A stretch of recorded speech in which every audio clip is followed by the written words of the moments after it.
Oh my god. Hello. I wasn't ready. I wasn't expecting to raid that fast. Welcome. Hello and welcome. It's episode 34 of Cometh the Fall. Containment. Welcome, everybody. Greetings and hello. I'm the Crown DM. If this is your first time tuning in, welcome. I am a 5th edition Dungeon Master. I run a game every Friday and Sunday. One here, one over on Momo's channel, the channel you just came from. So if you're interested in more Dungeons & Dragons, you've come to the right place. Hello. Welcome, Raiders. Thank you, Momo, for trusting me with your community. That means a lot. The Seer. Thank you very much for 8 months. I appreciate that. That's an incredibly long time. Hopefully, Momo had a good stream. Hopefully she didn't cry too much during the MSQ.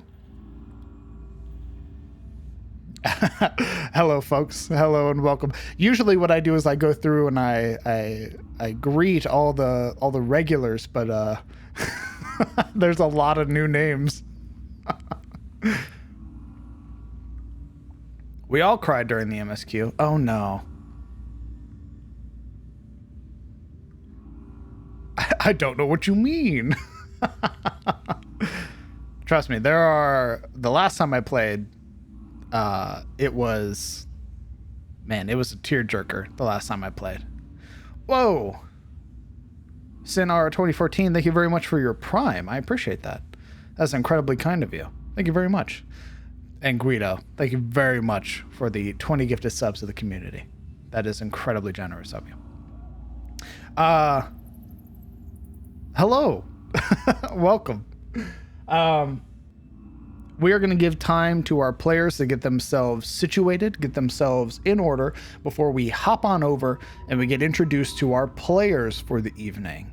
We're going to go ahead. We're going to have them introduce themselves, who they are, what they're playing. And then we're going to go into our recap.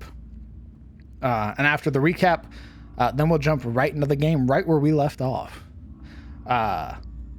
If you guys are brand new to this game, the recap should give you a little bit of a fill-in of what is currently going on. And if you're interested in the game or you like the game thus far, all of the episodes are highlighted on the channel. So they are long. I will warn that. They are sometimes 7 hours long, which is a considerable amount of time to sit down and watch a Dungeons and Dragons game. But if you enjoy it, then it's there for you. As well, thank you, Zebus. We also have a community Discord if you'd like to learn more about Dungeons and Dragons, my DMing style, how to create monsters, incarnate, and the like. So hopefully you enjoy. I'm going to wake up our missing last player. And then I'm going to make sure that everybody's back. And we'll hop right into it. Why don't you guys give me just a quick moment, and we'll get this thing rolling.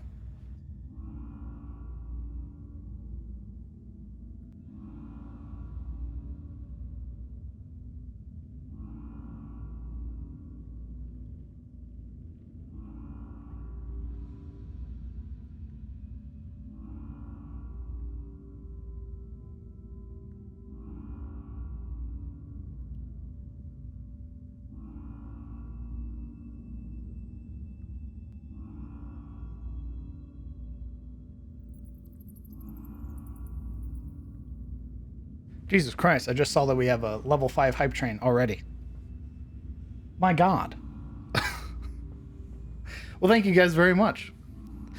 You will notice when we get over to our next tab that we have a little goal for September. It's already like 3/4 of the way there. And it's our sub goal for September. So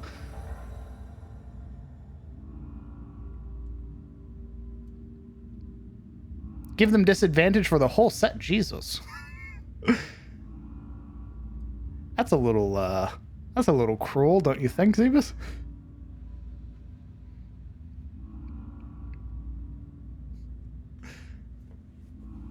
My man needs all the help he can get with his dice, so Permanent disadvantage is not a good thing. Not cruel enough? Oh my god.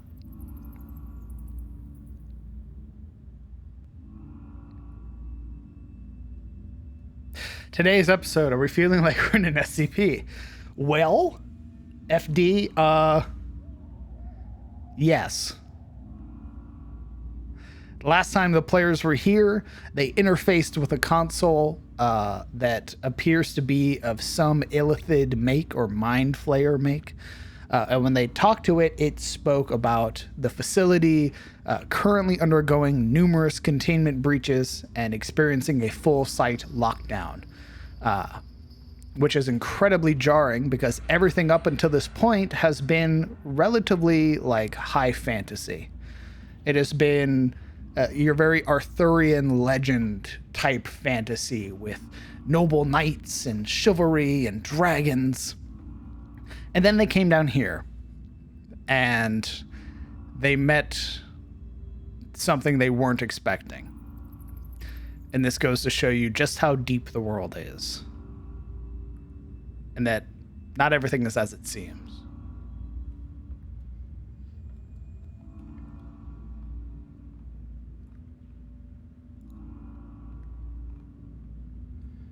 Just a few more moments.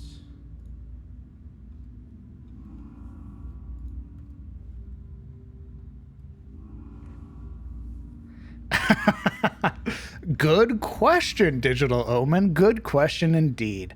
An illithid facility in lockdown? What could be bad enough for an illithid to lock down? Very good question. Light years away, did Momo die yet? No. No. Momo's character, at least in this campaign, has been very good.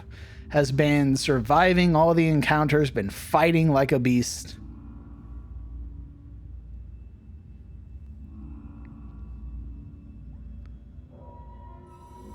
You're not wrong, Kilron. My intent is to eventually get Adis to the point that it is a sci-fi, sort of cyberpunk, modern type deal, because I love sci-fi games. Sci-fi games are such a great analog for like other things. You can do everything in a sci-fi setting. And that's what I want to get to. So it'll take time. It actually depends on Cometh the Fall and Secrets of Irist. So if you're interested in seeing the development of Adis, feel free to give a follow. And you can watch it unfold just like the rest of the players and myself.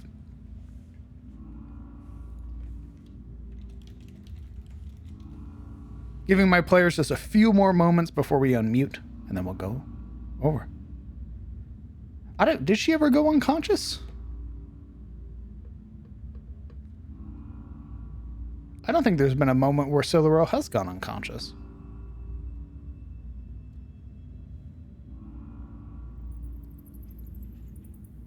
During the unicorn... No, did she go down during the unicorn defense? Huh.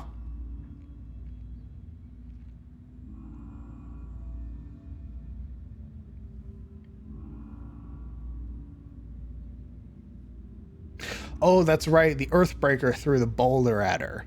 And she failed her deck save. That's right. I do remember that. That was ages ago. To think that all of these events have transpired because they helped a unicorn. You gotta love it.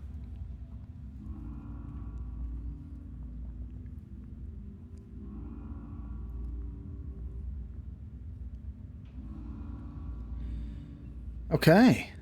I believe all of our players are ready. Let's go ahead and get introduced to our players. We're going to hop over and transition to our overlay screen, of which you'll notice behind me as we transition right now, that there is a black void behind me, so to speak. That is where you'll be, chat. Your comments, your reactions, everything like that will be captured in that little black box behind me and captured in the VOD, which will then turn into a highlight. So if you'd like to be remembered for this episode, chat it up.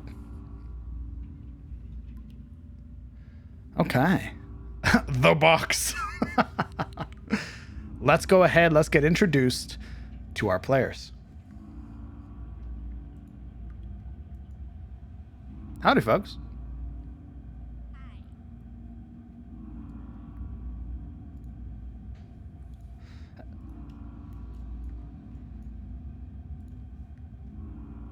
How's everybody doing?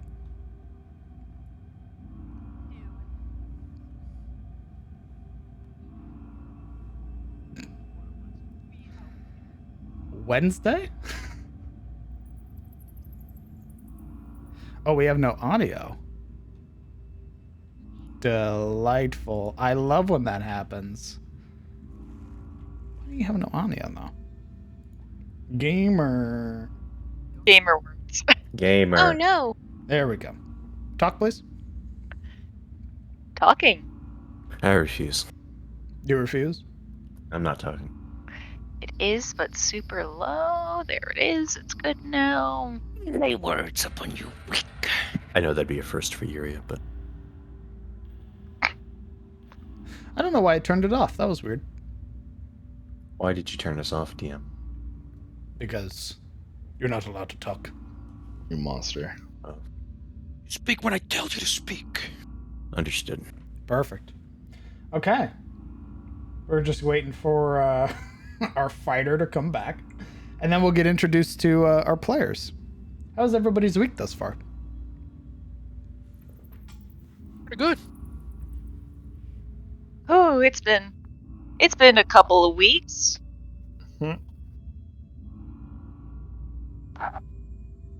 Had some fun times, had some boring times.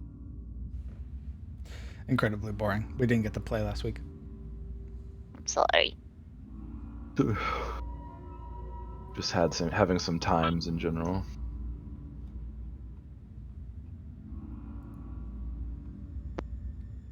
What is she doing? Complex surgery. She's building it by hand. Building the toilet by hand. She's digging the latrine. That's gonna violate your deal agreement. I'm sorry. No. Your lease is terminated. No deposits back for you. Immediately get obliterated.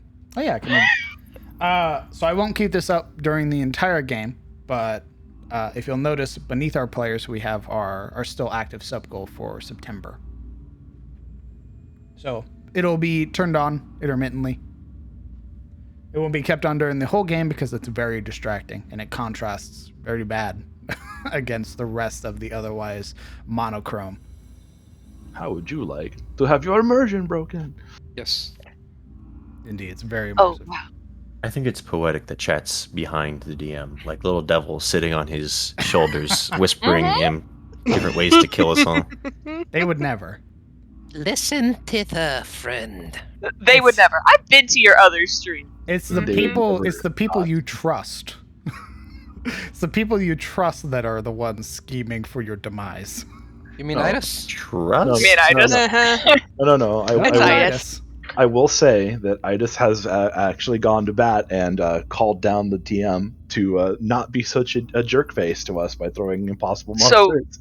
So you mean Yuri as well? What? They're also Whoa. Oh my god, Guido! They come to you with Oh. smiles.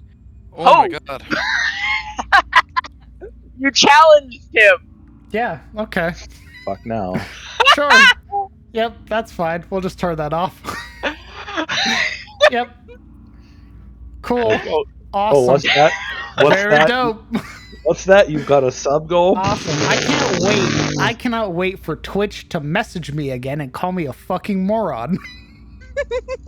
What would they do that Guido, for? You Please get, like, a set discount reasonable if you- goals. Okay, I'll set a reasonable goal. I'll set 300 subs for September. Second Womp day womp. in. Guido, thank you. Incredible. Thank you very much for the 72 gifted subs to the community. Absolutely obliterating my sub goal. Wrecked. Thank you very much. Awesome. Yeah. Very pog. I'm going to set up the follower goal. Cool. You can't He get those. Yeah, that's right. Thank you very Big ol' much. Big old round of applause for Guido, the monster. Guido, do you Indeed. get like a personal discount if you like buy subs in bulk? Do you have like the business license for subs or something? I Or suspect like a Costco membership card Yeah. with Twitch. I think he got. I think his subs are Kirkland brand.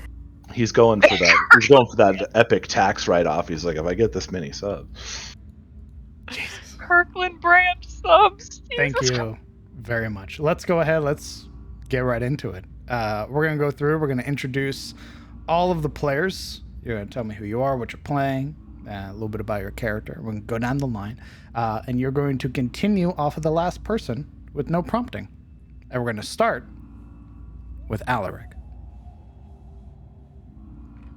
Hi, everyone.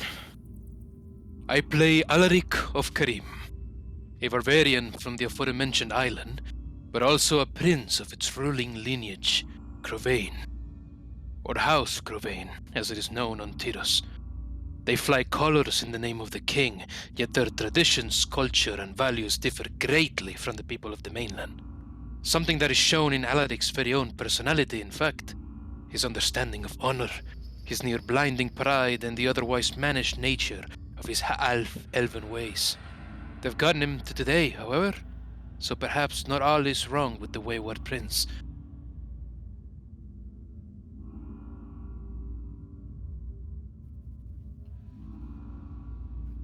is that it? Yeah. Oh, just making sure. Kind of cut off like that, and I was like, oh, he's done.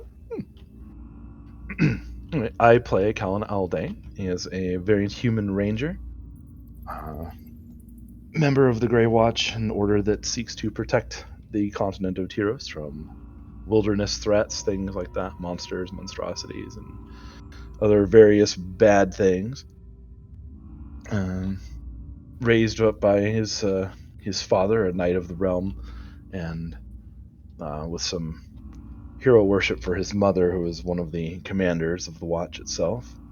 Only to find out that his heritage was a little different than he had originally thought. And being a descendant of the race of the first humans in, at least in Tyros side, if not world, the first age. But so far, only has that as a thought experiment in the background. No. Meantime, he's been doing his best to help his party stay alive in the wilderness, and being mostly blind in the dark down in this dungeon. Being the only person without dark vision in the party. Good stuff. I play Morana Lamordia. Ironically, a monster born to monster hunters from the distant land of Malgrove in Vinheim.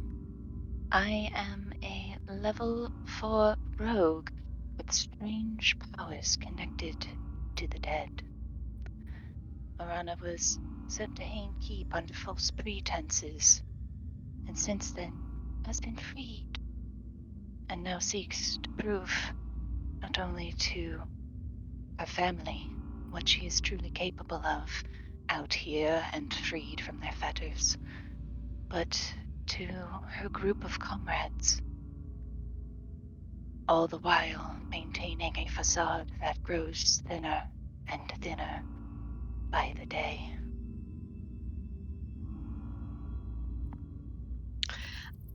I play Ashilda Ironhands, a female dwarf scribe wizard and arcana cleric. Growing up in Perkinsteep gave me a deep appreciation for the craft.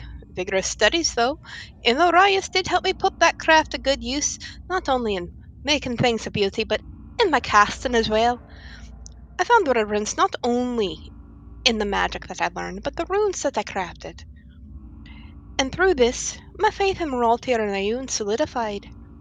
Now, I set up wanting to find the shards of Thorland, or at least rumors of them. Kinda give something for this country to rally around. But now I find myself in a creepy pit filled with creatures and nasties, and not to mention an elf.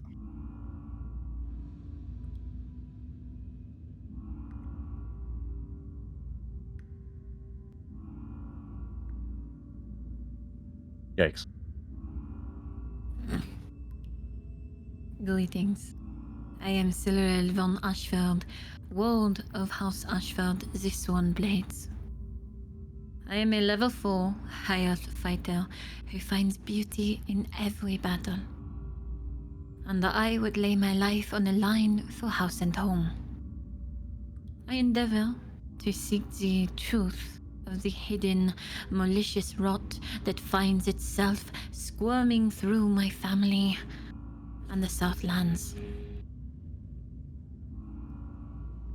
I will stop at nothing to find the truth and why all of this is happening. But most of all, how I can make a change.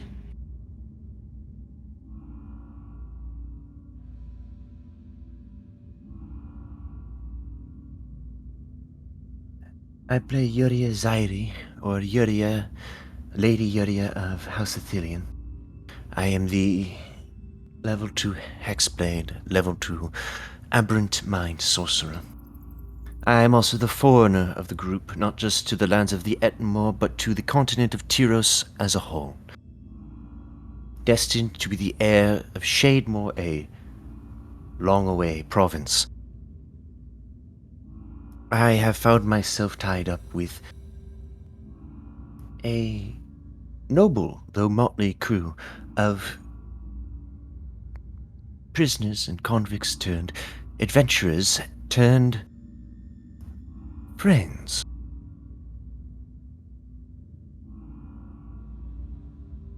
Though for how long I keep these friends may very well be determined by our recent actions soon to happen in this dark pit in Henry's supposed basement. Thank you. I could feel the physical restraint from having to say darkest dungeon, so I appreciate that. Henry's basement. So, who recounted 2 weeks ago? You. That was you. You did. I did? You did. Oh, shit. You were too excited for this dungeon. And so you were like, I'm doing it now. All right, everybody roll me a D100. The number you're trying not to hit is 100. Why, You also- Willie? You also did the character description for all of us too. That was kind of a fun thing. We're spoiled now. Instantly, just like that.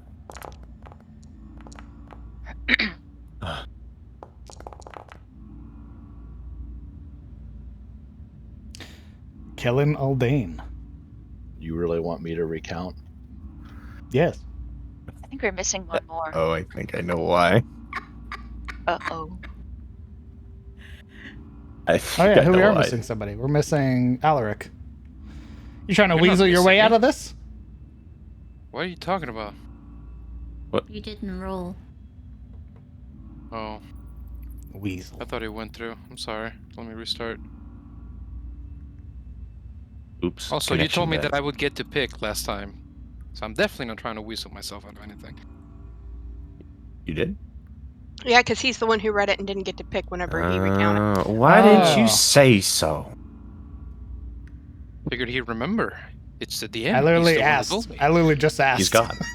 I have a billion things to remember, brother. All right, never mind. Pick somebody then. Kellen. Perfect. Kellen Aldane. What? All right, I can't wait. Tell me Callan's perspectives. I was about to say, like, Cal's perspective is going to be, Doesn't matter how short or how long it is. Just give us a recount.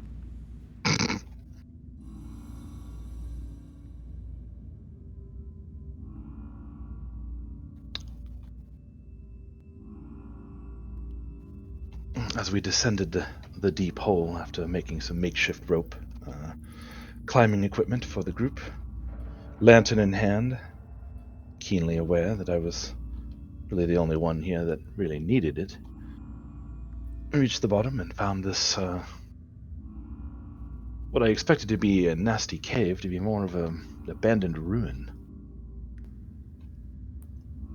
The size of it I can't really say. Perspective on such a thing is clouded. I don't think I've ever read about anything like this or even heard of it. Even in all the stories from my mother, I've never come across something like this. being confronted with 3 directions, we opted to go left. And it seemed that this place was once used as some kind of living chamber of some kind. People were definitely living here at some point or another, but it's all old and full of garbage.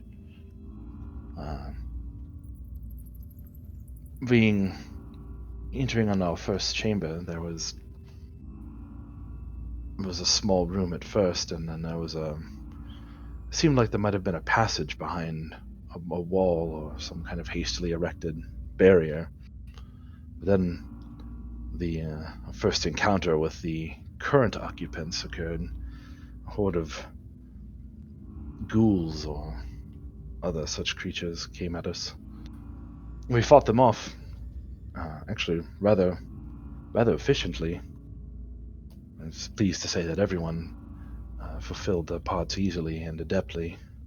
One even attempted to flee and was stopped. After that, we broke down the wall with the shovel, and there was a corpse there, and it looked to be an elven woman who had been bitten and had either bled to death or died of some subsequent infection. And at that point, we ran into some kind of crystal console. Silveril had managed to make contact with it, and, again, the workings of this place, or the purpose beyond it being some kind of containment center, as it kept saying. Beyond that, this is all still a mystery. Being informed that we could increase its power by finding a power cell, we eventually decided to go south from our position, or back down the way we came, where it became very obvious that this entire place seemed to be like a giant prison. Again, for the purpose we don't know. It was at this point that my unfortunate human deficiency became even more relevant, being plunged into darkness out of apparently necessity. I try to maintain that I do my best to always contribute to the group, but in this moment I felt never more useless, unable to see, unable to do anything but be pushed and pulled around. There was some talk of an attempt at dealing with doors or something from Marana. I'm not really sure what happened there, other than that she came back and we were soon quickly moving away and down another hallway. And at this point, my entire perspective is simply that of following wherever I was being pushed or pulled to.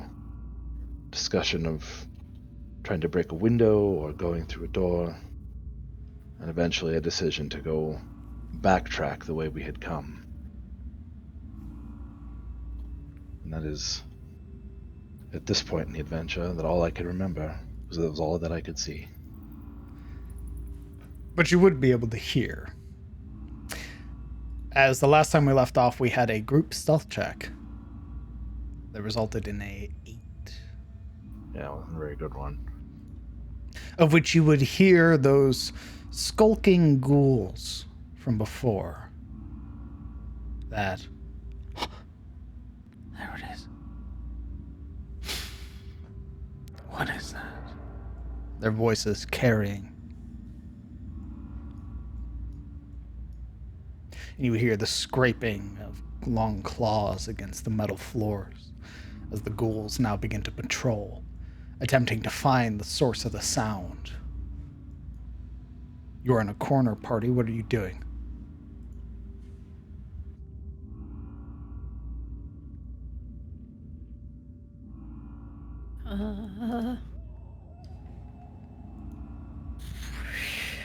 Well, we can't go back this way, so I think we're going forward, right, guys?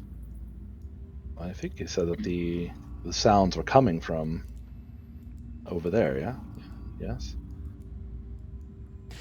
As it I said they were sounds coming from here. currently, it's coming from both sides. Awesome. DM, Yes. if we were to break the glass, would the shattered pieces be able to be removed with Presti? With Presti? It is a thing that cleans, so I'm wondering if that applies. It's clever, but no.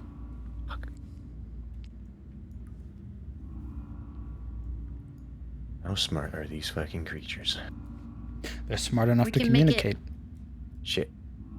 We can make it not smell like that.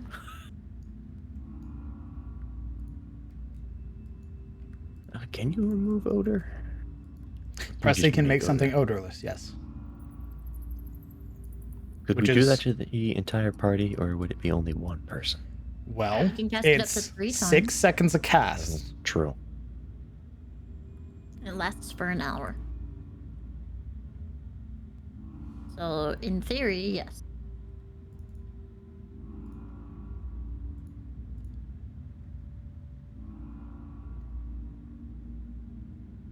I mean, the last time that Silveril cast it, it did not help. So, she would probably try doing it again to make it odorless. I'm just gonna push it forward and do it. Okay. Fuck it. It's Oh. 6 seconds a cast. So if you're going each person, you're going to be here for a hot second. You're just going to do it on her end as well. So she'll take, like, 2. Okay. And when Yeah, she sees Silveril Silveril starting. will touch herself and Alaric, and then touch Yuria, and we'll make all 3 of them odorless, and the 5 foot around them as well. And Yuria would do that same to Marana, Ashilde, and Kellen. Okay. After a quick question. What is your quick question? How loud is a vocal spell? You can whisper it. So to get the quiet portion of a verbal component, you generally have to be a sorcerer with subtle spell, which is a sorcery point cast. For other people, you can try to whisper it, but there's still the chance that you're heard.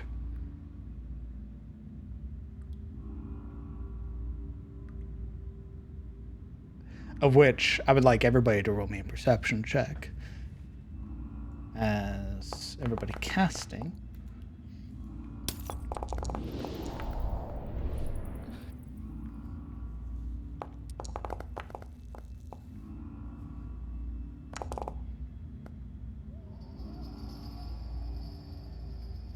Alaric? Waiting for it to load. Oh, that's a wisdom check. Okay. Kellen, you would hear it. Yuria, you would see it.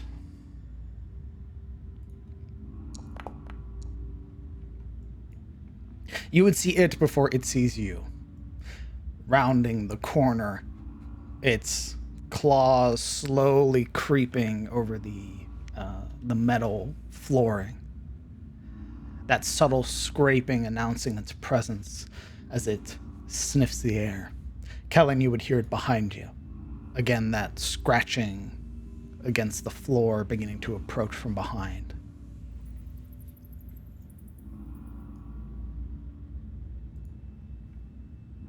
What's the plan, party? Silveril would turn to Yuria. Can you do that thing you did? The, dark clouds. See her shake her head. I do not have access to that ability anymore. What? I have another idea. She nudges Alaric, whispering, trying to. If we break the glass, I can put an illusion to make what was once a window look like a wall. It will undoubtedly alert them, but there is a chance if we hurry, they will assume it is part of the wall if we're lucky. And they're not very bright. Where are you? You can see the one down the long corridor, Yuria. Her eyes are... She's peering over Alric, looking at it. Fuck. But you surmise, looking at it, you can see it long before it can see you. You have a few moments before it continues its path down here. Does anyone else seem to see it? You have Nope. advanced dark vision. That's the That's what only I reason figured. you can see it. She locks eyes with it, and anyone looking at her could see that she's looking at something. We're cut off in that direction. Alaric is looking directly at the darkness, by the way. Well, either we move forward or we break the glass. What's the decision? I hate to be the bearer of bad news, but there's one behind me as well. I can hear it. Just like creeps up to the corner.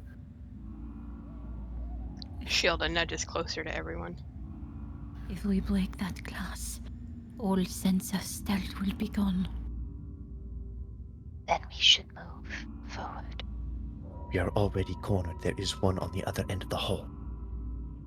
It is coming towards us. Do you think you can dispatch it before it has a chance to alert anything around it? Me? No. Anyone?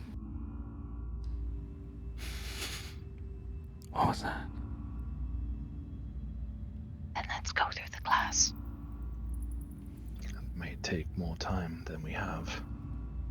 It'll be loud. Marana, do you think you can silence it? I have a knife if you need one. I don't know if I could get it in one go. Our best course of action is ahead of us here. It should point us direction. It's there. It's coming towards us. That is why I said to dispatch it. Kellen reaches down and pulls his knife from his belt and offers it to Marana. If you can, we'll cover you.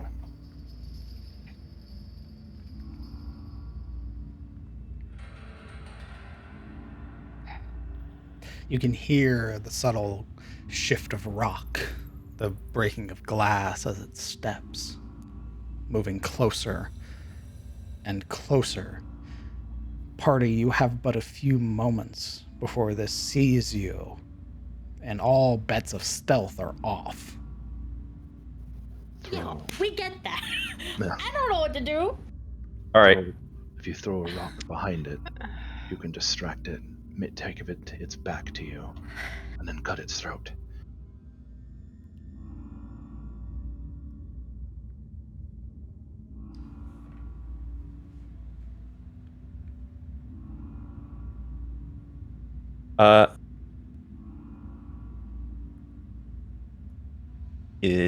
Does it look like Marana's has any ability to see it? Can't see it. She's just kind of like up on the wall, 15 feet up, looking down each hallway. Doesn't seem to see anything yet. So that's the answer to your question.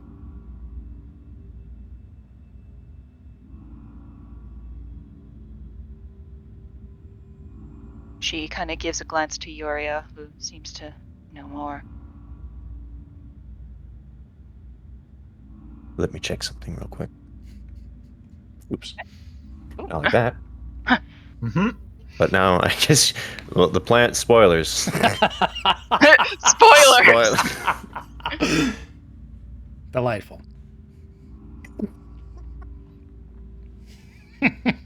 How far is this? Ooh, that's not far enough. Okay.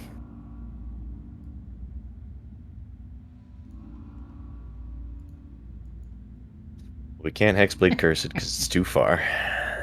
So, Pulls out gun. Oh, whoops, sorry. I have there's an idea that no one's seeing. Fighter Presty. I don't know what to do. All right, alternative idea, because I don't think that's going to do enough damage, even if I use Hex Warrior. Yuria will cast Misty Visions right in front of the party, so it looks like there's a wall here. Okay. Post Misty Visions for me?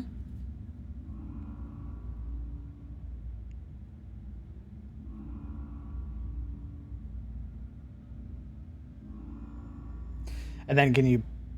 Yeah, silent image. Thank you.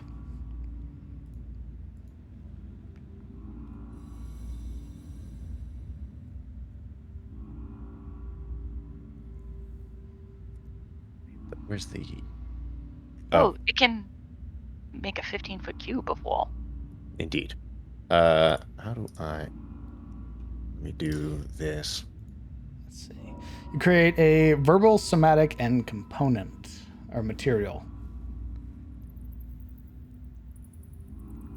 Yeah, the material's a bit of fleece. Indeed. You're verbal, though. It is unfortunately verbal. Do you have anything that could potentially counteract that? Not yet, Mr. T. Not Understood. yet. Well, you erect this false wall before yourself and the party. It would cover down here too, wouldn't it?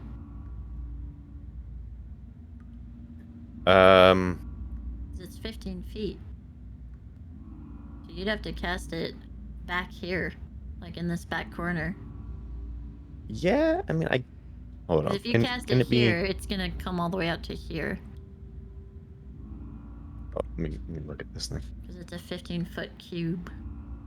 It can be no larger than 15-foot cube. It can be Right. what you want it to be. Oh, okay. Yeah. It can be up to 15 feet. It could be like 3 inches if you really, or just feel like wasting spells. But actually, could I do? Could it? It can't be 2 different, separate images. It can only be one full Correct. picture. That's what I figured.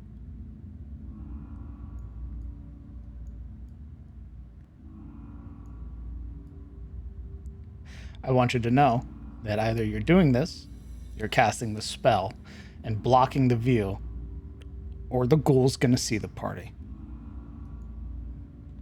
Yeah, we're gonna block it. Okay. Just in time. Because its vision, as it makes its next steps, immediately fall on the wall. And you can see its attention sort of glancing around.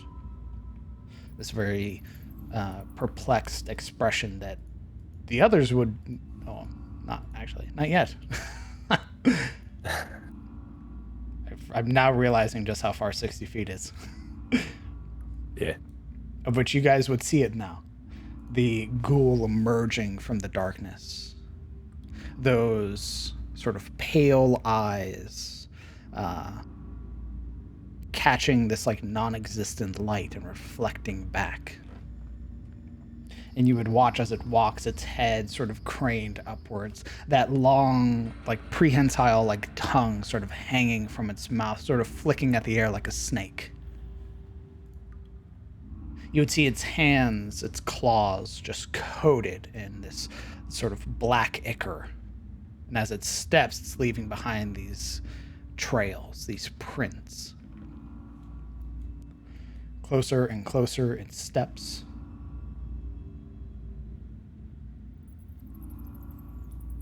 You can see its head sort of leaning closer to the floor, its eyes drifting upwards to the ceiling, finding nothing. And it would get to about here. Its attention drifting sideways towards the window. Both of its palms pressing up against it, leaning its face into it to look. its fingers raking down the surface of the glass, leaving this horrific screeching sound as it does. You would hear the of somewhere else. Party, there's one more ghoul. I need a stealth check as a group. Who is rolling the D20 plus 1?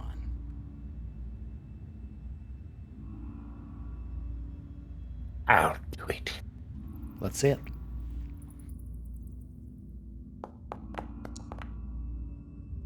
You know, that was almost an 18.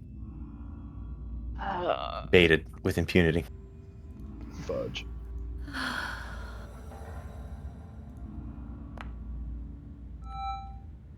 Fuckle McBuckle. Ah. I see. Yeah. Is this a two idiots moment? You all would see it. This time. Stepping up. Beginning to round the corner. Its clawed hand pressing up against the corner of the wall. You would see its head drift down to the right, inspecting for a moment. And then its eyes drift and lock onto the party as it rolled a nat 20 for its perception. It was not two idiots. This was in fact an idiot and a genius. Understood.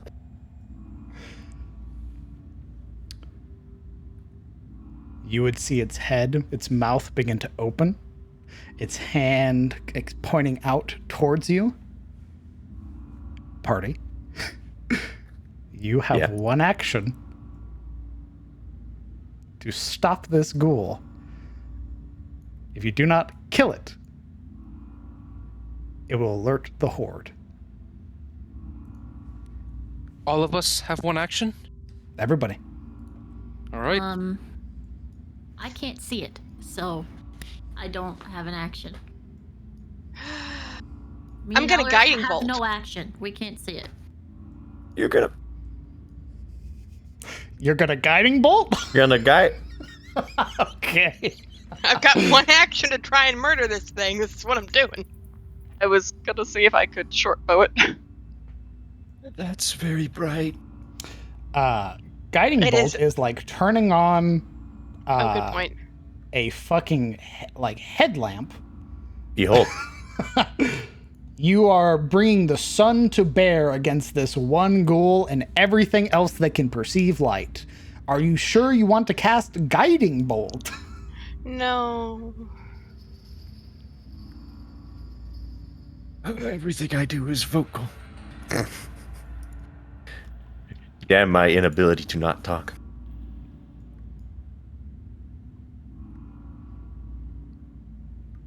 If only I could see it. At that distance, I could.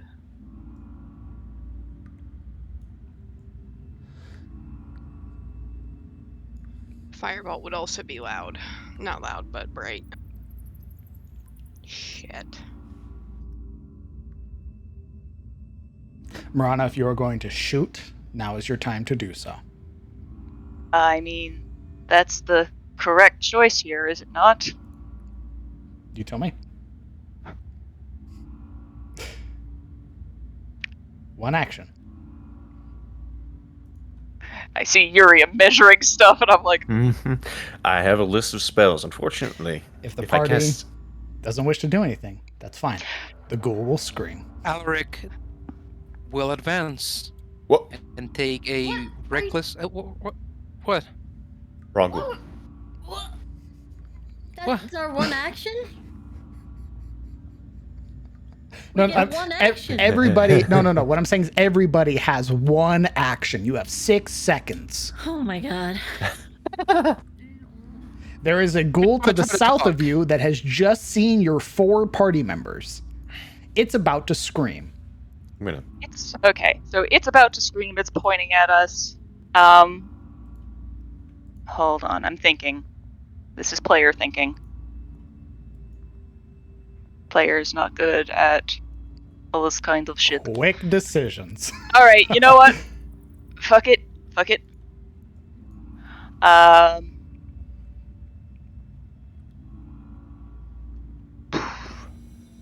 Yuri's gonna pull out a crossbow and fire at it, if no one else is. Let's see it. Gotta hope this actually works.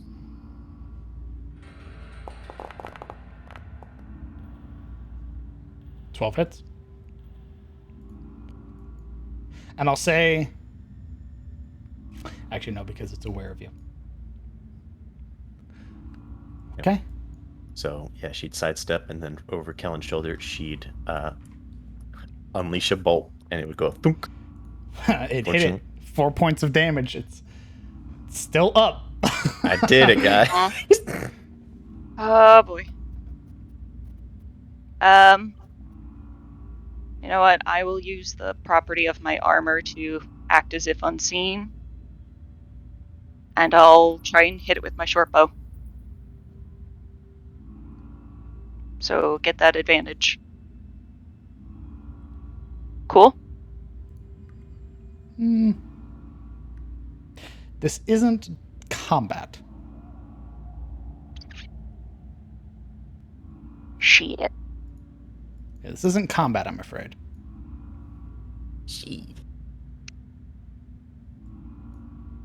Yeah, I only have one action. I can't do a move and a whole other slew of shit. Alright, then I guess just one short bow shot. Let's see it. So we cannot move? No, It's an we can't action move. A 9 Yeah. misses. Misses, I know.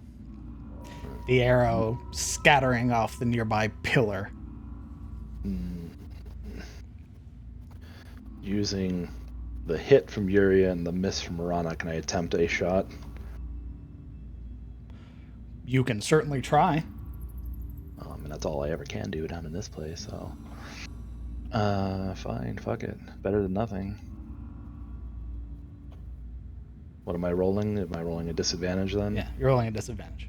Could he increase the flame of his lantern in that fire, or would I'm pretty adjusting sure the lantern count as an action? that would just make it more visible, I think. Besides, but hey, 16, not too bad. 8. A shield, eh? Don't forget your hunter's thingy, because it's missing hit points. The only things I have are yeah. super bright, which is firebolt. Do you have any way to confuse it? Any way to literally anything else with light? I'm gonna command it. It's within 60 feet and I can see it. Let's see your Titan Slayer or whatever it's called. I'm working on it. Here we are. Hey, another 7.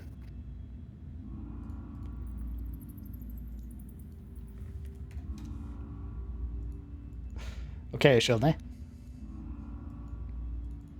You're going to command it? Correct. And what does... Show me command.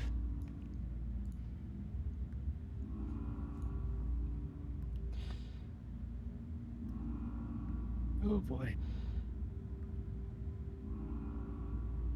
The spell has no effect if the target is undead. Oh, good point.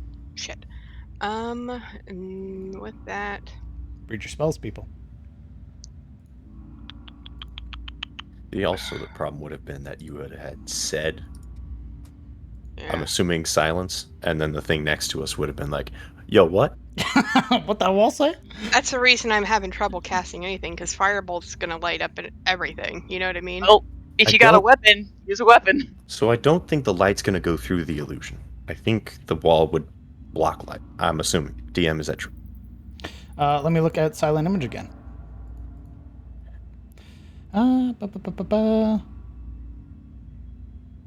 Purely visual. This accompanied by sound, smell, or other sensory effects. Use your action to cause the image to move from any spot. Physical interactions with the image revealed to be an illusion. A creature that can use its... Yeah, it doesn't say that, you know, things go through it. Light doesn't go through it, at least. Yeah, so it's just visual, but sound and things like that will go through. So, Right. I'll try and chuck my dagger at it. You gonna throw a dagger? Yeah. Sure. What's the range? It's like 20 and 60 something, right? I believe so, yes. So you'll be thrown at disadvantage because it's going past its normal range. It's between 20 and 60. I was gonna say, you don't get a light crossbow? I do not. Oh. What the fuck? I just heard a lot of dice. Is that at disadvantage? She's what? A 40 dagger feet has a from it? range of 20. When thrown, yeah. I'm sorry. I thought it was like between 20 and 60. Never mind. You're right. Yeah, so I'm within sorry. 20, she's fine. Past that, it's disadvantage. Unless you have, like, sharpshooter and stuff like that, which... If I could move up for that 5 feet, I could hit him with something, but that extra 5 feet's killing me on everything, so. The arrows had the short bow hit, the ghoul would be dead. But it's not. Still alive. The ghoul, pelted by arrows, screams. Its sound echoing through the entirety of the chamber. Through the glass. The horde awakens. I guess now would be your action then. Alaric, whatever you're gonna do. Now, it's initiative.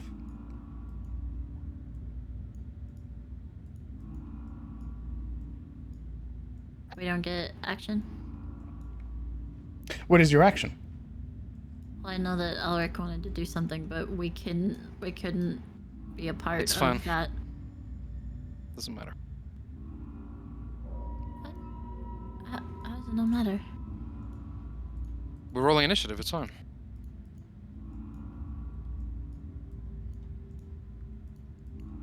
Okay. Go ahead and roll your initiative, please.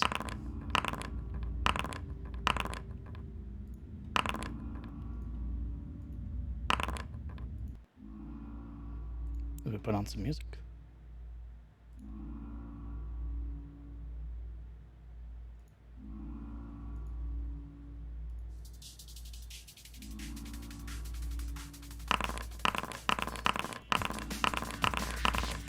Jesus Christ. Enough dice over there? No. Kellen Aldane,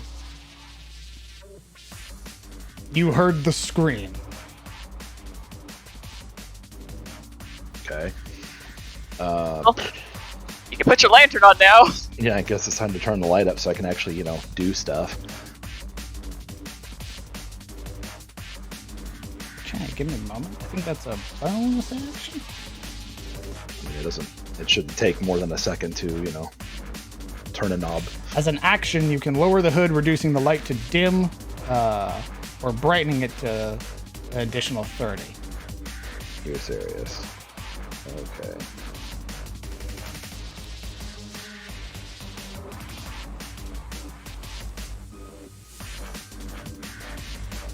Alright, well, I guess that's gonna be my turn then. Okay, you're brightening it. Moment.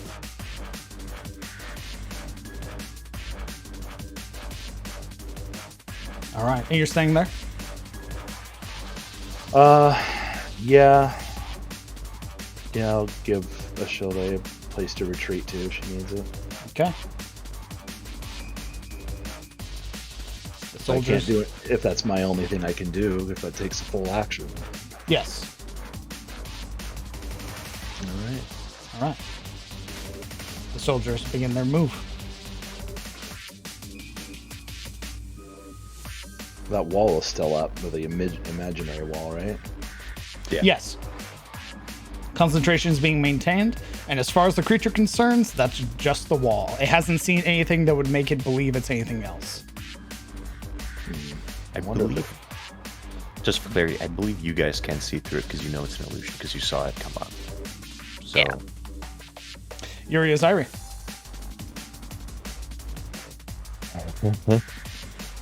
You rolling that one, Marana? No? What's your initiative so low? I just rolled bad. Oh, you roll. I Might as well got been an my apple. dice back. I got my dice back. Yelling. Guys, I found them. They were under the couch. Put it back! All right, Yuri, what are you doing? All right. Well, looks like this is it. Let's see. Does it look like this guy's about to jump through the wall? No, he's like, his attention at least is like through the window right now. He's watching things move inside of this chamber. Oh, that's so cool. He heard the scream, but he's next to a wall, right? So he's like, what do you want me to do? Run all the way around? Hey, I'm stuck here. But Good. We'll leave him there then. We're going to be very simple. We're going to cast Eldritch Blast at Leguli Boy. Let's see it.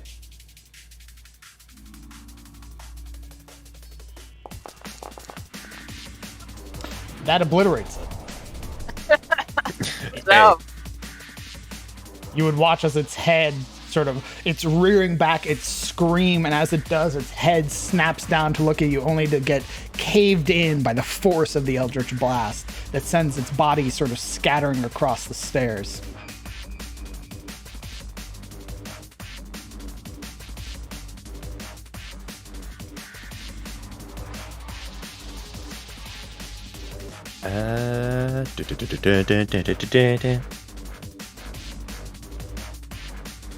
Can I link up as a bonus action?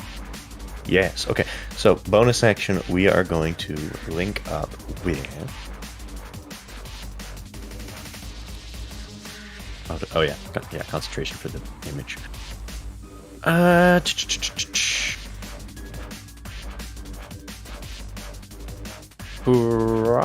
Probably Kellen, so they can call shots. what is this?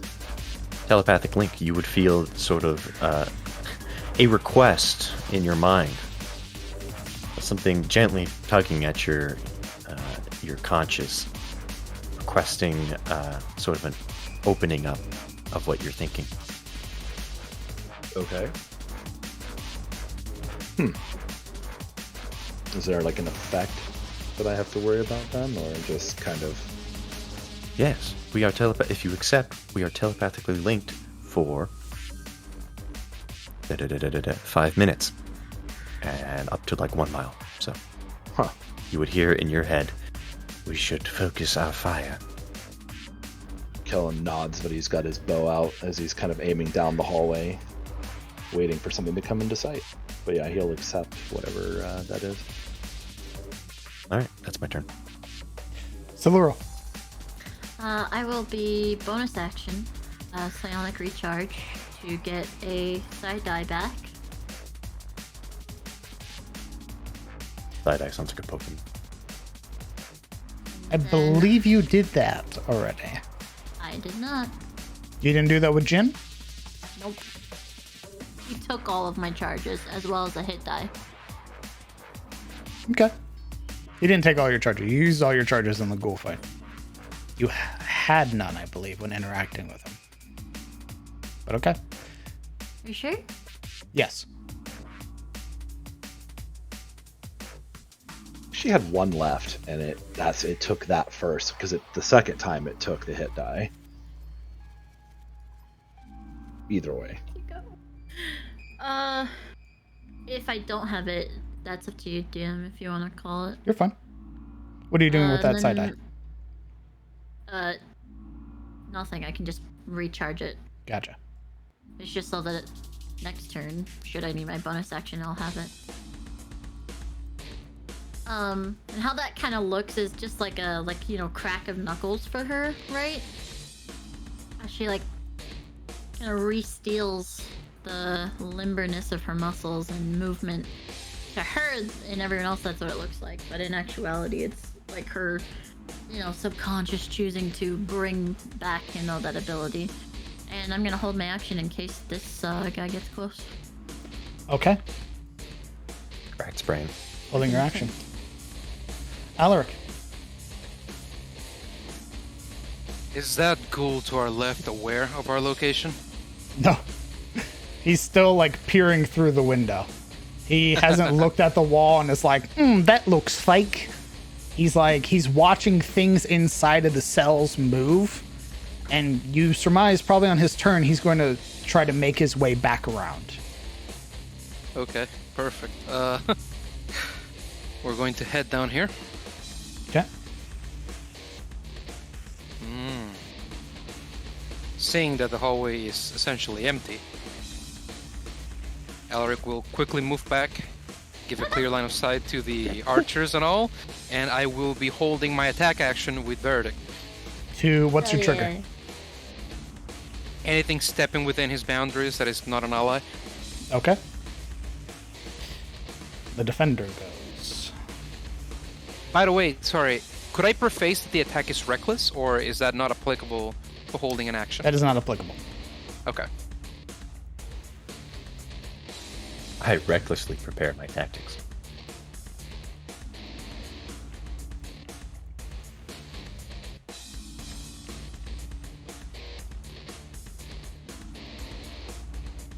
Okay.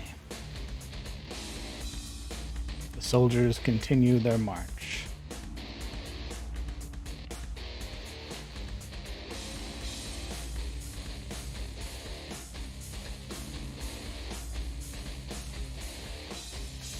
And that ghoul is dead. We're on Lamortia. Cool, quick question. How tall are the ceilings in total? You're about at it. Okay, so about 15 feet high. Yeah. Alright. In which case, I will bonus action kind of hide and wait, and kind of in like the corner of the ceiling there. Okay. And you then are very brightly illuminated currently. The bad part of of needing a light source is that there are no dark corners around you. If you move forward out of the light, you could attempt to hide. The range of bright light is what, like? It's just like torches, so 30 and then 30. Oh, yeah, no, I don't want to separate myself from the party that much. Yeah. Just hide mean, under your skirt, it's fine. Yeah, I mean, I'll try to hide kind of wedged up in the corner, but Sure. whatever. I'll roll that at disadvantage if need be. And then I'm just going to ready a short bow attack for the first enemy in line of sight. Or Okay. first enemy in range. Go ahead and roll Need me me to that. roll it? Yeah, go ahead and roll me that stealth check at disadvantage. Will do. Okay. You are holding your short bow. All right. Yeah, she still thinks she needs all 4 limbs, so it's like 3 limbs are attached and then one kind of holding the bow and holding to the wall. This ghoul is gonna start running. Okay, use action. Start getting away. Actually, let me check. Double check. Yeah. Okay, cool.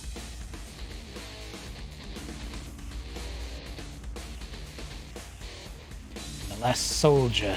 You'll be a soldier.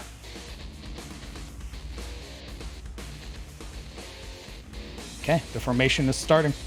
Ashilde. I'm gonna duck behind Marana and Kellen. Marana is currently above you, so. Going into the gap that's left in the corner there, you mean? Correct. There. And I'm going to hold an action to firebolt the first thing I see. Okay. Kellen. Still nothing visible, huh? You would see it.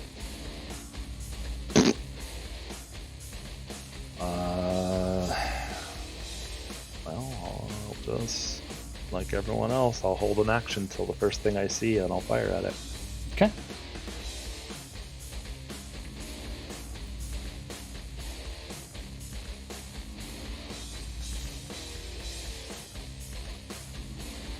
Let's see.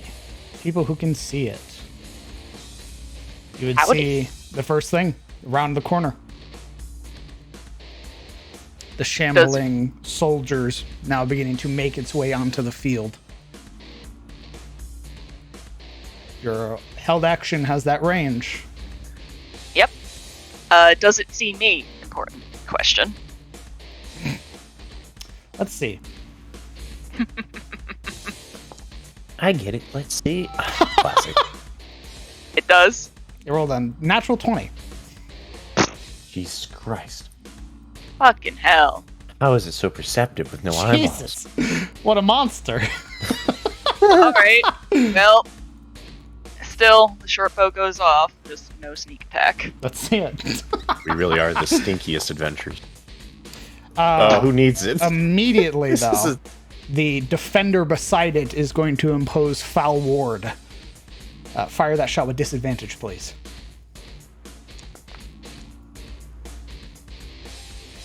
A 12 misses. You would watch as something shimmers across its body, this sickly necrotic aura, and the arrow shatters on it. They've got magic.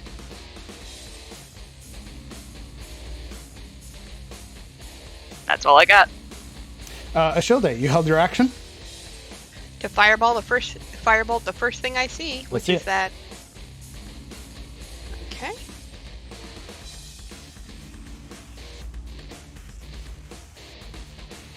Luckily, he only gets one reaction, usually.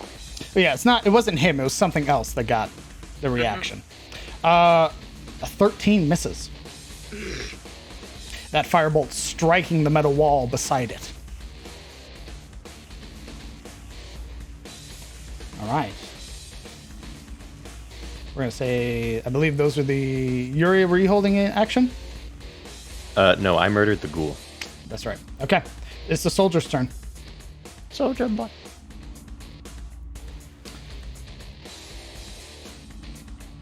It's going to be at you, Marana. You would watch as it unslings this sort of gnarled javelin from its back, and it is going to use Toss of the Dead at you. Oh, that's a whole action. Okay, fantastic. 10 misses, however. Yep. Much like the arrow, that javelin shatters this, like, sort of warped wood and, like, rusted metal that slams against the metal wall and just breaks into pieces. It is going to use the rest of its movement to move here. It is the next soldier's turn. It is going to pair beside the other one. And you would watch as it marches like a soldier. It has this sort of very articulated movement, this left-right sort of cadence that it follows until it lines up beside its fellow soldier. And you would watch as it draws back and then aims at Kellen.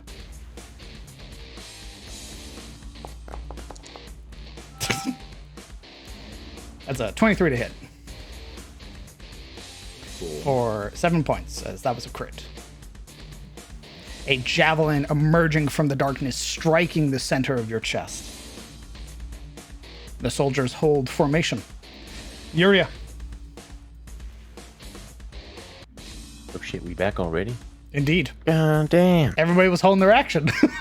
Oh, true. God. Guys, just throwing papers. Oh, fuck.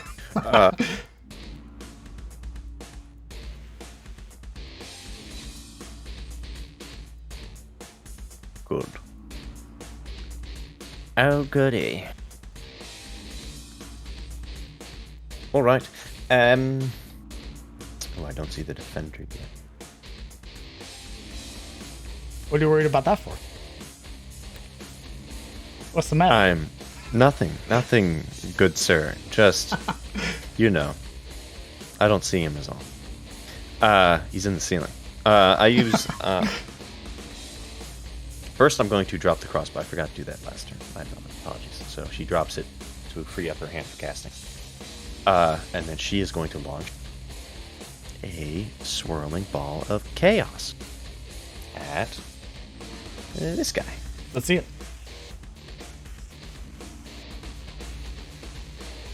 I would like to use one first level spell. Okay. Oh, Jesus. Okay. Yeah, 19 hits. It rolls the damage, right? So, like, it chooses the damage type. I never got this far. So yeah, the 2d8s, so it was a 2 and a 7. So it can be cold or psychic, I believe, is because it rolls 2d8. Okay. I believe. Let's see. 2d8 plus 1d6. Oh no, it's 2d8 plus 1d6 damage. And then one of the 2d8s is the damage type. So 9 plus 3 is the full damage. And I could choose cold or psychic, so I'm going to go with psychic damage. Interesting. Okay. And it's 12 total? Yes, the d6 is part, or the 2d8s are part of the damage as well as Gotcha. the damage type. You would watch as it sort of staggers back that bolt, but then you would watch as it immediately resumes its formation. You would see it sort of waiting. I love it when they wait.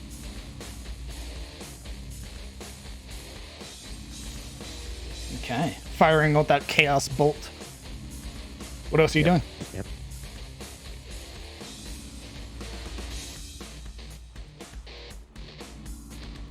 We are going to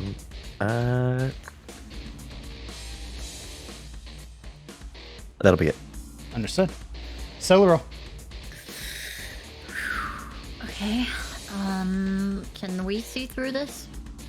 Yes. Okay, cool.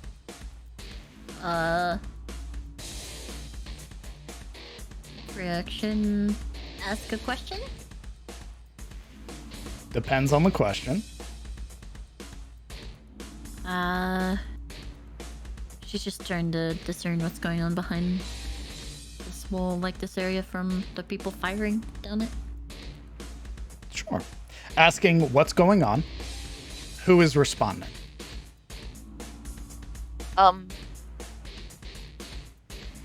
Sounds like Marana. Okay. She Had- says, Continue. She says, they're at our flank. They're moving in formation. Perfect. The answer to your question. I'll move this way. Okay.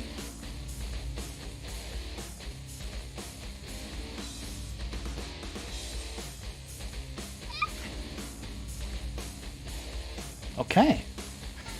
As quietly as she can. Go ahead and roll me a stealth check at disadvantage, please. Why disadvantage? Because we've been over this. You're wearing heavy armor.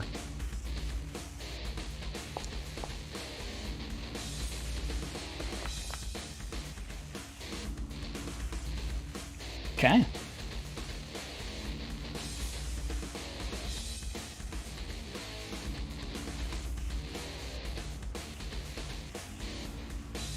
What else are you doing? Punching him. She's gonna stop moving. Yeah, And, the ghoul that ran away from you. Yep. And she's gonna.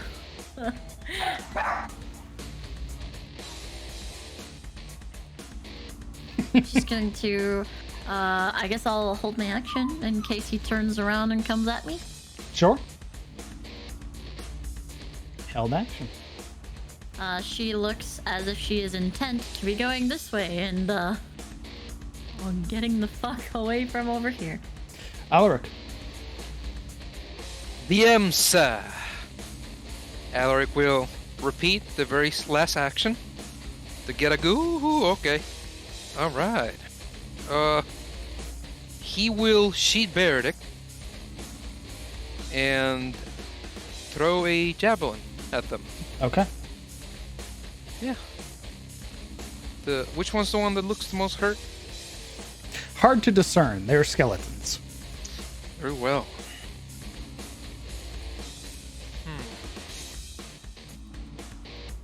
This one right here. Which one?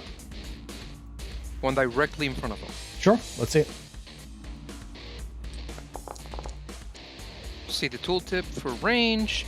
I am outside of its range, so I will reroll a disadvantage.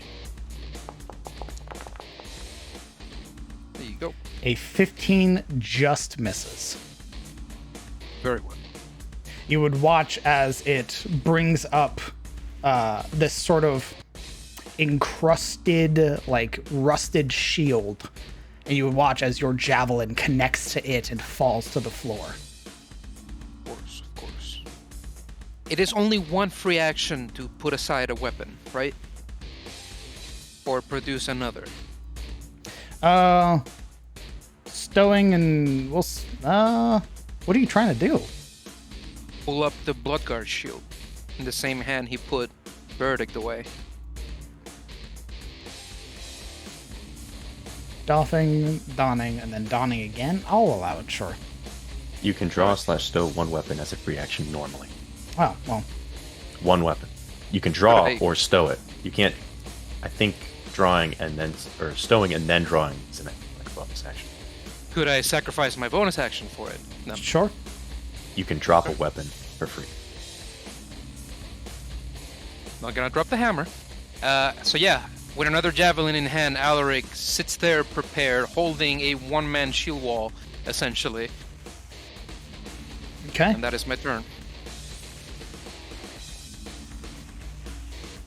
You would watch as a far more heavily armored, still encrusted and like sort of overgrown in its armor, but you would watch as this one walks with purpose, and as it does, its shield slams to the floor and levels in front of itself, again taking this formation of which you would watch the two skeletons behind it transition, their weapons drawn, and they are instead replaced with spears that sort of line along the sides of that defender's shield.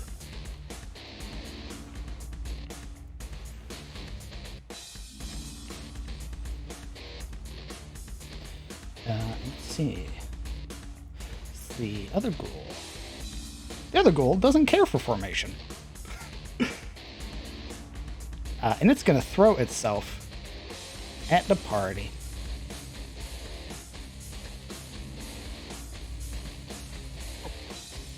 And with its full action, using it to dash, it is going... You would see this, like... as it like rushes past, sort of pushing through the formation, you would see this other ghoul, this bloated corpse, sort of now sprinting full bore at the party. You would watch as it very recklessly throws itself at you, not even trying to like bite you, but just sort of claw and hold on to you. Would I get my shot at it as soon as it comes into view? That one, yeah, because you were still holding it. Mm-hmm.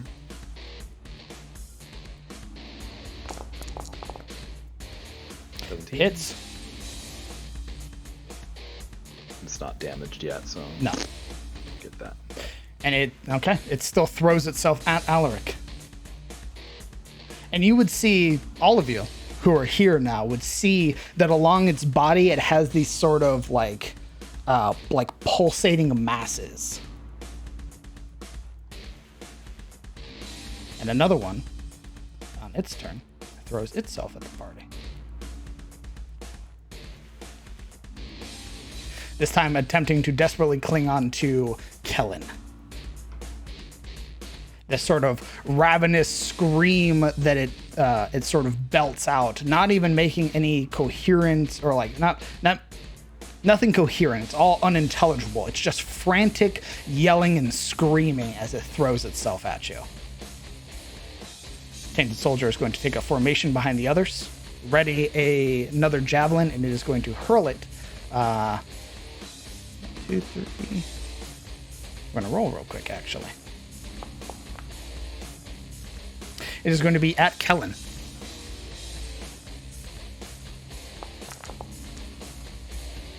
A 7 misses.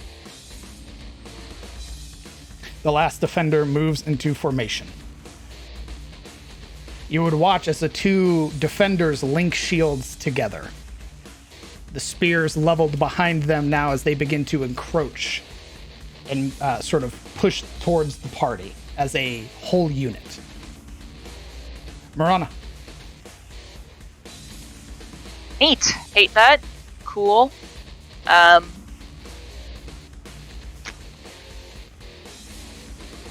I guess I'll fire at the one in front of Alaric. Let's see it.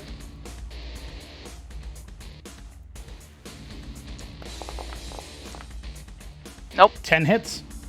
Oh, Don't presume Okay. to know armor classes. well, it hits, and sneak attack. Let's see it.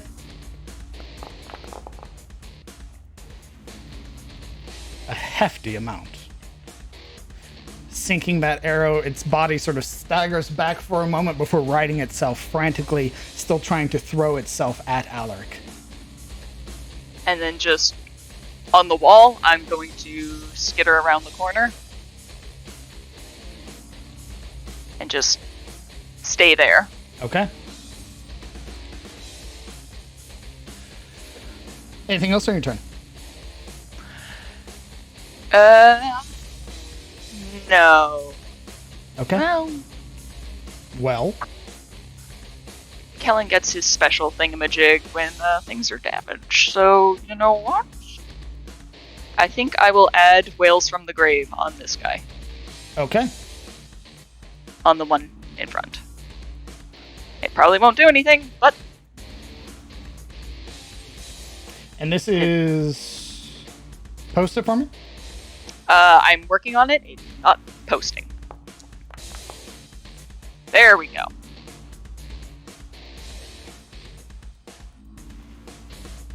Necrotic damage, okay.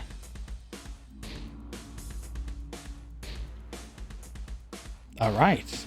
As that spectral hunter kind of appears and gives it a shiv. Indeed, that sudden flash of the hunter who buries a dagger into the back of the Huskul. Okay. There's the other one.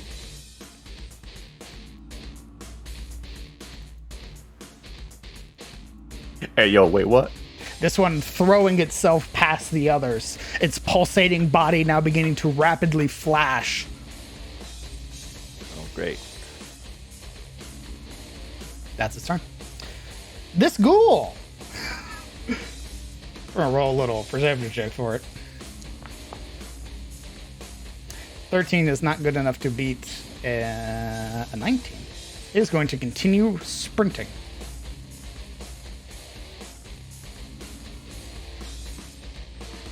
Making its way towards the combat. The final tainted soldier joins the final formation, and they move as a unit. 5, 10, 15, 20, 25. Okay. They move forward 5 feet. Ashilde. Alright, I'm going to cast Ice Knife, and I'm going to use my Scribe Wizard ability to replace the damage with fire. So I'm going to throw it at the one in the middle on the left, and go from there. So let me post it.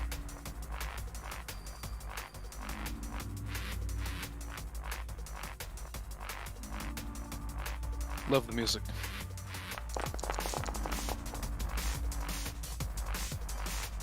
There is no attack. It's oh yeah.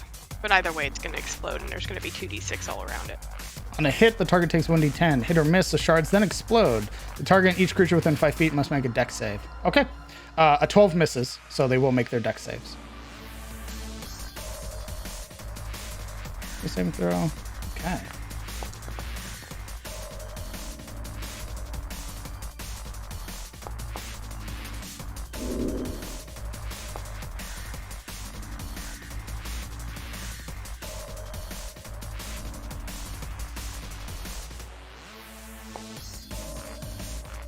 One succeeds.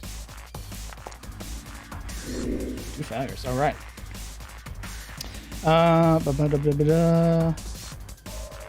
Succeed on dexterity save throw. Okay, so it's fail, you take cold damage. Succeed, you take none. I switched the damage to fire with my class Indeed. ability.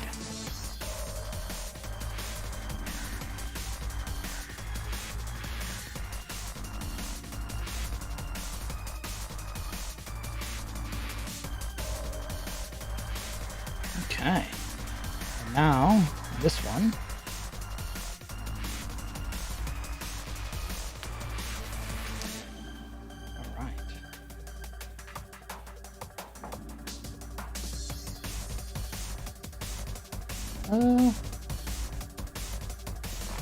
Okay. Is that all on your turn, or should they? That eruption of fire that sort of explodes out from one of them, causing one of the skeletons in the formation to fall.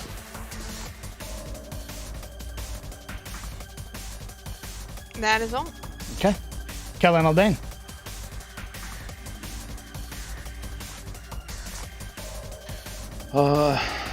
Shoot. You said the one that basically just barreled into the middle of everyone, started like having a glow stick rave party. All of them are. You would watch the pustules on their bodies sort of throb. Oh boy. And I would have no notion of what's about to happen. Absolutely not.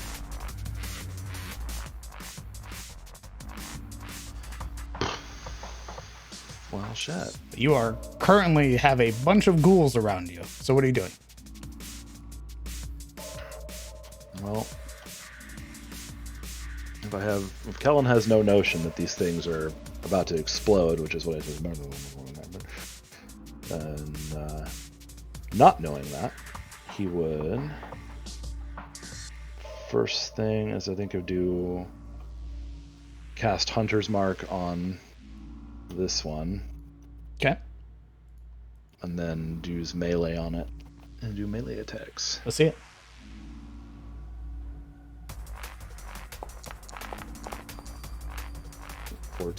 That hits. So it's 9, then a d8 for Colossus Slayer,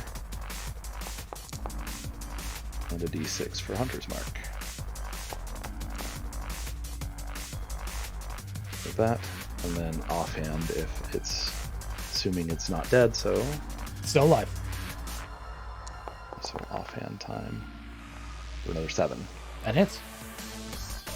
Slashing both times against this ghoul, you would watch as like large segments of its flesh are sort of peeled back, its fingers clawing at the metal walls to keep itself upright. It's still up. This thing's a lot of health. Shit. Very low armor class, but a lot of health. All right. As we are basically surrounded, then I guess that'll be it. Okay.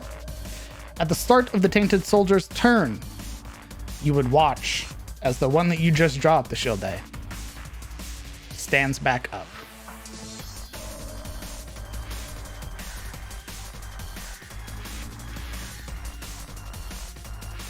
With the rest of its movement, the formation moves to reinforce.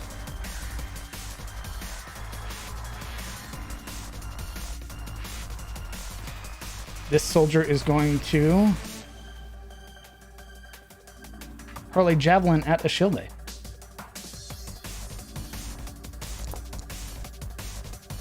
It is a 17.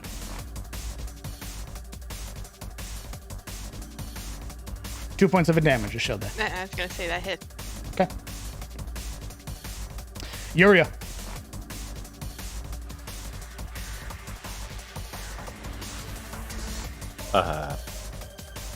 So you're saying that thing died and then immediately got up?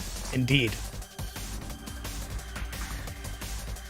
Not only did it get up, it put itself back together. Interesting.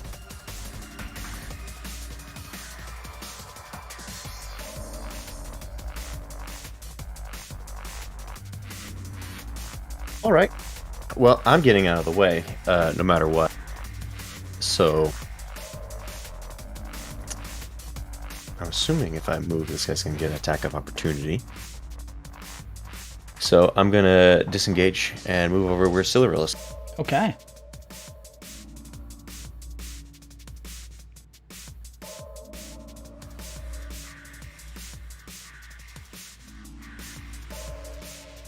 All right, and then bonus action. Do you get bonus action when you disengage?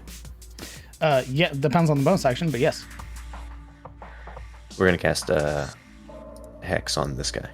Oh, I forgot you dropped concentration on the wall. Well, I am now, so. Yeah, the wall would fade away, and then we would hex. Which one? The one between Marana and Kellen. Understood. It is hexed. Wonderful. I don't know why. And it's going to have a disadvantage on. It's just checks, right? Strength checks. Strength, okay.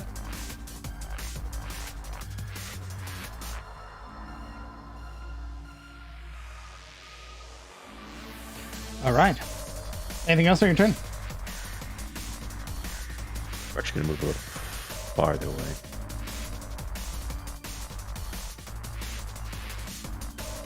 Like right on the opposite side of the city. All right. Right there.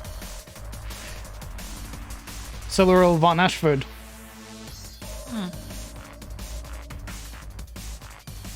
Well, should call out hopefully to those around. We should retreat.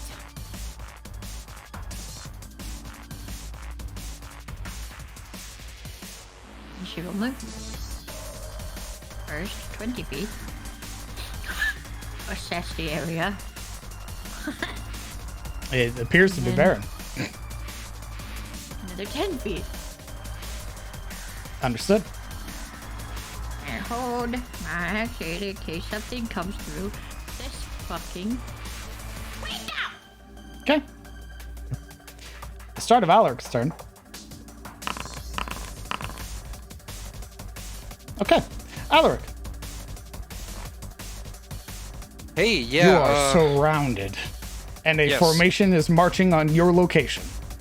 Correct. And Siluriel called a retreat. So, Alaric will disengage.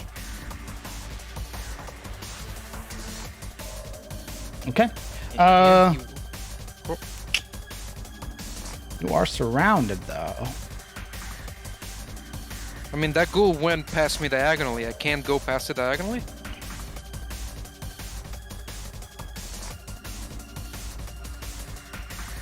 Why don't you roll me an athletics check? You're fine.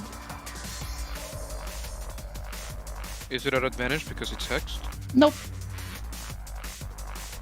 Okay. It'd be an advantage if you were raging. I thought the hex gave it like disadvantage in strength checks.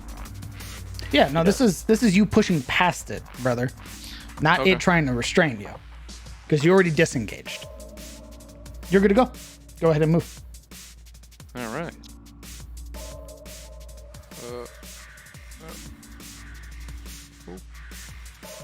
That would have been this, so 10 feet, essentially.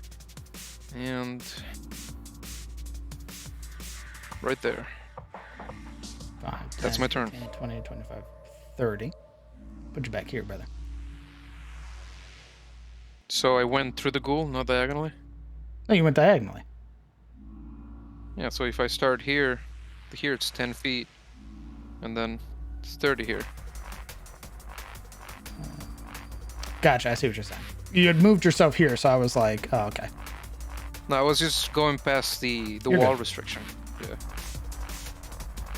All right, that is your turn.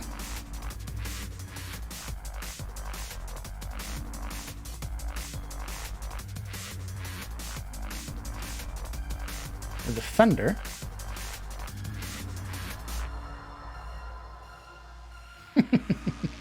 Okay.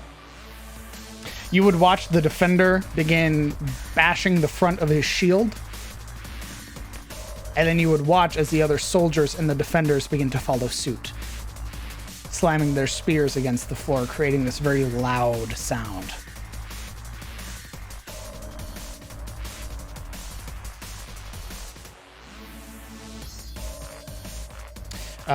Running past your attack of opportunity, Kellen, you would get a sweep if you wanted, or a strike.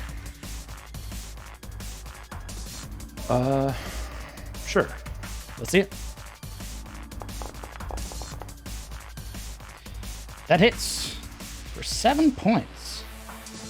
Okay, as you slash it, as it gets here, sort of rushing, like shoving the ghoul sort of aside to make its way towards where Alaric had retreated. As you slash across its back, you would watch as its body very violently shudders, and those pustules expand outwards before it erupts. And it uses its virulent burst. I need Marana, Kellen, and Ashilde to all roll me a Constitution saving throw, please.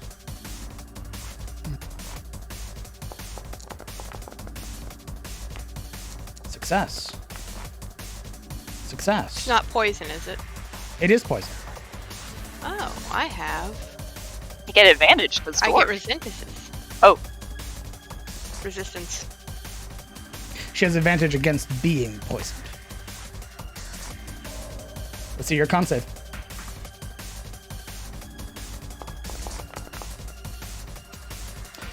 Fail, but you do get resistance, so. Half for Kellen, half for Marana, and half for Ashilde. Despite a failure. Oh, And God. That ghoul is dead.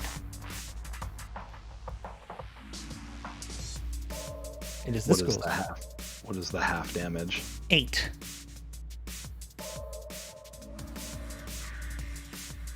Okay. It is the other ghoul's turn. This one is actually going to start attacking you, Kellen. It's going to make 2 attacks. That's an 11, which misses. And that's a 10, which also misses. The Tainted Soldier is going to move the formation forward. Is going to, as you were the last one to attack, Kellen is going towards you. Javelin out. That's an 8, which misses. It is the Tainted Defender. As it also joined in the slam, or that sort of bashing of the shield, you would hear this almost distant dirge, this faint sound that filters through the entire chamber.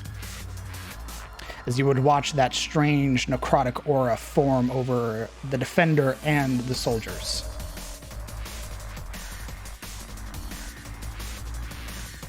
As it casts March of the Dead. Marana. Okay, yeah, neat. Hate that for me. Indeed, as the body exploded, it was this spray of spores. And it just, like, comes into contact with skin, and that's how it Indeed. operates? Okay. You would watch as it sort of clings to, like, your armor and your skin and then begins to sort of erode it.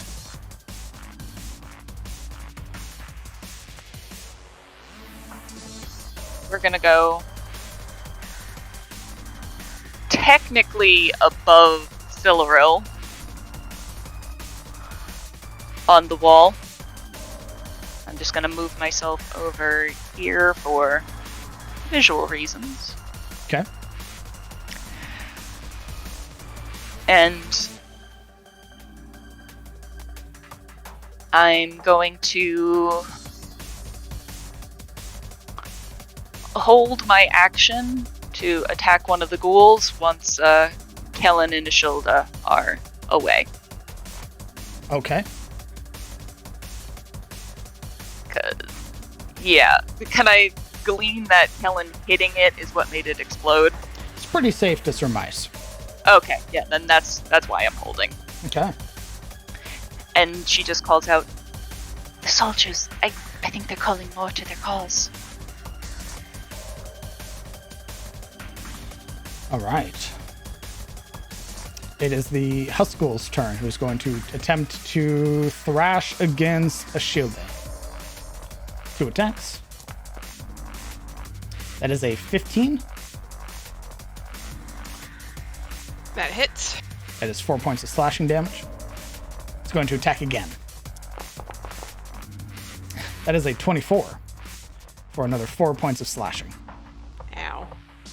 You would watch as the hands sort of desperately begin trying to claw at you. Again, it's not so much like it's trying to kill you so much as it's trying to get a hold of you. All right, that ghoul is still running. Run, Forrest, run.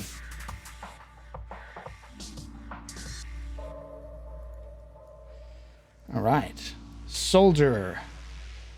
You'll be a soldier. This soldier is going to hurl a javelin at Kellen. I have some kind of sign on me that says javelin target.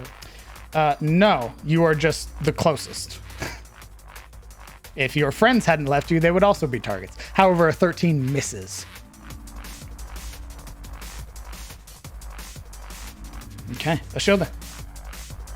Disengage and move. Let's see it.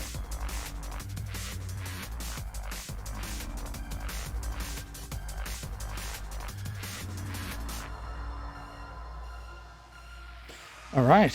Anything for your bonus action?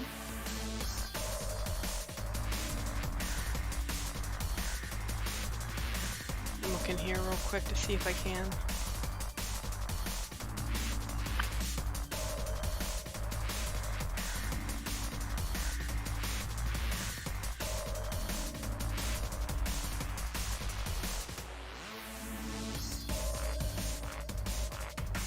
No, I don't have anything. Okay. Kellen Aldane. Well, as I've been summarily abandoned, I'm going to disengage as well. Okay.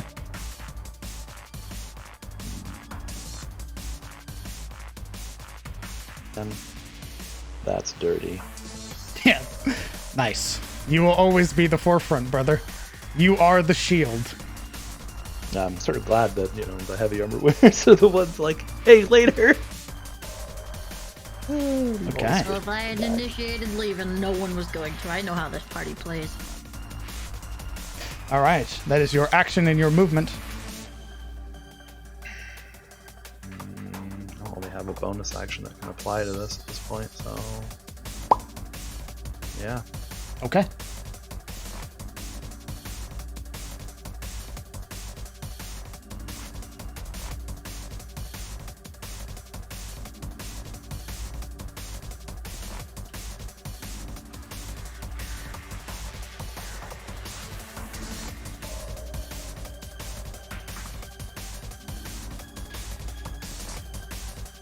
Okay. How much movement? Just enough. Would you look at that?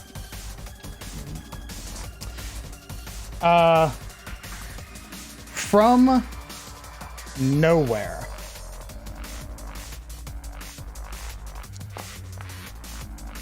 Oof. That's a miss. You would you would feel, Silura, as something catches against the back of your tabard and misses. Attacks again. A 21 hits. As emerging just beside you, a figure who sort of emerges from the shadows.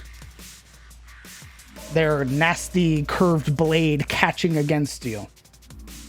As you suffer 5 points and sneak attack damage for an additional 5. Where the fuck did it come from? That thing was in this realm! That thing was invisible. Actually, it was in this room when we saw it. Hold on. I can't click. Never mind.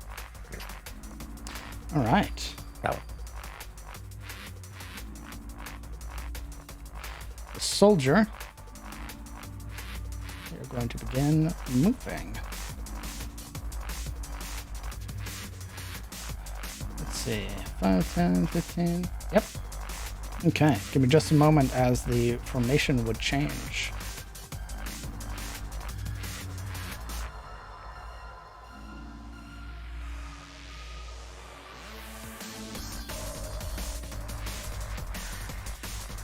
The tainted soldier uses its entire action to move the formation. This soldier is going to go. Hurling a javelin at Yuria. she is out all by herself. As a 22 That hits. for 6 piercing. Ow. I would have also lost its March of the Damned. Okay. How many javelins these things have? Holy shit. You would see that they are, despite being decaying corpses, they are equipped. They have like a short sword, a shield. They have a spear along their back. They have like a satchel of javelins. Oh, shit. That reminds me, DM. Yes.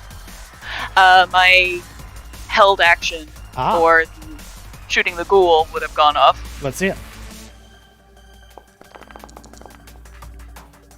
That hits.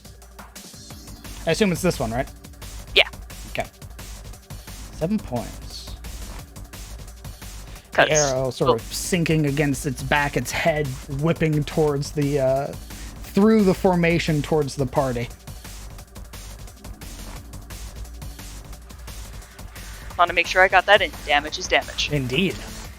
It's very important. Okay. That was the soldier's turn. It is the bowman's turn. Who's going to begin climbing out the window. Joining the fray, you would hear the shatter of glass as the skeleton archer sort of moves out into the hallway. Let's see.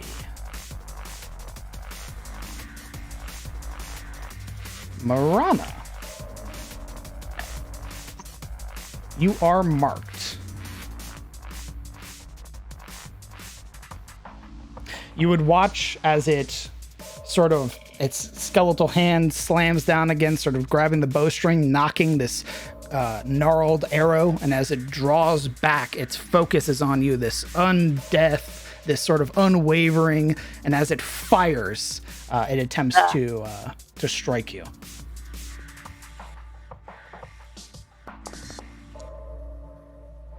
$11 doesn't hit though. Woo! Okay. And as it missed, you are no longer marked. And that was its movement. It is the ghoul, who is also going to spend its turn climbing out the window. You're up. This husk's still alive? Yes. This husk in the back is still alive. Neat. Alright, we're gonna Eldritch Blast it. Let's see it.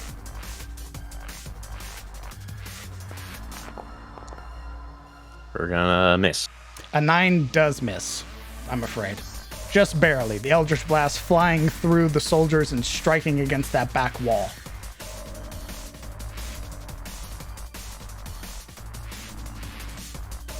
You doing anything else on your turn?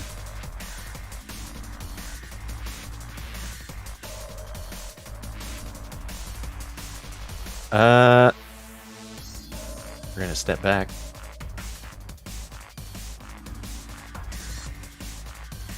Right here. Okay. That's it. Siluro. Okay.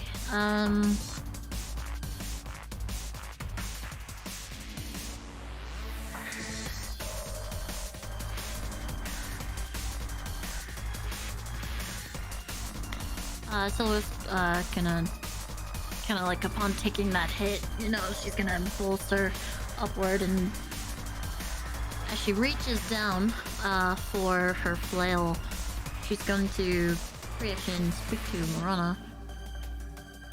I have never seen anything move like you. They are going to need your help to get out.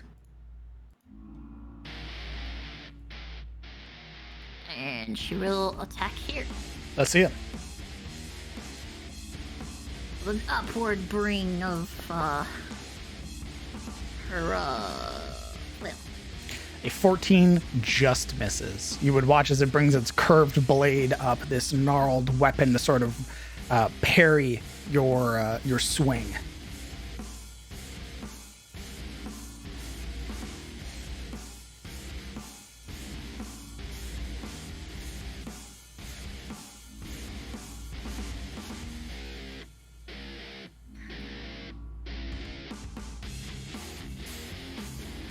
What is he doing, Silura? She's going to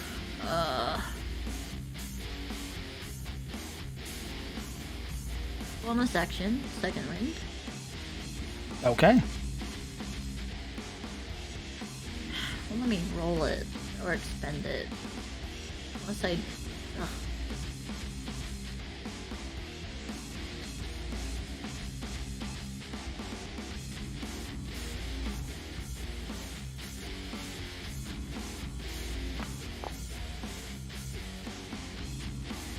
Okay, you restore 11 hit points.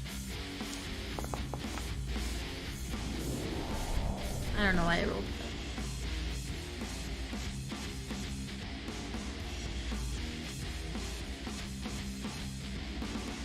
All right.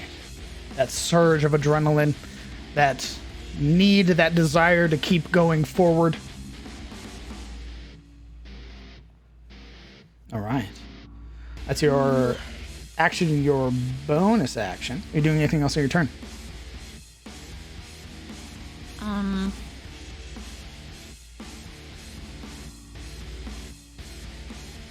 Like, currently you- 10 feet above you, technically. Okay. What can you do with movement again? Just move. Just move.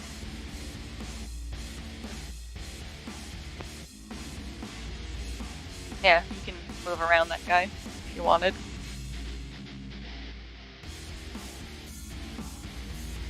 She can move here. Okay.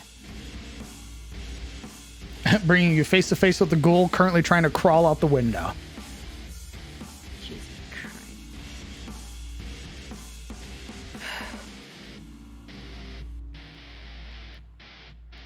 All right. That is your action, your bonus action, your movement. Are you moving any more, or are you staying there?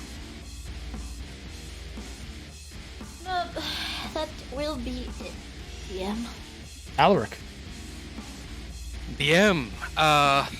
So each tainted defender can move the formation 30 feet, right? The whole formation can move as one unit, so Right, long as so- a unit within has movement. So we're not running them ever. And we are flanked, so it's a fight. Alaric will use his bonus action to rage. Raging. And as they encroach upon Kellen, coming up on his flank is Alaric rushing in to meet the line of defenders. Shields clashing. And as he arrives, he does arrive with like this hellish battle scream that evolves halfway into a lion's roar, coming from the mouth and then the jowls of a suddenly shifting, swelling Alaric as he's embraced by his were-lion form. And there's the funny light. And he will attack twice. Okay. This one right here, The one in front of you? in front of Kellen. In front of Kellen. Gotcha.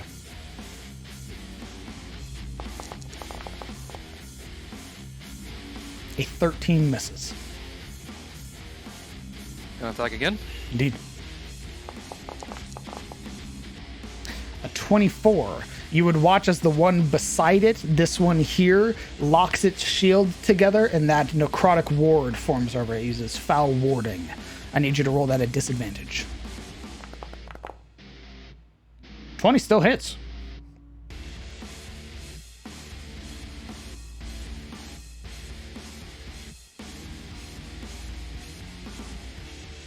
Okay. That's my turn. Raking across that gnarled armor, you would break segments of it off, but they still continue to march. It is the defender's turn, who is going to slash out at you with its hand axe. That is a 14. Misses. Misses. And then it is going to follow up with a shield bash. A 10 misses. Yep. Both strikes, the first one missing, the second one catching against that Bloodguard shield. Okay. Being met by it, in fact. Alaric putting his shoulder into it. It is the Huskulls.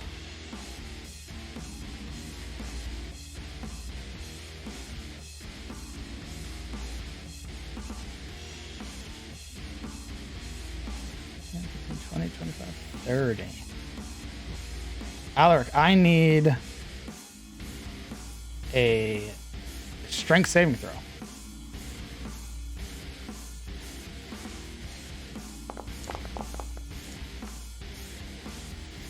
It's 14. Sorry.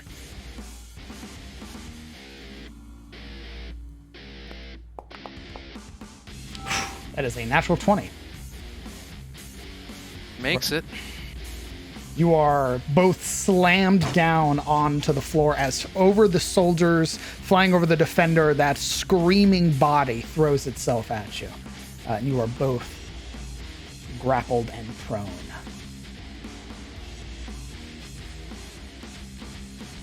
Nice.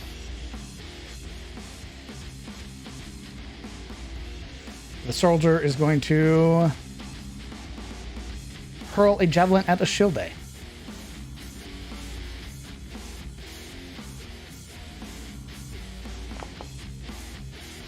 is a 14. Hits. It is 6 points of piercing damage.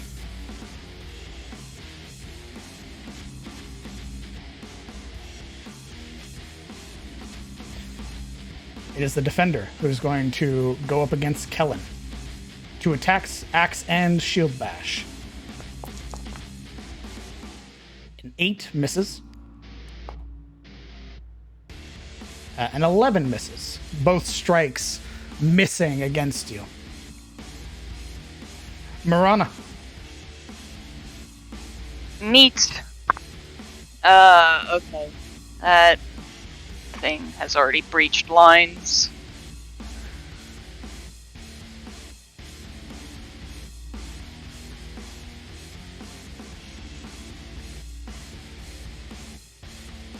And that one is still here. How does that one look? It looks, for undead, it looks very whole. Ugh. So none of these are looking quote-unquote mortal. This one is looking mortal. Yeah, except I know what happens. It's mortal.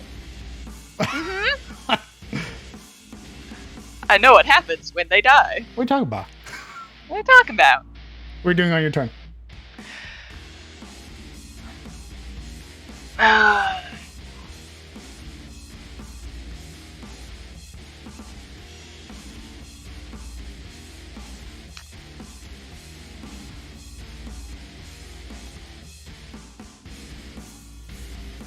gonna say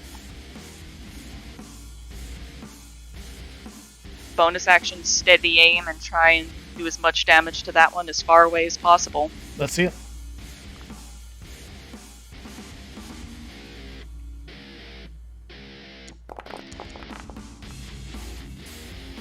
That hits.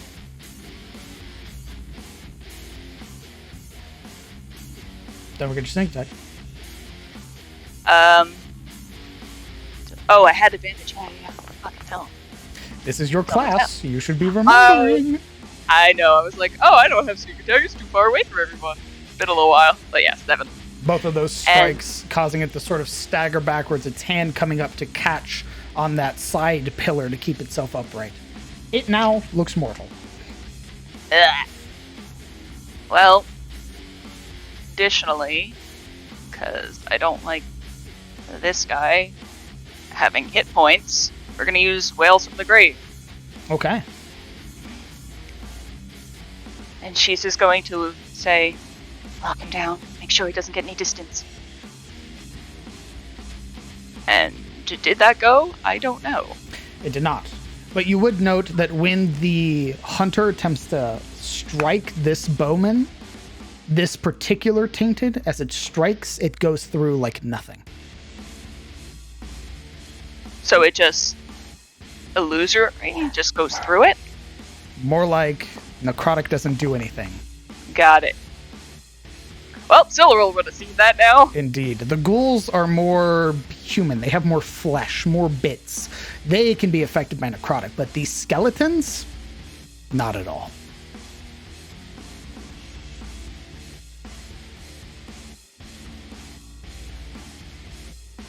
Okay.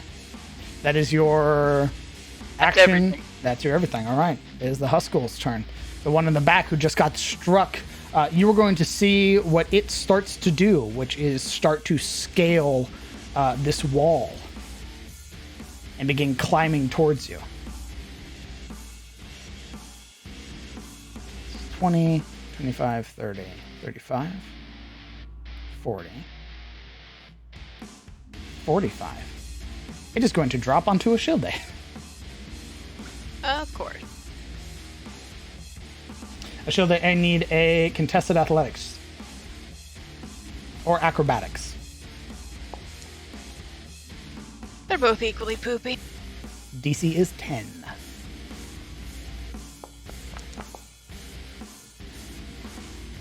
Okay. You are prone and grappled.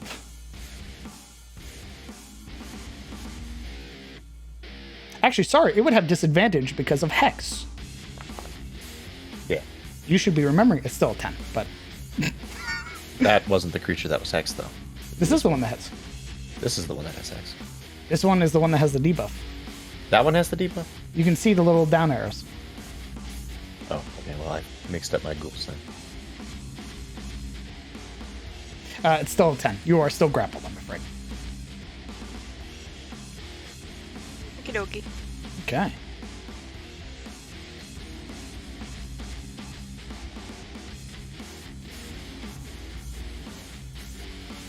It is the soldier. Poised behind, you would watch Alaric as that spear comes down and drives past the defender's shield towards you. And because you are prone, it is at advantage.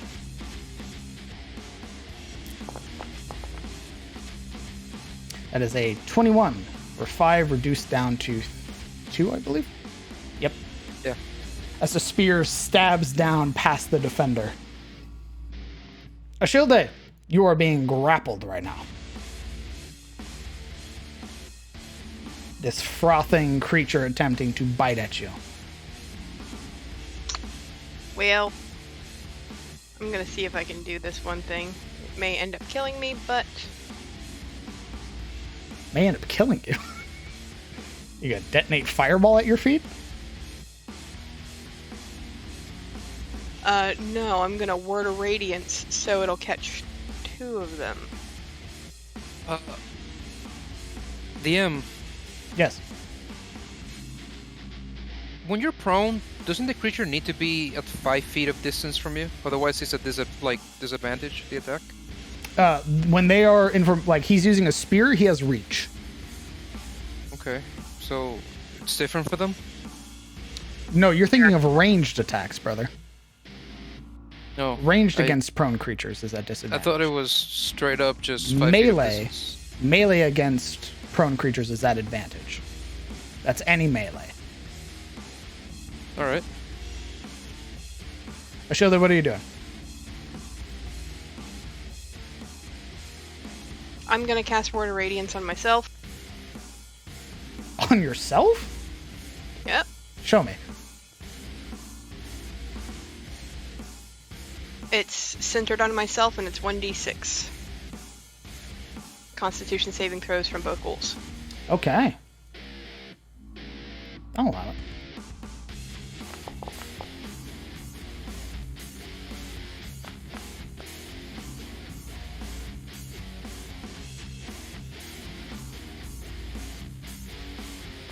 Actually, I also need it from the defenders. Oh no, never mind. Let's say. Since it's centered on me. One fails, one succeeds. Is it half damage? No, if they make it, they make it. Okay. Cantrip.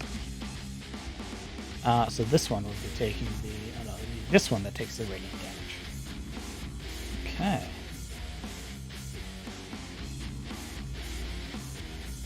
That word uttered, that the ghoul sort of lashing against Alaric is the one that is struck by it, their body becoming immolated momentarily. The one on top of you, though, they are stalwart. Mm-hmm. Okay. I can't move because I'm grappled. Kellen. Awesome. Shit.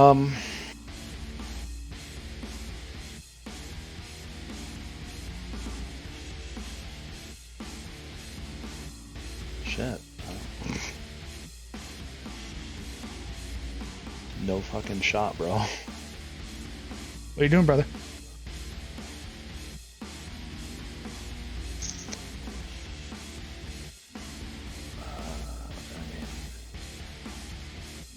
Not a whole lot of options here.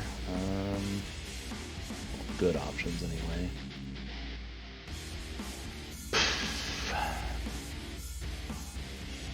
Which one is the one with Hunter's Mark, since I see 2 bullseyes out already? This is the one that's Hunter's Mark. Okay. Can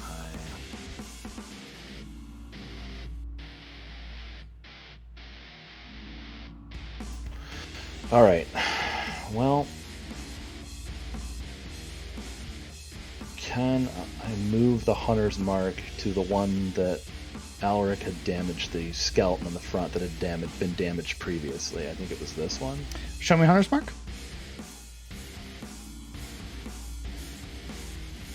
So if the target... Oh, I guess it has to drop to 0.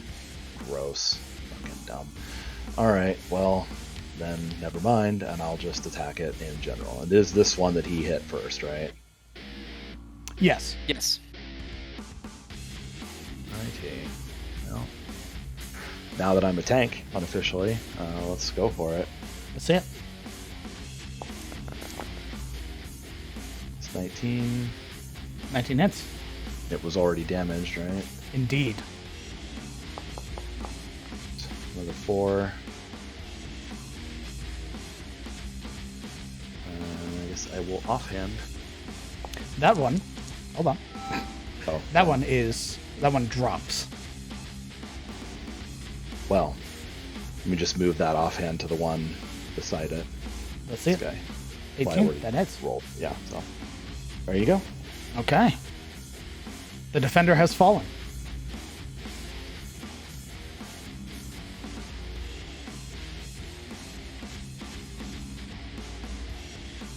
Anything else on your turn, good sir? Well, I killed one, damaged another.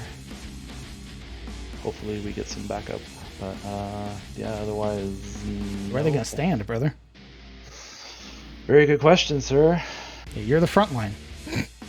Better start dealing with the front line or else. Not really by choice, is it? But yeah, I guess... Is this school over here the same as the other? No, that one's dead. Never mind. I'm blind asking the question. Little scully bit.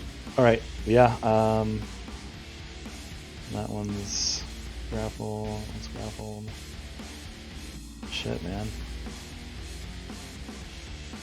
So both Ashild and Alaric are prone? Yes.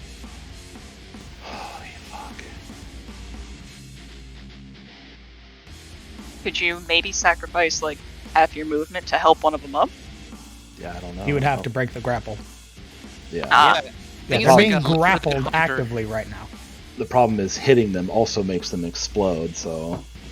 Like, yeah, I could ungrapple them, but then they're just gonna take fuck ton damage regardless, and it's like there's no good options. We need to start figuring something out, brother. That was your 2 attacks. Are you staying there? Yeah, I guess. Okay. It is the Blackguard's turn. Roll for him real quick. Okay. Silverol, you would watch as the figure you're fighting, that sort of wicked grimace beneath the hood, vanishes into the shadows.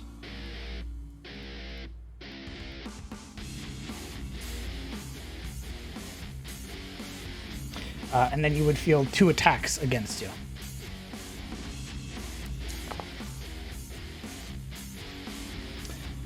$18 hits. So you suffer 9. And an additional 5. That's its first attack. Its second one swinging out. An 8 misses. Okay. its turn. All right, the soldier is going to stab forward with their spear towards Kellen, using their March of the Damned. It is a 14, which misses.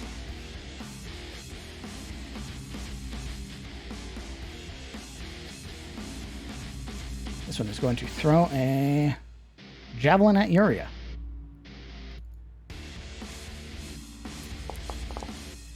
As a natural 20, for a total of 23 for 9 points of damage.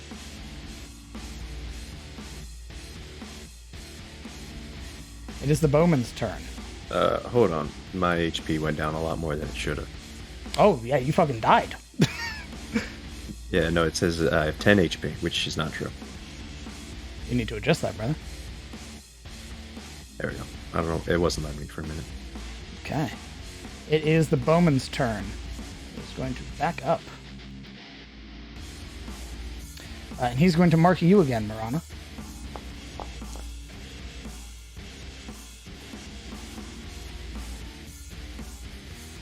And fire.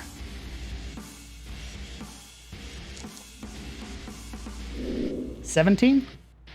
Ah, just hits. That is 8 points of piercing damage. Plus the mark, which deals an additional 4. Ugh. Not good, not good. And you can see exactly what you called was going to happen is happening, where the archer is getting further back out of combat, away from melee, and is just peppering you guys. And it is the ghoul, who bursts out of the glass and attempts to swipe at Siluro.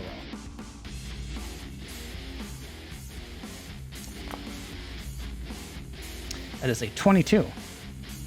7 points of slashing. I need a Constitution saving throw, Siluro.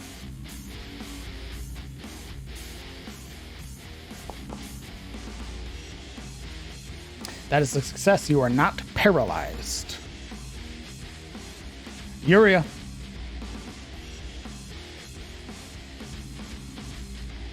Is this school actually here, or is it on top of a shield day? It is on top of a shield day. So I can move without taking attack of opportunity? Yes. Okay. This is what it actually looks like. Gotcha.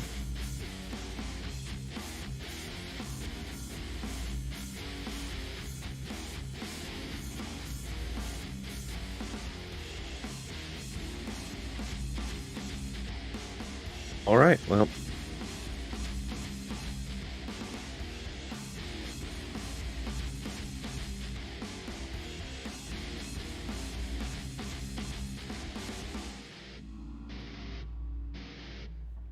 Yuria.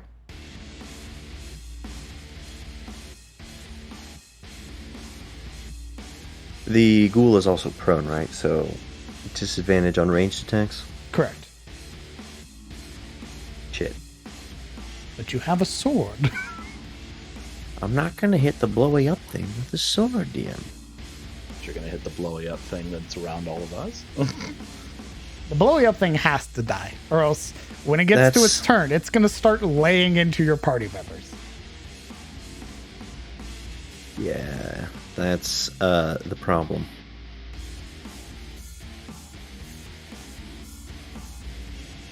Alright. Well, it has Hex. So we're going to back up.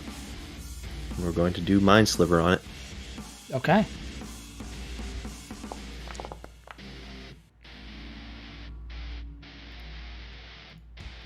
Ooh, intelligence saves. It's great at those. 6 points. Plus X. An additional 5. It is barely holding together. Oh. It still lives. It does. Oh, alright. Well, I'm gonna move back another 5 feet. And that's my turn. Okay. Celeral, you are being swarmed. Indeed. What are you doing?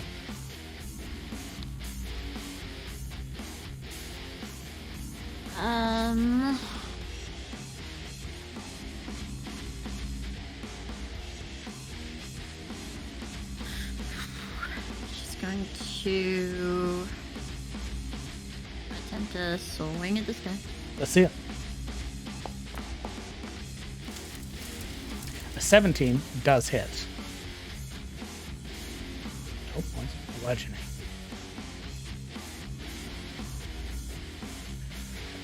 Slamming it with the flail, you would watch as its body sort of collides against the wall near it. It already looks bloodied.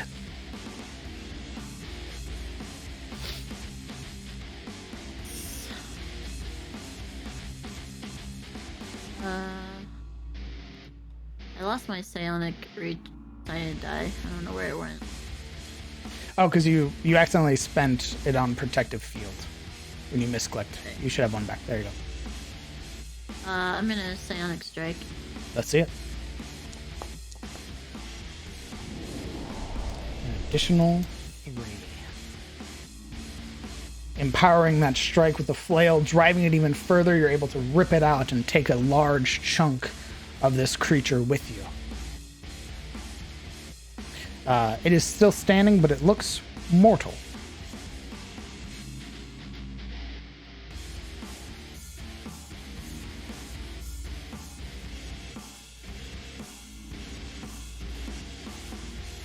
Are you doing anything else on your turn? Nope. Okay. Alaric, you are grappled. DM. You are prone, but you are raging. Yes, and the way that I picture this is the ghoul on top of Alaric essentially beating at him like a hunter from Left 4 Dead. So I know it's not very sensible to kill him because he's close to everybody else, but in his state of rage and all that, Alaric is just going to swipe at it. Let's see at it. its face. And 11 hits. And 7 is more than enough. As you strike, you slash one of those pustules, and its body violently quivers before erupting in this spray as it uses Virulent Burst. Okay. I need Kellen, Alaric, and Ashilde to all make me Constitution saving throws, please.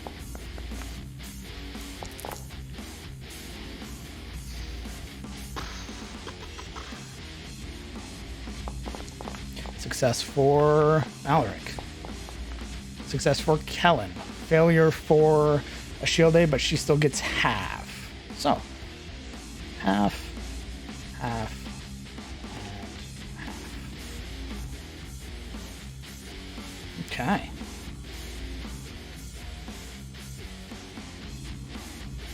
That Huskul is dead. Going to stand up. And Alaric, pushing the husk off of what's left of it after its explosion, will surge forward and step on this difficult terrain here. Does the skeleton below him, does he look like he's gonna come back? Is he stirring? Is it moving? You do not know. There's Doors no are- light to it? There's no way to discern that. Okay. Well, You have to wait and find out. we're going to follow up with another massive paw swipe at the defender below him. Let's see it. Yeah, that hits. And an additional 2 is more than enough to drop the last defender. Its body slamming up against that glass window, causing it to fracture as its body collapses in on itself. He's almost thrown against it.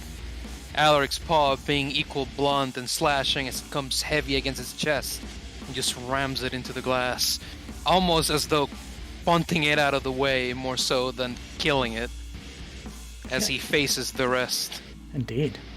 Oh, okay, it's behind that. I couldn't see his token. It was behind the skeleton stuff. That's weird. All right, that's your turn. Yeah, just showing you guys where I'm at. There you go. I see you now. Okay. It is the soldier. Having lost their commander, it lunges forward with a spear strike against you, Alaric.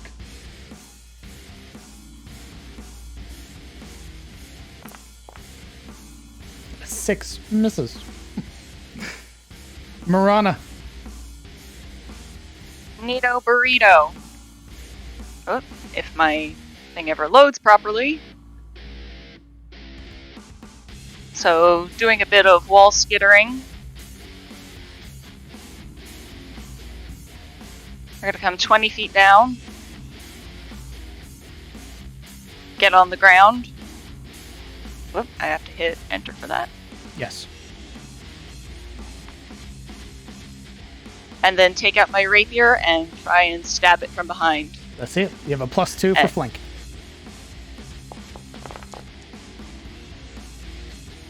Uh, 15. 15 just misses.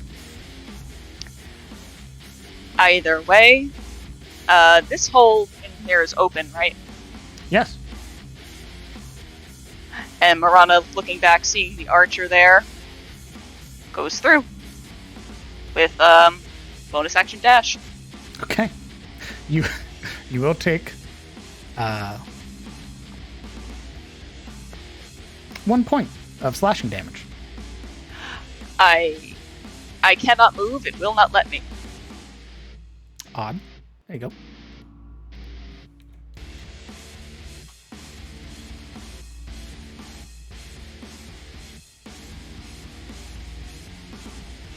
Actually, could I be in the windowsill? Just in case I need to pop out? That is for, like, it's not a place to stand. There's not enough platform. The only reason the ghoul was there is because it was using the rest of its movement to get out in the next turn. Gotcha. That's it. All right. This Huskghoul is going to lay into a Shield of Iron Hands with 2 attacks. That is a 14 for 6 points of damage. You're unconscious. It is then going to immediately continue clawing you. That is 2 automatic death save failures.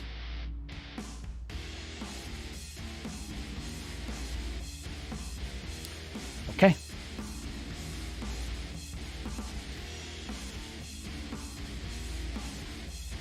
It is the one that's still running. Jesus. Forgot how big this map was. Tainted Soldier would have lost his buff from his defender dying, and he's going to make a slash against Alaric.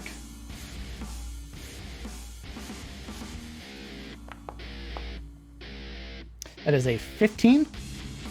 It misses. Misses. And, well, sure, it misses. It's more of like, what would be the word? Like, the term. A glancing blow. It's a glancing blow against the arm that he's holding aloft that caught the spear of the other skeleton.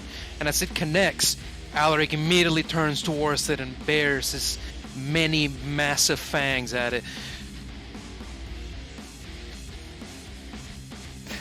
And that's its one attack. It's sort of its strange, crooked short sword, really holding, like, really not even being able to do anything to the Bloodguard shield or even you.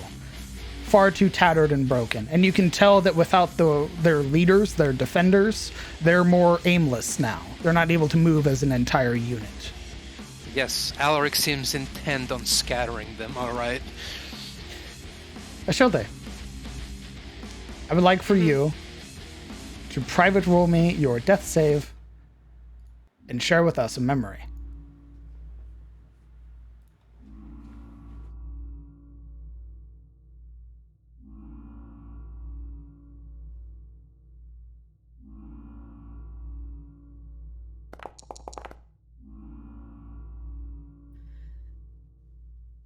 Ashilda would be remembering when she's back at Arias and she was having difficulty with the somatic components of spells, how she had to adapt. and how people would kind of chide her for it.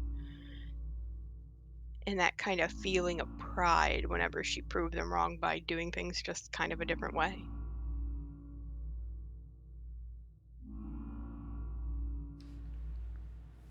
Thank you. With that, we're going to take a 30-minute break. Poggers! Break. Break. Pogo. Break. Pogogors. Go get drinks, refreshments, snacks, and we will come back at the top of initiative with Kellen Aldane.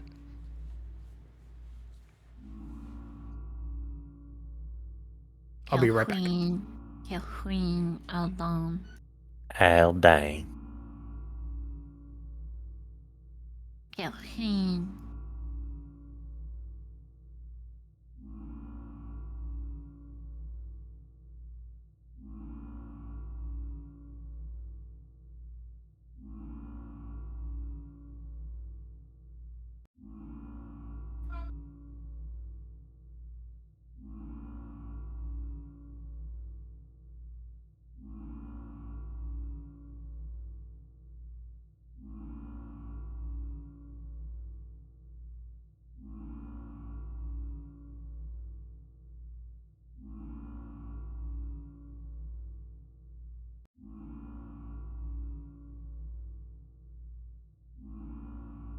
Sorry, chat. I'd look at you, but I know that you guys have probably already reacted to the death saving throw, even though it was deleted, so.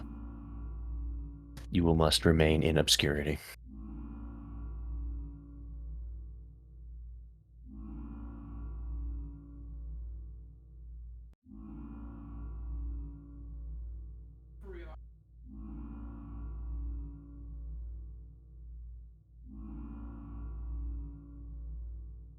Adam's in the hallway talking to himself.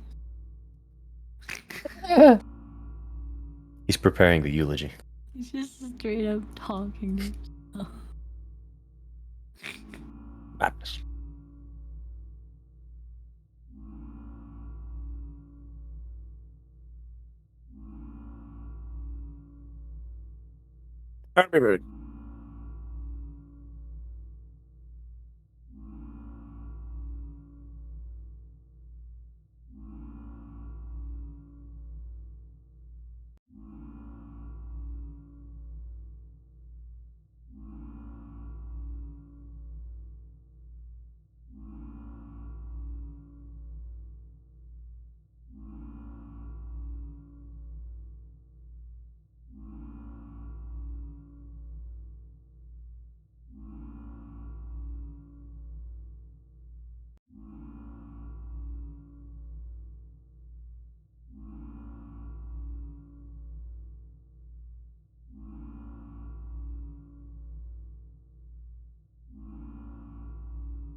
O-Town.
Have the people returned yet?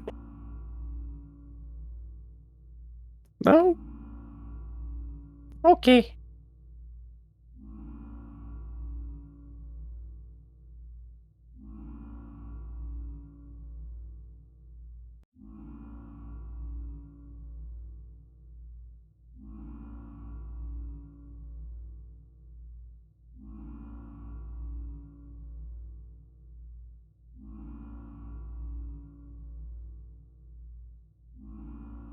I'm still here.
Yep, that is a spell. Sorry, I meant to expand it, and instead I posted it for everyone to see. Yow! What are you doing posting enchantment spells? Oh, you know. You're not allowed to have that. What? Take it back. Half of my list is enchantment. I'm not evil. Not evil. Not evil. Not even a little bit. Really, the most evil. No. Let's see. Real Life Frogger, thank you very much for the 6 months. I appreciate that. Thank you very much. Varys, thank you very much for the 4 months with Prime.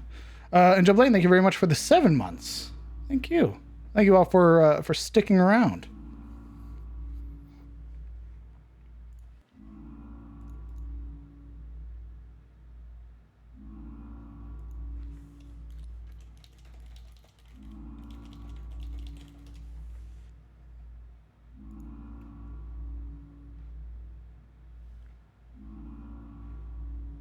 How's everybody doing?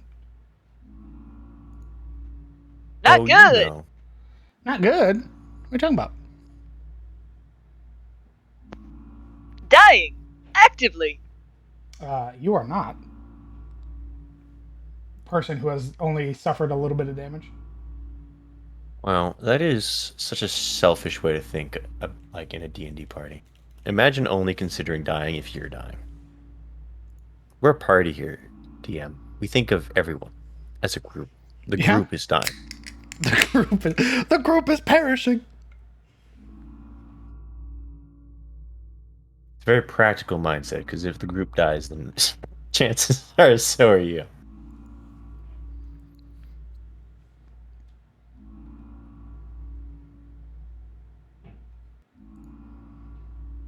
Where the fuck is Marana's token? Did she like jump through the window or some shit? Yes. Yes, Oh my god. I did. Because the thing that I said was going to happen happened. What thing? The thing that the skeletal archer is basically going to move back and use this as a kill corridor. Oh yeah, I mean true, but there's no escaping it at this point. Also, where did Alric go? Wait. Alaric's underneath another token. I had that question too. I'm gonna. Oh, there he is. To quote Dag. Yeah. Where is it? Now you should be Yeah. able to see. Yeah, I didn't see where he had gone, and I was just like, did he also jump through a window? like, god damn it, is this how we lose another paladin? Fucking hell? Disintegrated? Well, we already lost that paladin, to be fair. No, you didn't lose that paladin. Yes, so we lost that paladin. No, he's saying that you already lost a paladin. Oh yeah, lost no. both paladins. I was gonna say, paladins don't seem to have a good run in your game, Ground. Well, it seems like the paladins are self-aware because one jumped ship and the other changed class, so I think they're aware of it. They're like, bro, I think I'm in danger. I need to switch now. Oh, we're in Crown's game? You. Oh, get the fuck out! Give me that stick. I'm taking off my armor. I'm a barbarian now. Get this paladin off of me! Get it off me! Get these oaths off me!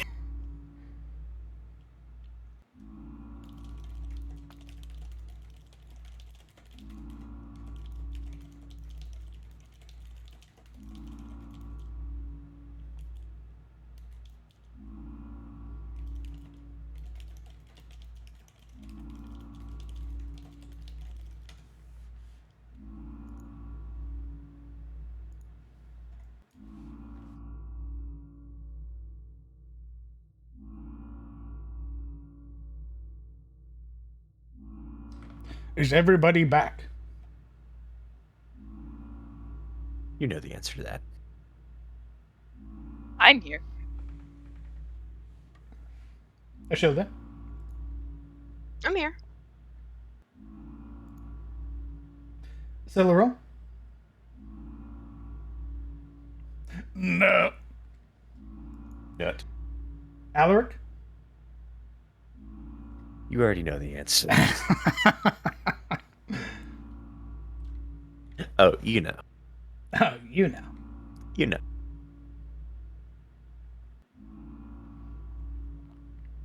Kellen? Oh. You know. I just saw him.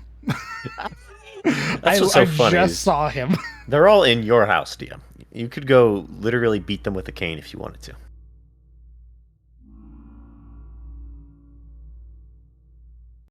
mean, if you could. I don't know if you can.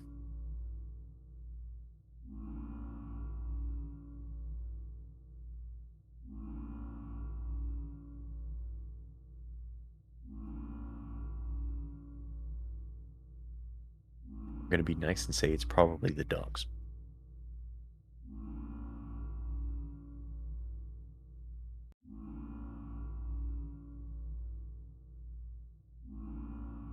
Hello, cat. What have you found behind that dresser? Ahmed, Nothing. She's like, nothing. a I don't see hairball. nothing. I put it there. Yeah. You would, wouldn't you, you little stinker? Yeah. Oh, no. It was a cough drop wrapper. There you go. Mm-mm. To vomit later. Yeah. Do I love this trash? Thanks, Mom. Hold it! Put that down right now. Okay. On your bed? Very well. Right on your pillow. Look, you can't blame me, Mom. I was role-playing a raccoon. It was what my character would have done. Oh my god. Throw away the entire cat. I'm back. Hey, Welcome back.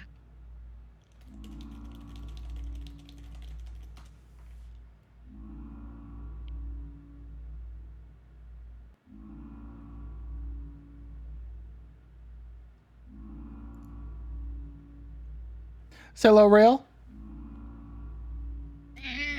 Fantastic. With everybody back, we go. Back into the throes of combat. Kellen Yeah. O'Dean.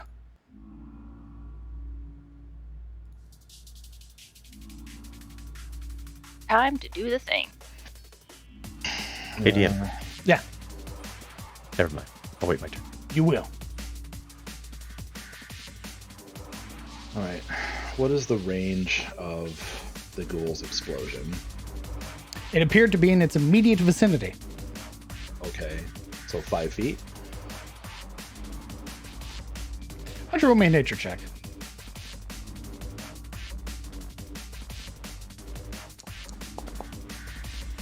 $13. Yeah, 5 feet.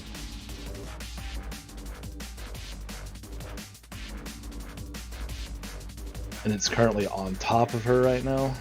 Correct. What would I have to do to drag it away? You're gonna have to try and grapple it.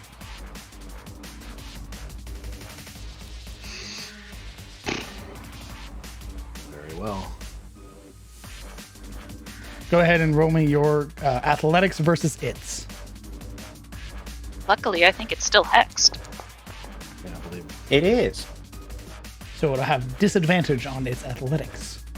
Yes. This is literally the only time that comes into play with Hex. That is a 13. You are now grappling this creature. Well, if it's on top of her, I didn't want to necessarily move.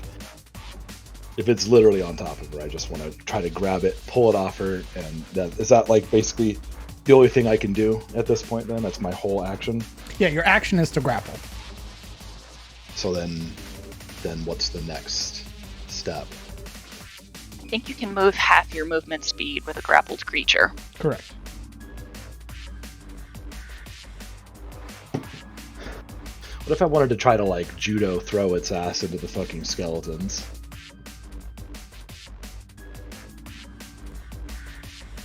You can certainly try. With how it currently is health-wise, you might run the risk of just popping that water balloon right on top of yourself. That's hot. So it's okay. Well, if that's the case, then yeah, I guess I'll go here then. But I have to wait until my next turn to do that, or can I do that in this turn? I believe you can move now. All right. So if I was Grapple. The grappled creature speed becomes 0 and it can't benefit. Blah, blah, blah. So yes, you still have half your movement. Did you place me there for the grapple? Was that what kind of the whole thing was, or was that like just a kind of because it was here initially? Like, is that whatever? So I have 25 feet of movement at this point. Reduce the half. Right. 25 feet, half, so 10. So 10, so I can go here. All right. Okay. That is your turn. You are holding this ghoul who was desperately trying to get to Ashilde. All right, it is the Blackguard. Blackguard is going to roll for their recharge. Never mind.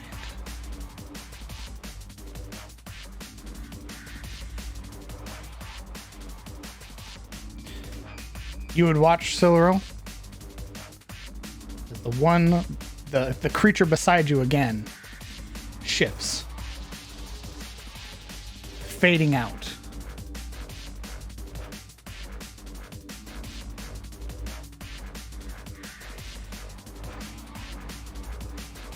And is going to make attack against Yuria. I knew it.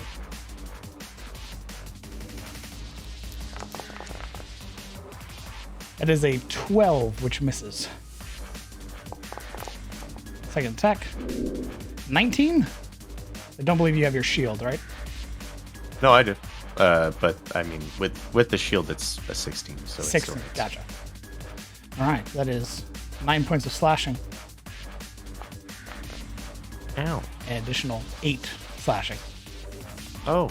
as it sneak attacks.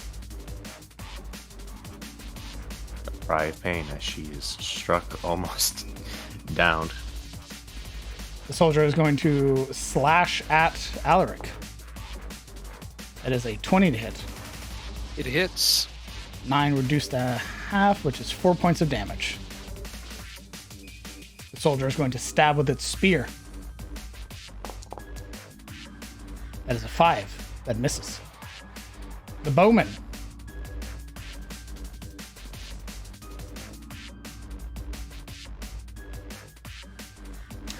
Is going to mark Siluro. And fire.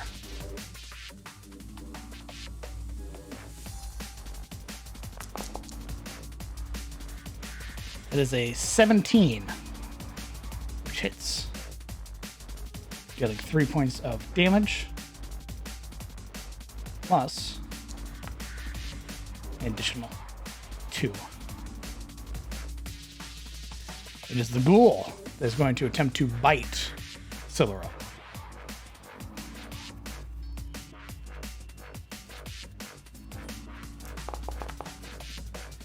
That is a natural 1. If you would like to use your reaction, you may to get a attack of opportunity. Siluro von Ashford. On what? This ghoul. Oh. It just attempted to bite you and sure. crit failed.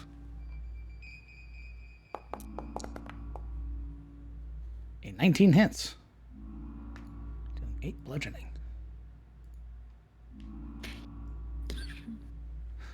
Yuria Zairi.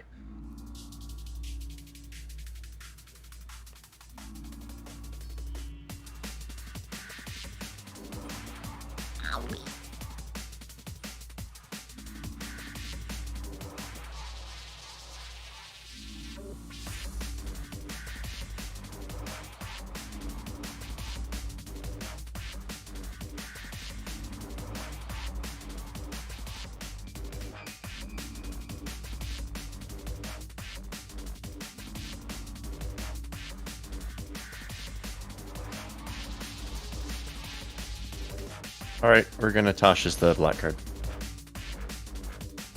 Okay. I don't believe it says.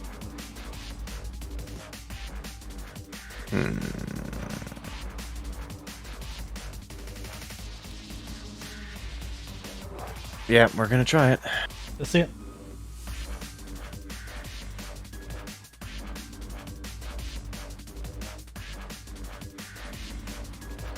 Wisdom saves. It's great at those.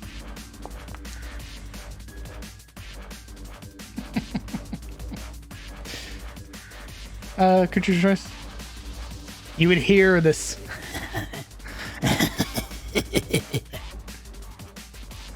as it falls prone, becoming incapacitated.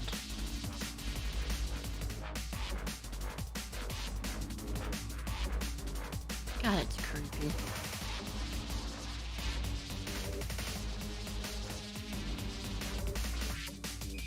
Stay there and stay laughing. With that, she's going to...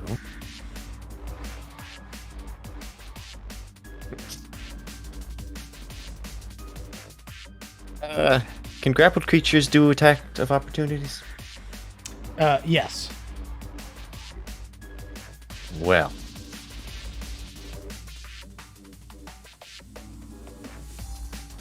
I guess we'll move here, but there's not much else, many places for me to go, so...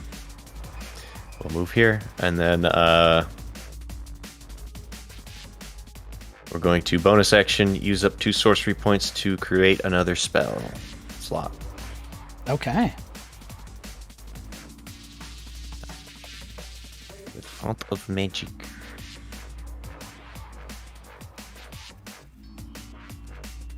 If it lets me, hold it.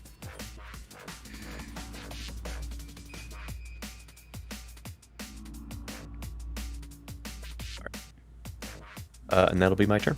Okay. Silver von Ashford. No longer on mark.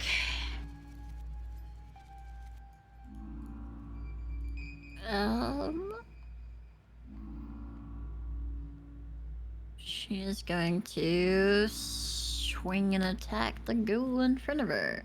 Let's see it.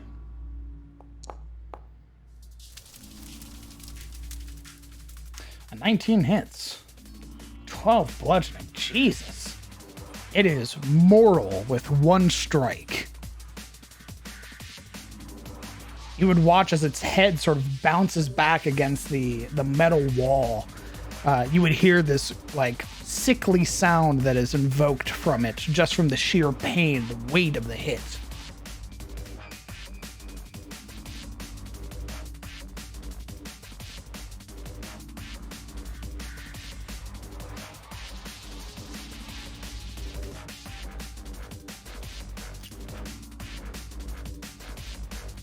And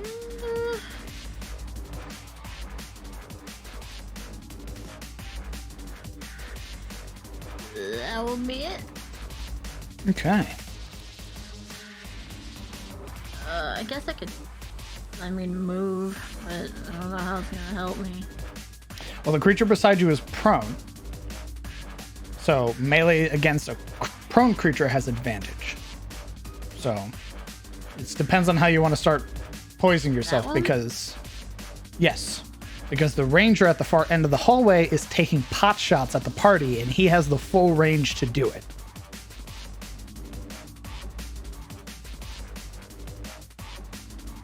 Well, I can't attack again anyway, so Okay. I'm not level 5. You staying there?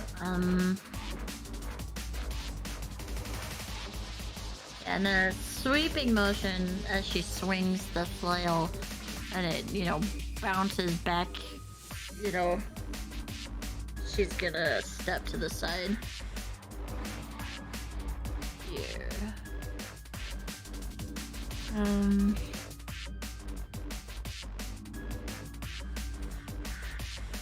Guess that's it. Okay. Alaric Crovine. My good DM Alaric is going to lay upon the skeleton with his big old lion paws. Let's see it. One in front of him, by the way. 9 points. A heavy thud against its body, sort of causing it to sort of crumple in on itself for a moment before pushing itself upright. It is a blur of feral movement as one paw comes in and upward comes the other.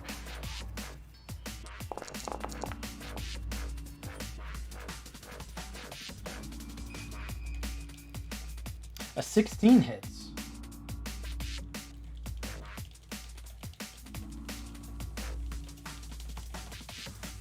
Another 8 points. Boom, boom. It looks like it's holding itself together just barely.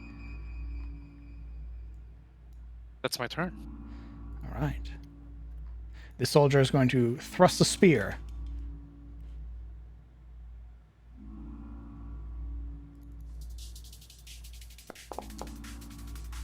That is a 22.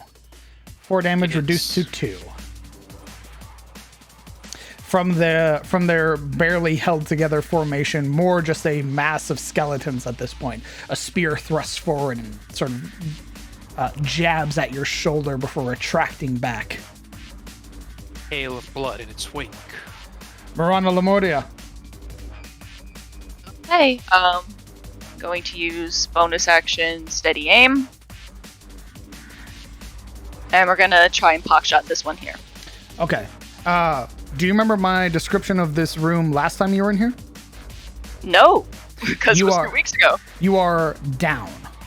This is up. How up? So to get from this floor down here to get up is 10 feet. Remember, Okay, you were viewing into this sort of like pit. All right. Didn't remember that. So in that case, I won't do steady aim. Belay that. But instead, I will go over to this wall, go up about 15 feet, and then shoot at it. Okay.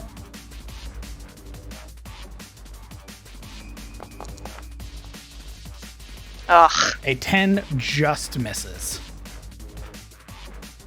That arrow whizzing past its head, snapping from Silleril towards you. Well, I was going to use more of my movement to...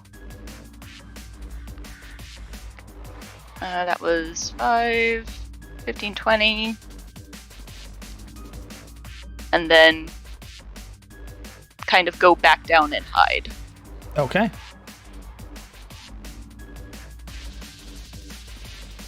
Instead, I will use that bonus action. Cutting action. Okay. And then hide. Go ahead and roll me your stealth check. Oh, That looked like God. a 13, but all right. I got my dice back, everyone. Pushing yourself into the corner, you sort of feel one of those sort of jutting spikes from the wall sort of catch your back. You're, in this adrenaline-filled moment, it's easy to slip up on things like that. But that is your turn, I believe. At least Silleril here. Indeed. At least Silleril is keeping the ghoul at bay. Mm-hmm. All right, that's your turn. Regrettably. It is the Huskghoul who has been grabbed by Kellen. It is going to start thrashing against you, brother. Okay.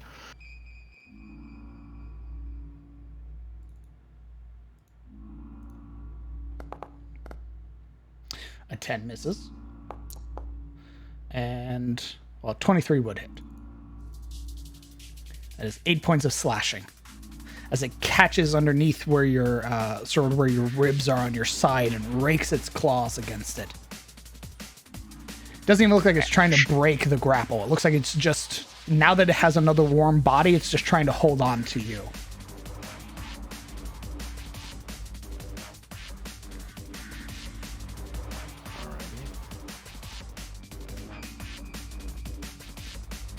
Okay. Oh, what a delightful thing that just happened. All my little tabs just went away. Okay. You don't need those. Tainted I just soldier. wanted to say, shouldn't have made those attacks with disadvantage. Because grappled. Is it? I believe you're thinking of restrained. Yeah, I restrained. think it's because it's prone.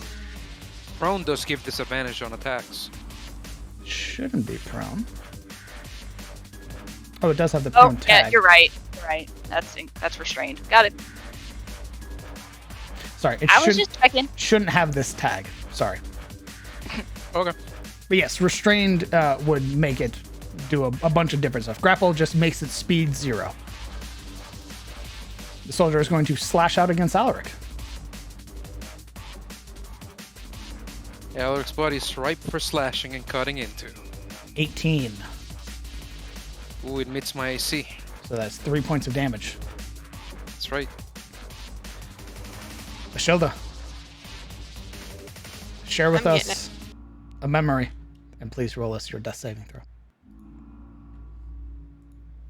The memory is when she was traveling, running across like a group of orcs and them not being that bad after getting into a discussion and doing a feat of strength of out drinking one of them. Trying to get that little bit of information for what she was looking for. And then she continued traveling along her way. And just seeing the difference in how everybody acted in regards to like strangers coming in, how everybody's pulled off, and it was saddening.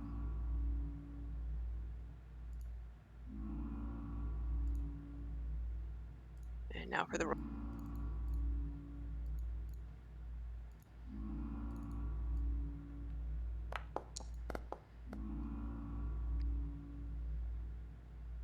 Okay. Kellen Aldane.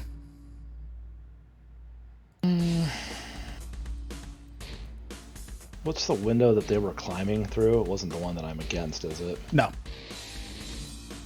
Great.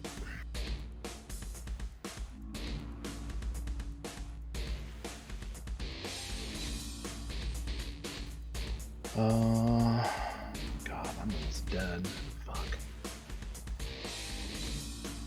If this ghoul stays alive, that is a very high likelihood. Yeah, but I can't move it anywhere. Like, again, no good option. What I'm saying is, nothing wrong with jumping on the grenade.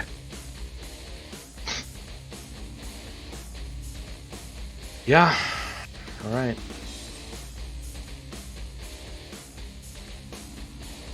And there's no way to like. Oh, never mind.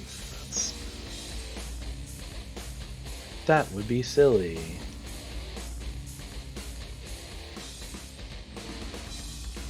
Like I can't smack it and then roll away or something like that. I'm afraid not, brother. Fuck it, man. All right, let's do it.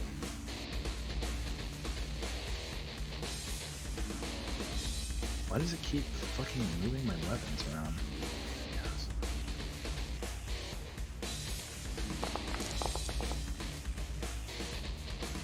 Six points is more than enough. Its body violently shaking as it uses virulent burst. I need a Constitution saving throw.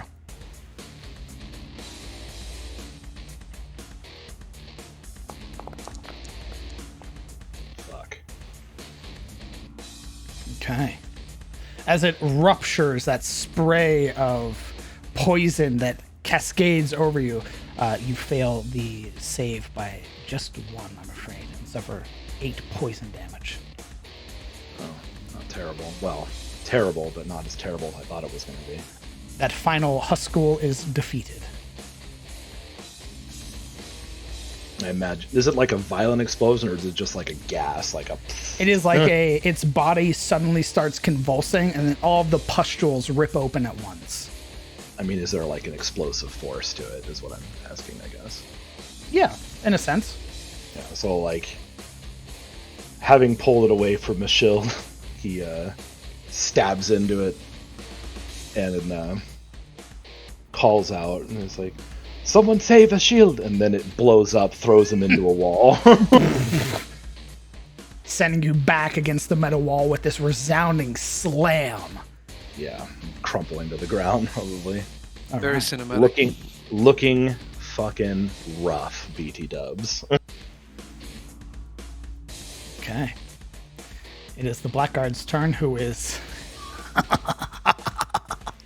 just laughing. We do a little trolling. And I believe it can't do literally anything except for laugh. Correct. It makes a wisdom save on each of its turns, or if it takes damage. But other than that, it is prone and incapacitated. That is not enough to succeed. It continues to cackle. The soldiers march on against Putting Alaric. holes on Alaric, yes. Indeed. He looks like a pincushion by now. A 8 misses. Yep. Next soldier goes with a spear. That's a 19. Hits. 5 points reduced to half. You get 2 damage. Oh my own. Death by 1,000 cuts. Right. It's kind of the barbarian's bread and butter, thankfully. It is going to... The archer is going to mark... Or the tainted bowman is going to mark Siluril and fire.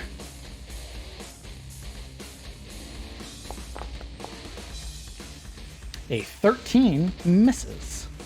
The arrow streaking across that broken segment of glass, finding no purchase. The ghoul is going to lash out against Siluril. Going to make a swipe, the one right beside you. That is an 18. I need a Constitution saving throw, Siluril.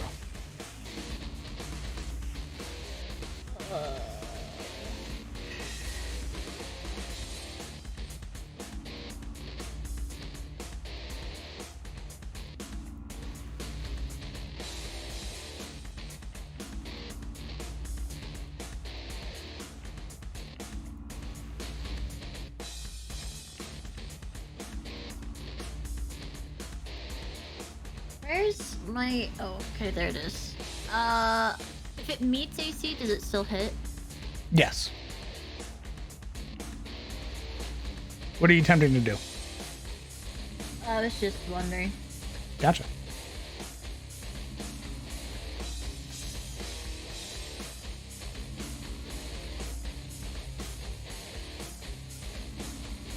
Roll me that con save whenever you're ready. How do the protective wings work again? I don't... how much do they give towards it?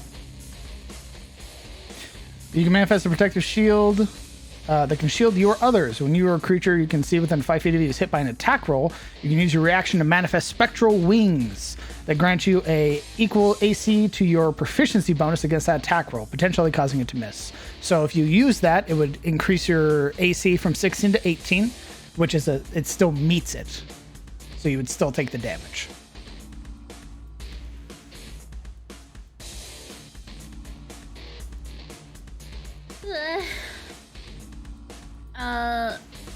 I'm gonna use both charges of it.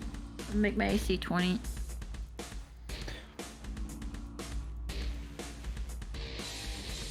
Don't believe. You can use this reaction a number. It's once per reaction. And you can use this reaction equal times to your proficiency modifier. So 2 reactions during combat or whatever, you can spend this to get a bonus. But it's not, what's the word, compounding?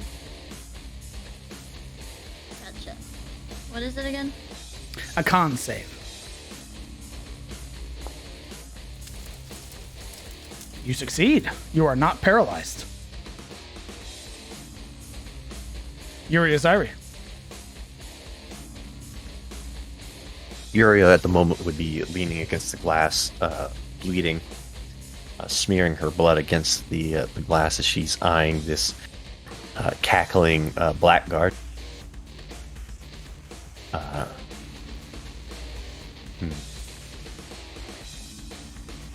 eyes flick over to the archer firing from afar, and then to a shield, and you can sort of see the decision forming in her movement.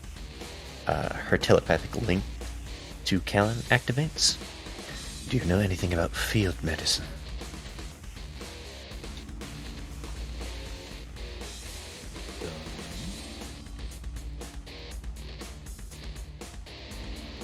From his sort of leaning against the wall state, he kind of like shrugs a little bit, but he might have something that he can do, so he kind of... You can respond, by the way. Oh, I didn't know if it was one way. The telepathic link is both ways now. Alright. I might have something I can try. I just need a moment. So you either need to help Siluril, help Alaric, because I'm going to be indisposed if I do it.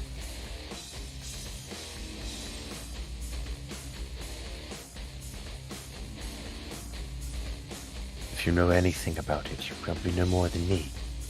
But I can give it a shot. There's also the archer that needs to be taken care of. I don't know if you can see it. No.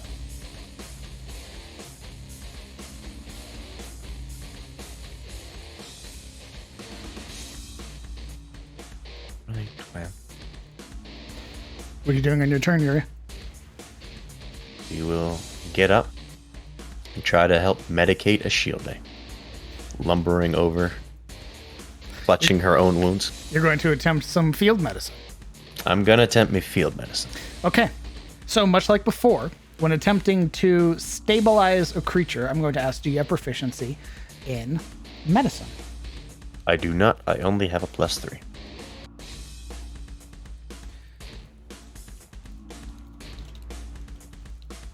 Give me one moment. Okay. I need a wisdom medicine check, please.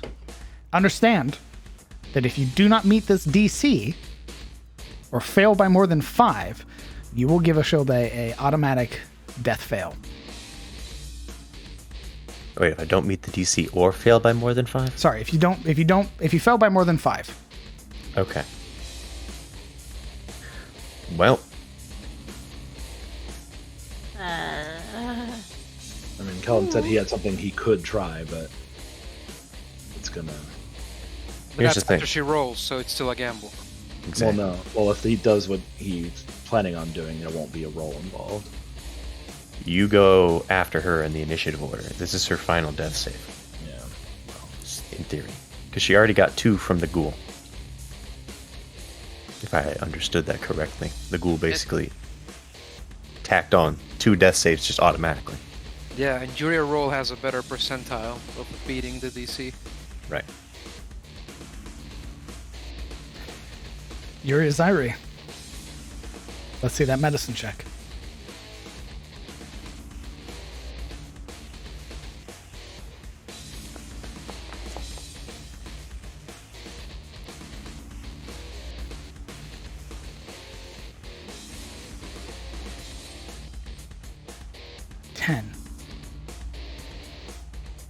Is enough. Hell yeah. You stabilize her. She will no longer be making death saves, but she is still unconscious. Ashilde, you no longer need to make death saves. Yay. Yuria, that is your action. Are you doing anything else on your turn?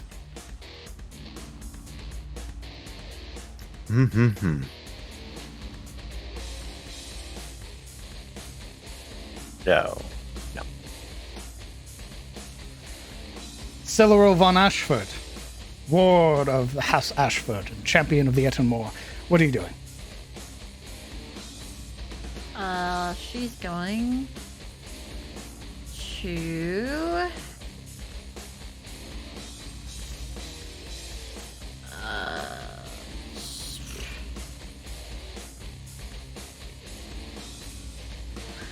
attack this guy. Let's see it. Hell yeah, she is. 25 to hit, 10 points of damage. That is more than enough to obliterate that ghoul.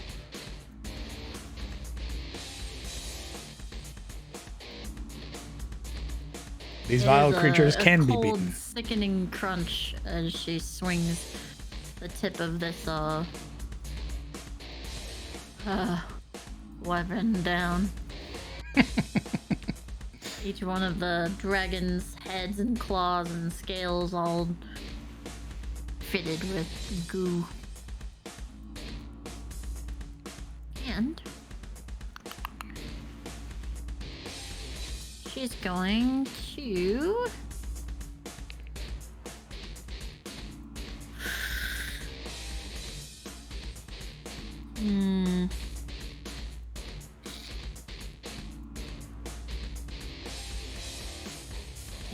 okay, I wish there was something in that room. How are there any like large panes of glass still in here? What are you trying to do? I'm just asking if there are any large panes of very thick glass in here.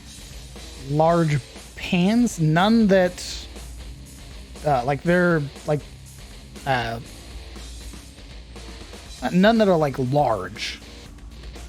Like when you grab a piece, it breaks off in like a segment. Got it.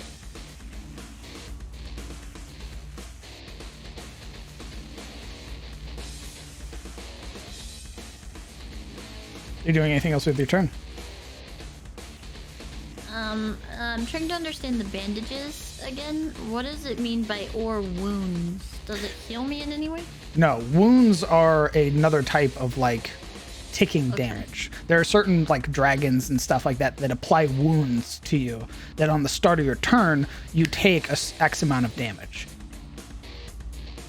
You fought a creature like that in SOE. A bearded devil can apply a wound to a person. Alright. And she's going to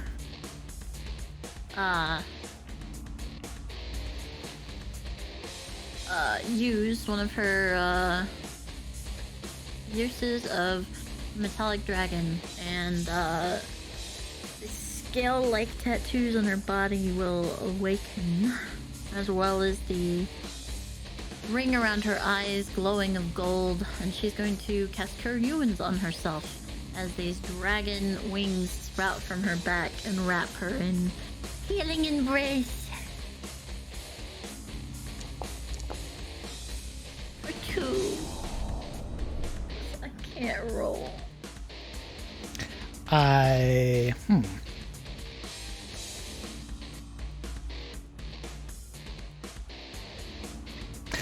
Casting, I'm really sorry. Casting Cure Wounds is your action.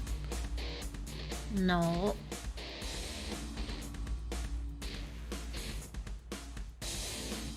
You can cast this without expending a spell slot as a reaction. It's under my reactions tab. You can cast a spell without expending a spell slot. Once you cast the spell this way, you can't do so again until you finish a long or short rest. Okay, never mind. I'm sorry. It's fine. Are you staying there?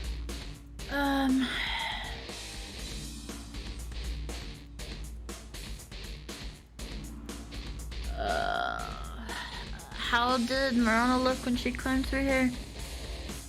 She got a little scuffed up from the glass, Indeed. but Oil is also going to climb through here Okay. to break a sign of light of sign from that archer. You scurry on through. I cannot. Oh yeah, because it's a window. Sorry. You will suffer 1 point of slashing damage. But you are out of line of sight of the archer.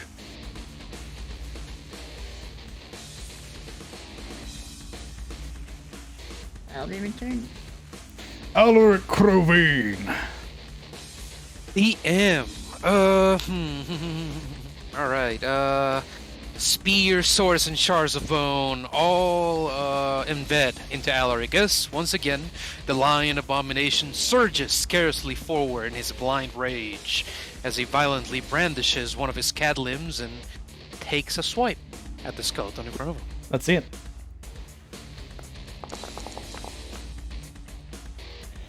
More than enough to send it scattering to the ground. DM. As he shatters through the furs like a spinning Tasmanian devil, like a storm of feral limbs, he moves forward and cuts into their line, immediately surging with another strike at the one behind him. Let's see it. That also hits. More than enough. Again, this one already having sustained damage previously, you slam this one's body against the wall and it falls to pieces. Oh. He sends set pieces scattered across the hall. And DM, that's my turn. Understood. We're gonna do this. Move that back. There we go.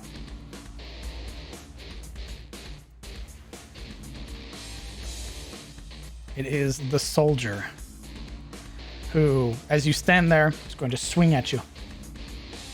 Without a commander, they attack what is in front of them. For a 21 to hit. It hits the M. 11 reduced to 5. A critical strike, this one, slashing across your form. Ooh, it will be reduced even further by my shield, actually, because it was a critical hit. Oh, no, sorry. I don't mean like an actual crit, like an actual nat 20. I'm just saying he Don't rolled get max excited damage. like that. Come on, you're gonna do that to me right I'm now. sorry. We're still get to use the shield, you're gonna do that to me? All right, Marana fine. Lemuria. Alright, seeing Siluril come crashing through, she looks to her. How far back is the bowman? A ways. She grunts at her. End of the hall. The same place he was. And she says, good. And gets her rapier out. 5, 10, 15 to go up and through. Mm-hmm. I can't move my token. Fantastic. So that's 15, 20, 25, 30, 35, 40, 45. And I'm gonna dash and sweep around him. Okay. And we're gonna take a shot at him with the rapier. Let's see it.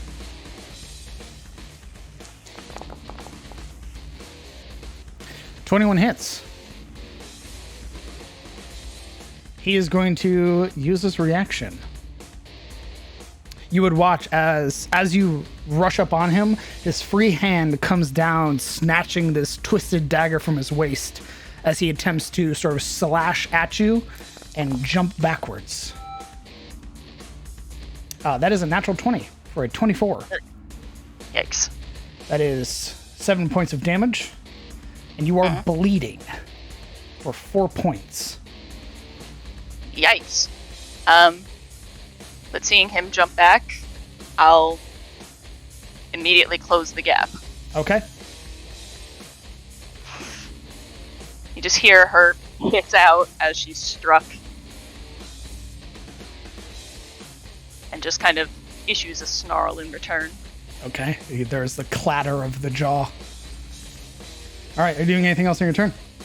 I believe that was your action, your movement, your bonus action, yeah? Yep. Understood.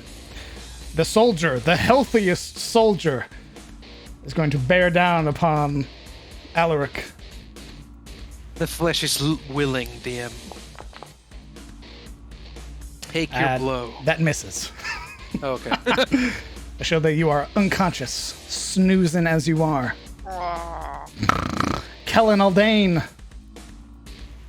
Okay. What's the status of that guy? He's cackling. He's having a good time. He's laughing on the ground. He's fucking living it up right now. He's just vibing He's hard. the happiest person in this group. Does he look fucked up? Does he look not fucked up? Yes, I think he looks was fucked up. mortal. It was what? Yes, he's fucked up. He's also prone and incapacitated.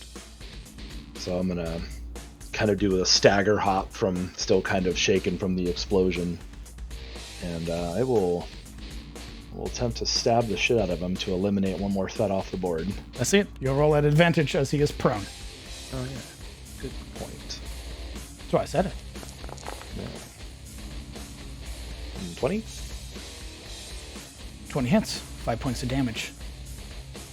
He's missing health, so I'll just throw in my foot.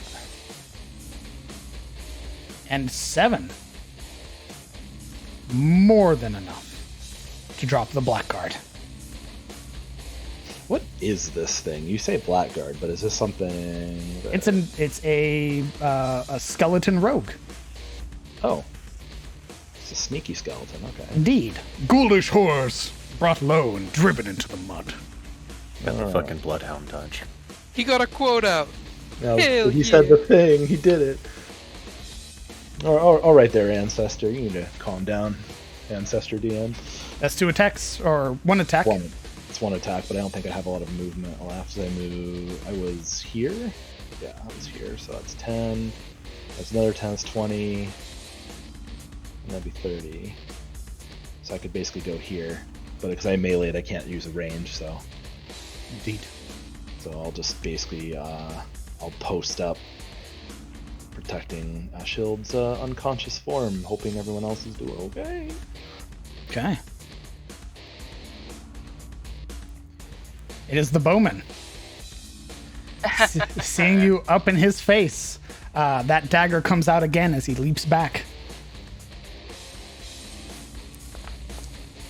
That is an 18. Hits, I'm afraid. That is 6 points. And I'm down. Unconscious. Your bleeding is ticked up to 8. As well as on your turn, when you roll your death save, you will also take a death save failure.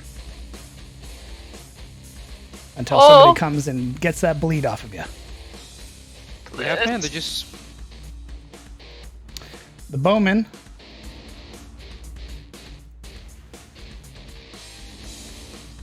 is going to move up. Having felled his quarry, he begins to draw his arrow. Irizairi. Coated in both her own blood and Ashilde, she will rise shakily to her feet, just in time to hear the cackling stop behind her, and Kellen to flank her, and she will turn to see the bowman. And you would see as he's sheathing the dagger, as Marana collapses behind him, and he's drawing his arrow, or his bow and arrow.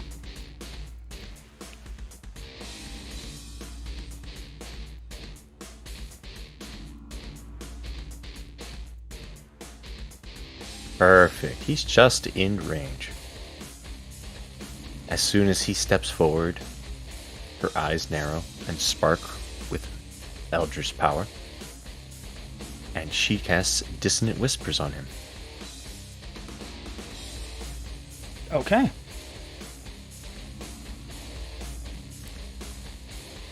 Run, she says, and that begins to build in its skeletal mind until it's all-consuming.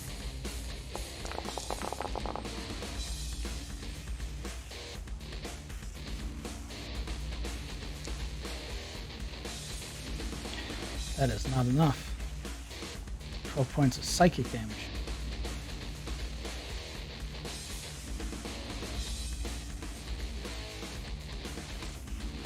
And it's on a failed save, if available, must immediately use its reaction if able to move as far as its speed allows from you.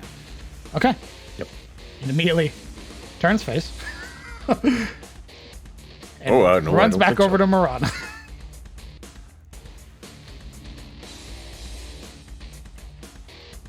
Okay. Oh, apologies. Don't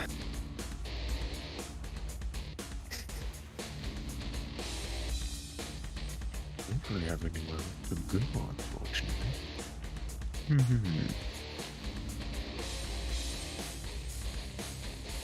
Well, step over here, so hopefully I'm a little farther out of range.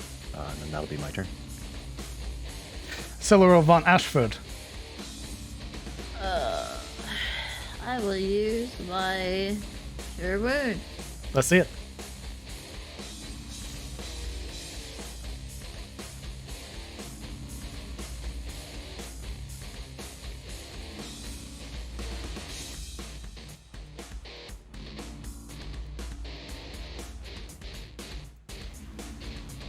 I just don't have spell. It no work. You should be able to go to your spellbook and hit. Oh, because it already marked it as used. Ba, ba, ba, ba. Let's cast it and then uncheck Consume Spell. There you go.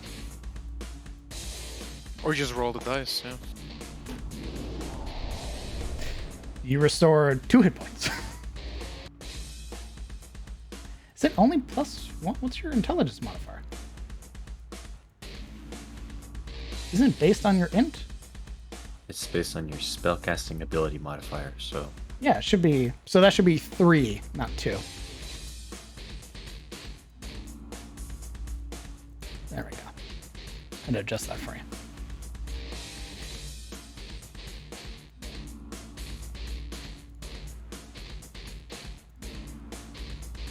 Okay. That surge, those golden scales igniting across your body. A minor heal, but a heal nonetheless. Are you doing anything else on your turn?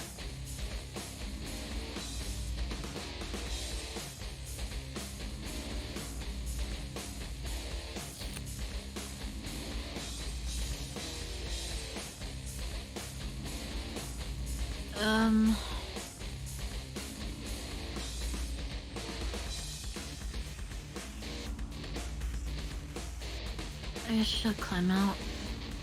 Okay.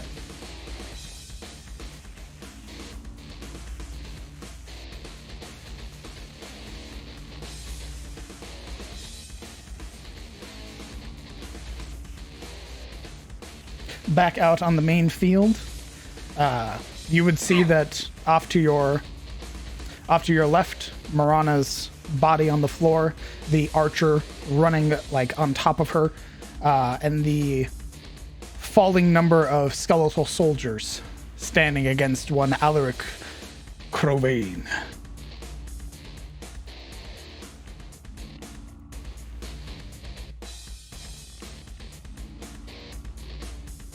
You still have 15 feet of movement.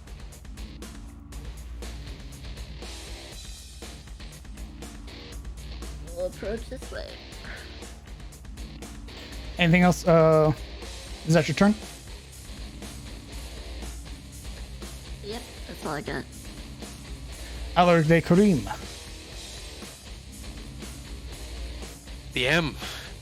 The blitz of tearing and rending and ripping continues. And we'll aim at the skeleton in the back. Let's see it. This time, we'll swing recklessly. Okay.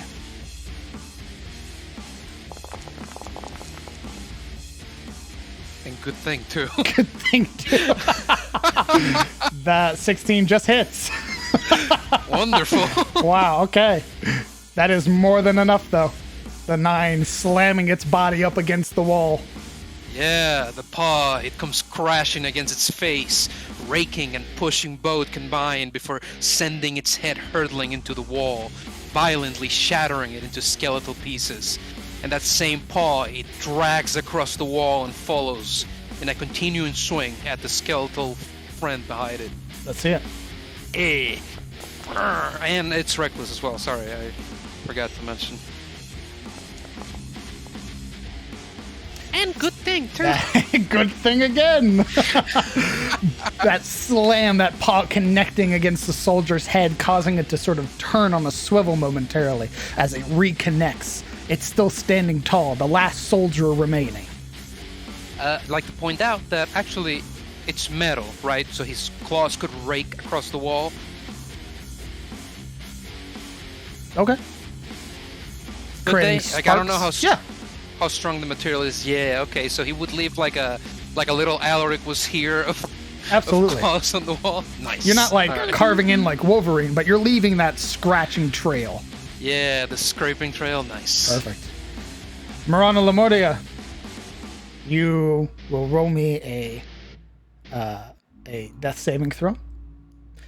You will mark 1 failure on your sheet as the blood or the bleeding ticks, and then you will share with me a memory. All right, let's roll it. Normal. Private GM roll. I'm just making sure everything's Private GM good. roll.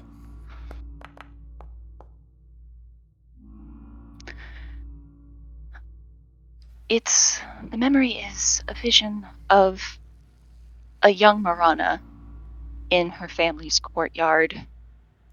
Tiny black dress, excitedly flowing in the wind towards a young boy. past her pallor and strange coloring of her eyes, there is a family resemblance to be had here. And she shouts excitedly, Will! Will!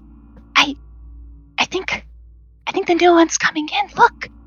And in childlike wonder, pushes open her lip and shows the tooth that she had recently lost and the space left behind.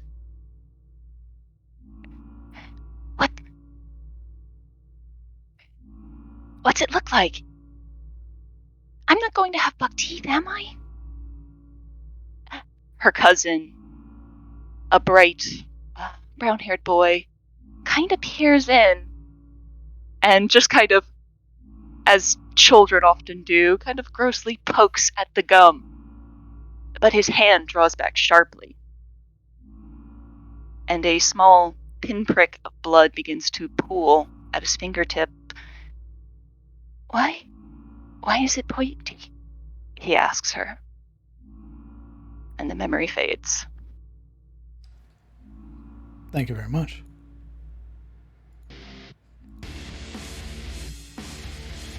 It is the soldier's turn. The last one, the stalwart figure against Alaric Crowvain, and he rolls with advantage due to Reckless. It does. Make it count, my skinny friend. A 19. Okay, he made it count. Reduced to 3. Somewhat. Chode is unconscious. Kellen Aldane.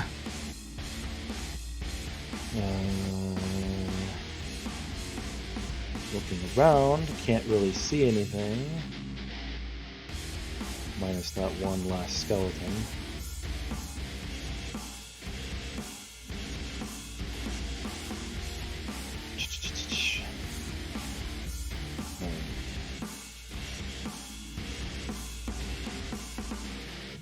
So, well, there's only one skeleton left, right? So, Indeed. And he's battling it out.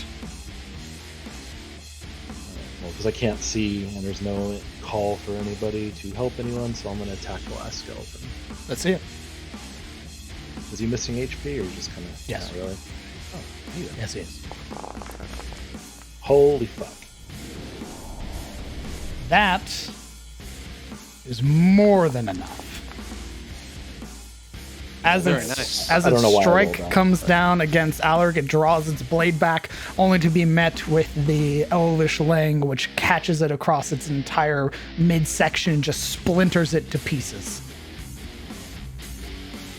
Nice flourish as he's all bloodied and battered. Combat over? No. Oh, we're missing one. Okay. Well, these ones are done. I don't know where anyone else is, but I moved 10, so I'm going to go ahead and do 20 and start heading this way. He's going to do that, like, limp hop run thing and going this way. Okay. What's left? Can I speak to him telepathically? On your turn. Very well. There's still an active combat situation. Well, I know. I just didn't know if telepathy let me bypass that. That was your action, your movement. I don't believe you have anything for a bonus action.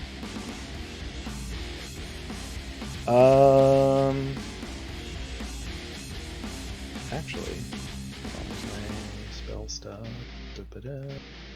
Wrong.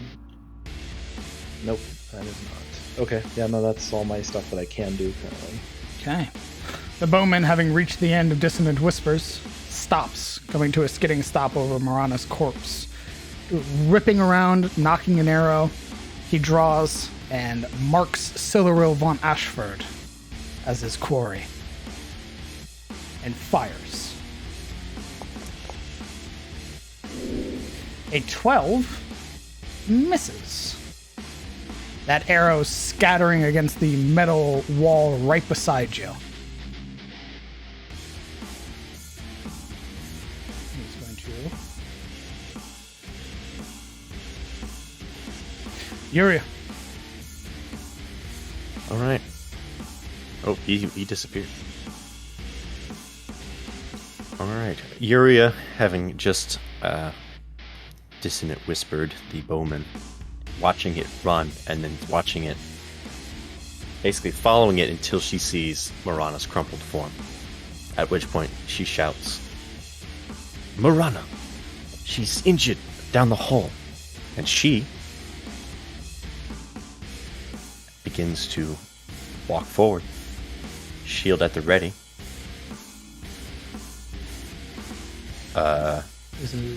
That'll basically be the last of your movement, because that's difficult terrain. Oh, is it? Okay. Yeah. All of the skeletal bodies, all of the tainted, whenever they die, they automatically become difficult terrain. Oh, okay.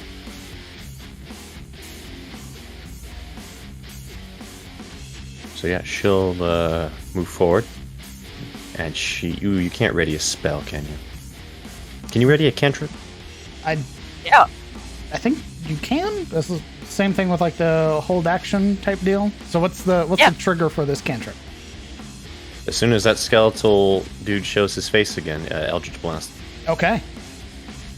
She slowly sort of hobbles forward with blood going down her back, with the shield up. You can see this sort of gathering of energy in her free hand, waiting for its face to appear. That'll be your turn. Silver von Ashford. Upon hearing Yuria call out,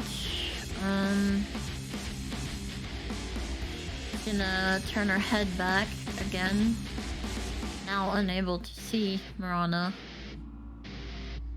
She will look back at Shilde, and then back again towards Marana's area, gritting her teeth with undoubtedly regret. She will make her way there. Okay.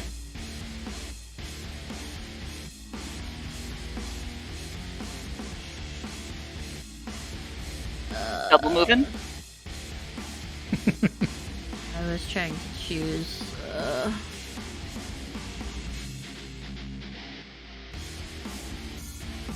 Yeah, she will take off. And the closer she gets to Marana, the just more like dark her expression gets. Okay. That is your movement and your action to dash. Do you have anything as a bonus action? Only if I was near her. Understood. We'll say that's your turn. Alaric Crowbane. PM, using his dash action, the lion monster that has supplanted Cravain comes hurtling with blurring speed past Yuria, past Ashilda, and past Kellen, using all 4 of his animalistic limbs. He's going to charge through them. That's 30 feet. Gonna take a little turn here. 35, 40, 45. Gonna do a little skidding turn here. We're gonna make it a nice 50 here and 60. Oh my god, she's far away. Yeah. Yes. I think you're rage engine. Yes, too. I was about to say, as he makes it here, there's this moment where he begins to skid. In fact, it's over here, 10 feet from ending. He's skidding as he's walking, and his hair is receding, and his body, the muscles, the spasming of them in his rage comes to a sudden and simmering halt. And Alaric, unaware of this change, of this suddenness of, like, physical changes, he trips. And he, trying to run on his now human hands, he falls and skids and ends up prone right here. Okay. That scattering of loose rock that kicks up underneath your feet, catching you unaware.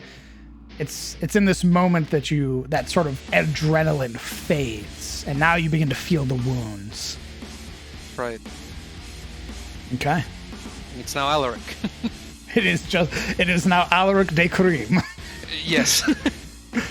Marana Lamodia. That bleed ticks again.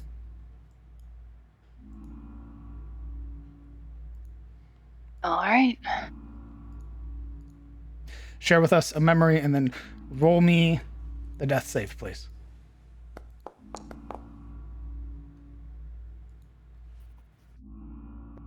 She rolling if it just ticks?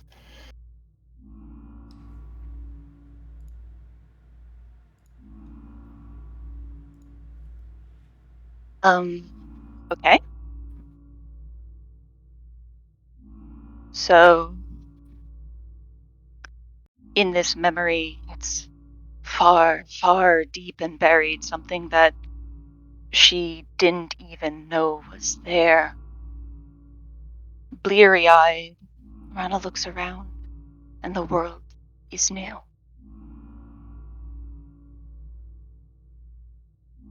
And through it all, she sees, as if through the haze of, well, the experience of birth, she sees a dark looming figure loom overhead, and it slowly becomes clearer and clearer. An exhausted woman with the same ash-black hair looks down at her, sweat dripping from her brow, and her pale skin almost matching that of her own. But she smiles. Wearily, she smiles and says, Marana, that's what I want her name to be. Marana.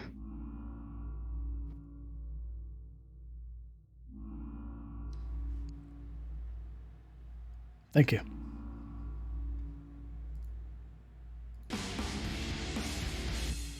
Kellen Aldane.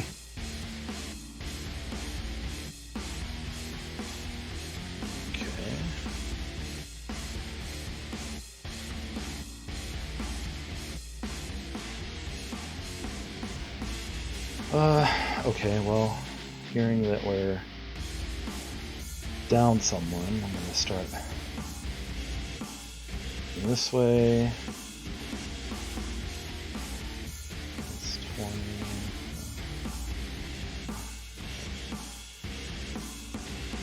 25, 30. Still can't see anything. Awesome. Hey, come here often? Right.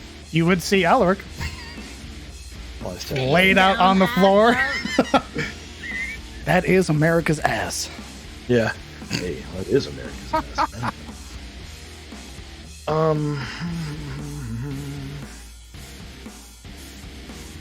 Mr. Rogers, that outfit did nothing for your ass. Tony, nobody asked you to look. Yeah. Where are you going? Well, that's 30 feet. Yeah, you are the moving light source currently, so. Not that anyone else needs it but me. Shit. Well, I guess I can use my action to dash. Yes. So. That's 30. Fucking hey, why is she so far away? You would be back here, homie. Mm-hmm. When your token moves into the red, that means you are beyond your dash limit. Okay, well, whatever, but still far.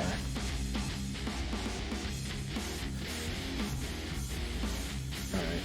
Can I... Oh, fuck. That takes an action, too. Can I throw, like, the bandage to Silreal so she can get to Marana and stop the bleeding, at least? Because I She do looks have like a she bandage. is currently gripping on. Oh, you have a bandage? Okay. Yeah, remember you guys spread out the bandages and the other things, so most I didn't people remember should if have she some. I didn't remember if she had one or not. Yeah. Okay. Okay, well, that's as far as I can go in a turn, apparently, so... Okay. The bowman, peeking out from around the corner with his arrow knocked, Yuri, you'd be able to fire off. So she does. And you would see it's like this very calculated moment for the bowman. As he's knocking, you would see it's pointed directly at Siluril, like using Marana as bait. So did I, as a streak of teal slings across the hall. I don't like that. That hits. For one damage. Let's go. Is not enough. That one damage causing it to stagger back. It's going to aim at you, actually. Oh, no. Yeah, you're within its range. As you hit it, it fires. It doesn't hit. That's a 6. Two idiots throwing shit at each other. So it looks like a distracting blow, though, when you think about it. Indeed. Sort of knocking the aim off and sort of hitting that wall beside you. It is going to go back behind cover. Yuria. Sorry, just seeing Alaric's face flat on the ground. Skidding across the metal. Well, that's what happened. It's just cracking me up. He staggered, he fell, no longer being able to run like a lion man. Right, we're gonna move up 30 feet. Step over Alec, excuse me. Pardon me. Step on, Alec. And we're going to ready another Eldritch Blast. Okay. Because I ain't getting him run in time, so. Siluro. Alright, she's going to run to Morana's side, skidding with her bandages out. And when she gets here, what the fuck? Continue. She'll use her bonus action to apply the bandages to probably the most... whatever's bleeding, hopefully. The most grievous wounds. Bandaging, applying the bandages, her body is unresponsive. Limp in your grasp. You would see the lulled expression in her eyes, her mouth partially agape. Silril's forehead will furrow with anger as just a trail of blood comes from her own wounds down her head, and she will kind of pull Marana into her lap area, her chest, and kind of shake at her shoulders. You have no right to die. We've not had our talk.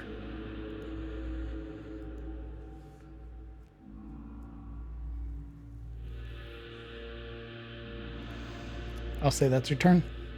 That is not my turn. Okay. What else are you doing? While she's balanced there, I don't know if anything will happen from it, but it's what Siluril would do. And if it's wasted, it's wasted. But, grabbing her tear from around her neck, she will pull it and the pixie dust free. And in a frantic hope, she has this confliction on her head as she looks down, this confliction on her face as she looks down, and she just grits her teeth, asking the crystal as she breaks the pixie dust onto it. Unversed of what any of these things do, she's hopeful and she says, I may not like her, and I don't even like having her around. But anyone who lives has a right to fight for life, regardless of how I feel about them. Olwen, please, answer me now. Anything. She'll lay the pixie dust covered tear onto Marana's forehead. Completely out of her depth here.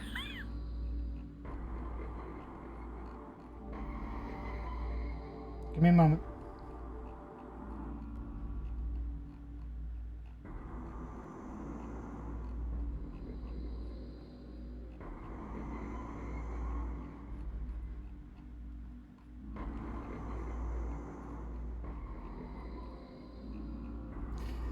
I have to check something.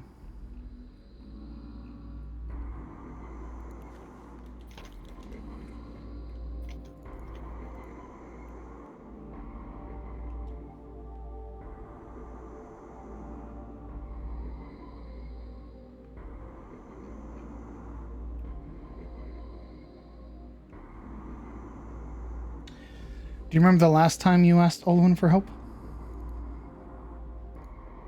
It was a while ago. Let me check my notes. I remember.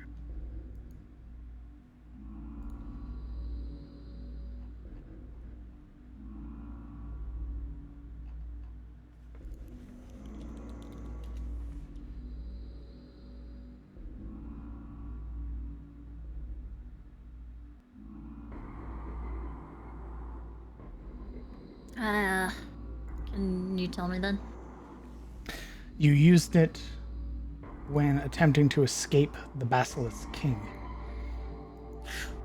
He gave you concordance, a boon of the forest to keep you shrouded from the eyes of the Basilisk King for 24 hours. Right. Yep. That was not that long ago, I'm afraid. If you would like to beseech Olwen again and use concordance again, you may, but there is a penalty to your roll. Seeing as Silril does not know anything about celestial beings or gods, as her faith lies in the flesh, and that is which is in front of her, she wouldn't know of any kind of concordance penalty or anything like that, and therefore she would go for it. Upon mixing these pixie dust things of other worlds that she doesn't understand. It is a shimmery hope in a dark, dark dungeon. Roll me. Actually, let me pull up my concordance rolls. Give me just a moment.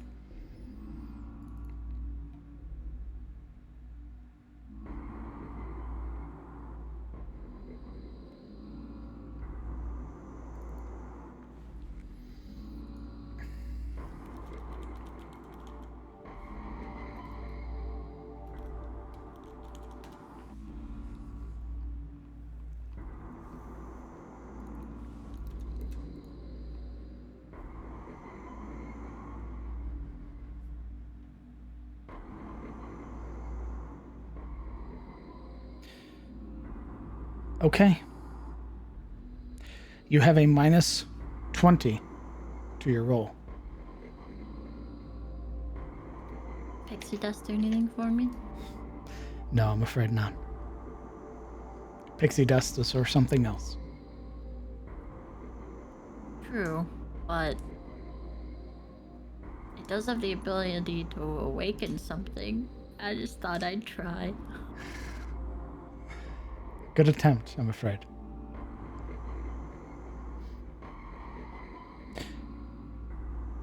Why don't you roll me a D100?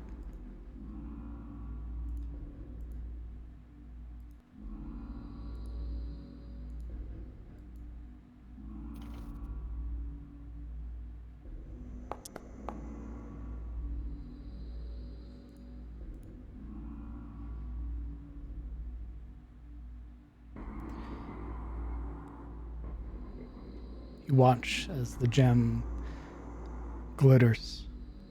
A momentary light, but it flickers and fades.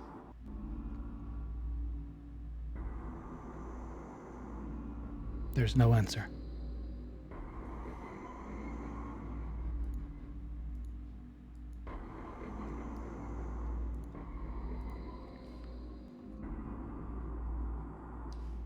Concordance is your action.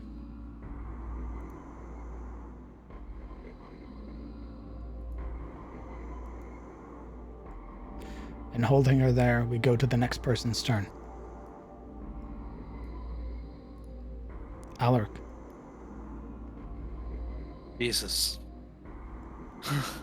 The M. The less interesting, human, tired, wounded, gasping idiot form of now Alaric doggedly rises up to its feet. He uses the wall beside him for support too, and as his eyes open from being covered in floor, he finds Yuria's back, and then he leans past her, sort of dragging his hand across the wall as he, using his dash action, and what he has left of movement, he moves in direction of Morana. So it's 45 feet. Right here. Okay.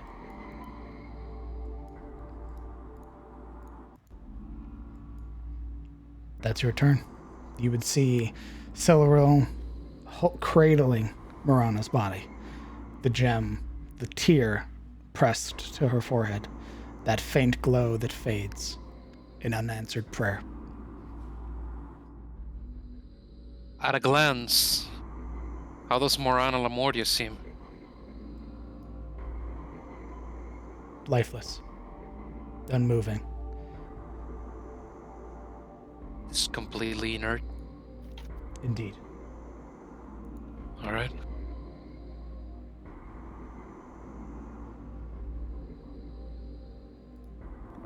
That is my turn. Kellen Aldane.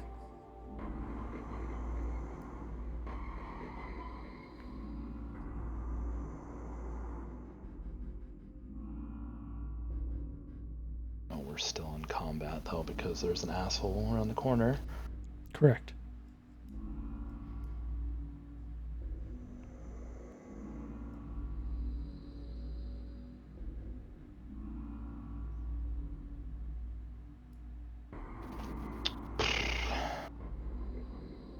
I still don't have enough movement. Go figure.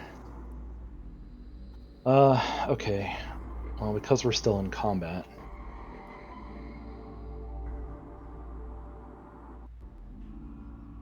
I guess I will move here.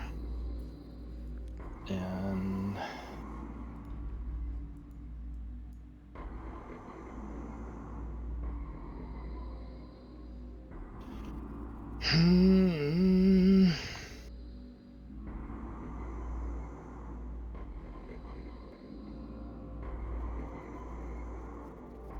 And I can't do anything else. I guess I'll ready in action and try to bow shoot him if he pokes his head around, and then we can try and go from there.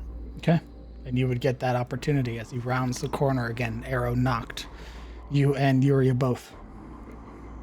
Go ahead, Yuri, you go first. Fire! That hits. And 5 points is more than enough to scatter its bones to the dust. Its bow, its arrows all shattering. Oh, good. Fuck off then. And with that, combat is over. The idle thrum, that beat of the alarm still wailing, echoing through the entirety of the facility. There's a cold sweat to you now, that chill clinging to your person as the adrenaline begins to wear off.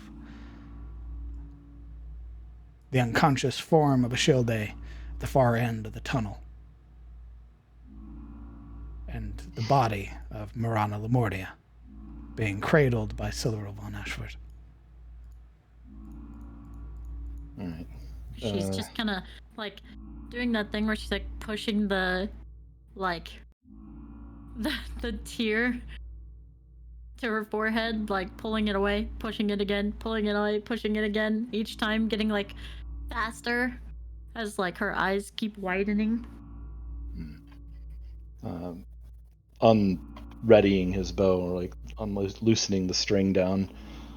He looks to Alaric and Yuria, like, collect a shield. I have. Hell, I don't know if this will work. So they'll give it to me. What did he say? Silver what? Give her to me. He goes to his knees and holds his arms out. She would do so. So he holds her head back in one hand and bracing one of his laying against his hip, he like pulls it out enough and makes a cut on his forearm and basically tries to hold over her mouth. Please let this blood of mine be used for something.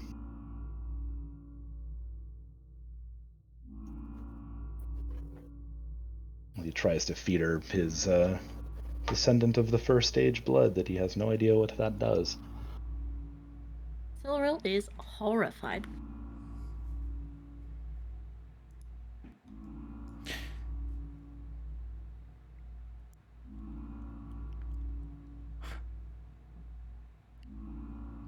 Okay, Ranger.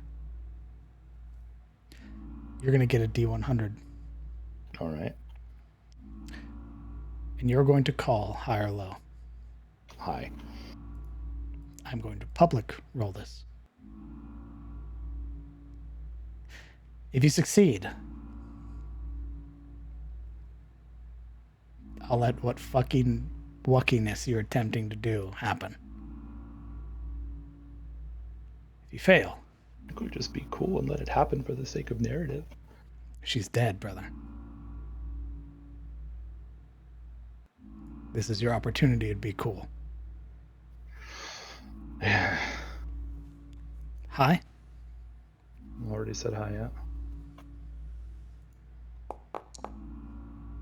Oh, fuck.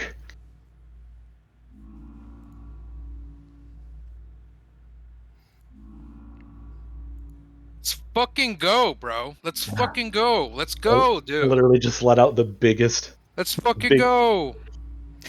Now, while this is a very cool moment, this is What the if she last can't time stop? you get to What do if she that. can't stop? Do you understand, Ranger? Well, I mean, okay, sure, I guess. Why? Just cause? Because she was dead. You have to admit it's pretty cool, though. What if she can't stop and we lose Kellen?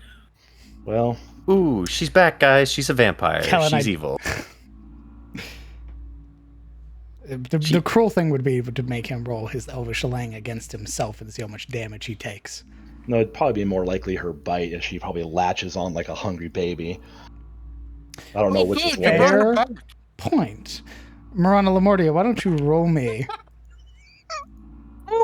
your fanged bite at advantage, please? Yep. I mean, you shouldn't have to roll it. He's feeding it to her, so if you just want to, just let her roll the damage, Shrug. What if it's a crit? We want to see if it's a crit. Well, then I die, okay? How about you just let her roll the base damage? Shut up, Alaric! Ooh, they just keep flip Not a flopping. crit. Oh, I'm sorry. That was private GM roll, lol. That's fine. Can you make that public? All right, now roll stealth attack. Yeah, just roll that sneak attack while It you're would. there. I mean, yes, but we're not going to do that here. Technically, it doesn't apply sneak attack because it's not a finesse weapon. Why not, though? Well, It's your teeth. Dex Or could your be for own how teeth, quick you not bite. Finesse. Regardless, in this moment, while Kellen is doing this, Silver and Alaric, are you staying to watch, or are you going to assist Shilde? She's scurrying backwards with this like she's like on her butt, right? And she's like using the heels of her boots and her hands like scurrying backwards. Her hand cupping the or I guess like gripping the pixie dust tear as she's like scooting away. Do I know about creatures that like feed on blood? Why don't you roll me an Arcana check? Oh, okay. You have no idea. rolling so many fucking nat ones, dude. That's 4 in one session. Because you guys rolled a lot of nat 20s today as well. So, putting a pause there as you scurry backwards. Kellen, you slash her forearm. Press it to her mouth and wait and hope and pray. Mm-hmm.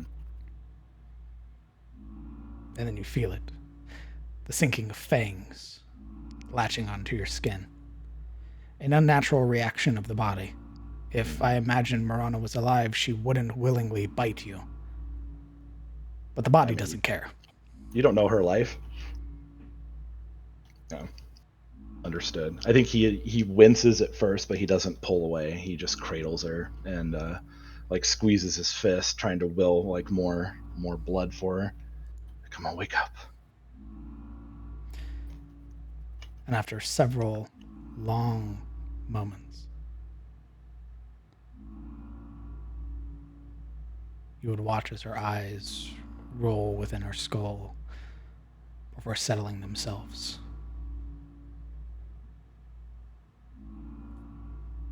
Welcome back to the world of the living, Marana. And as they do, there is just the faintest red, beady-eyed glow as she feeds on a living body for the first time in weeks.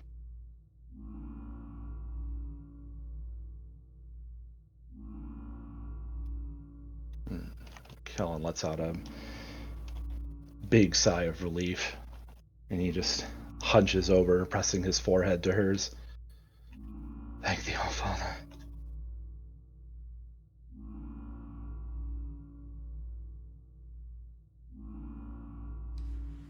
DM, this is unnatural, right?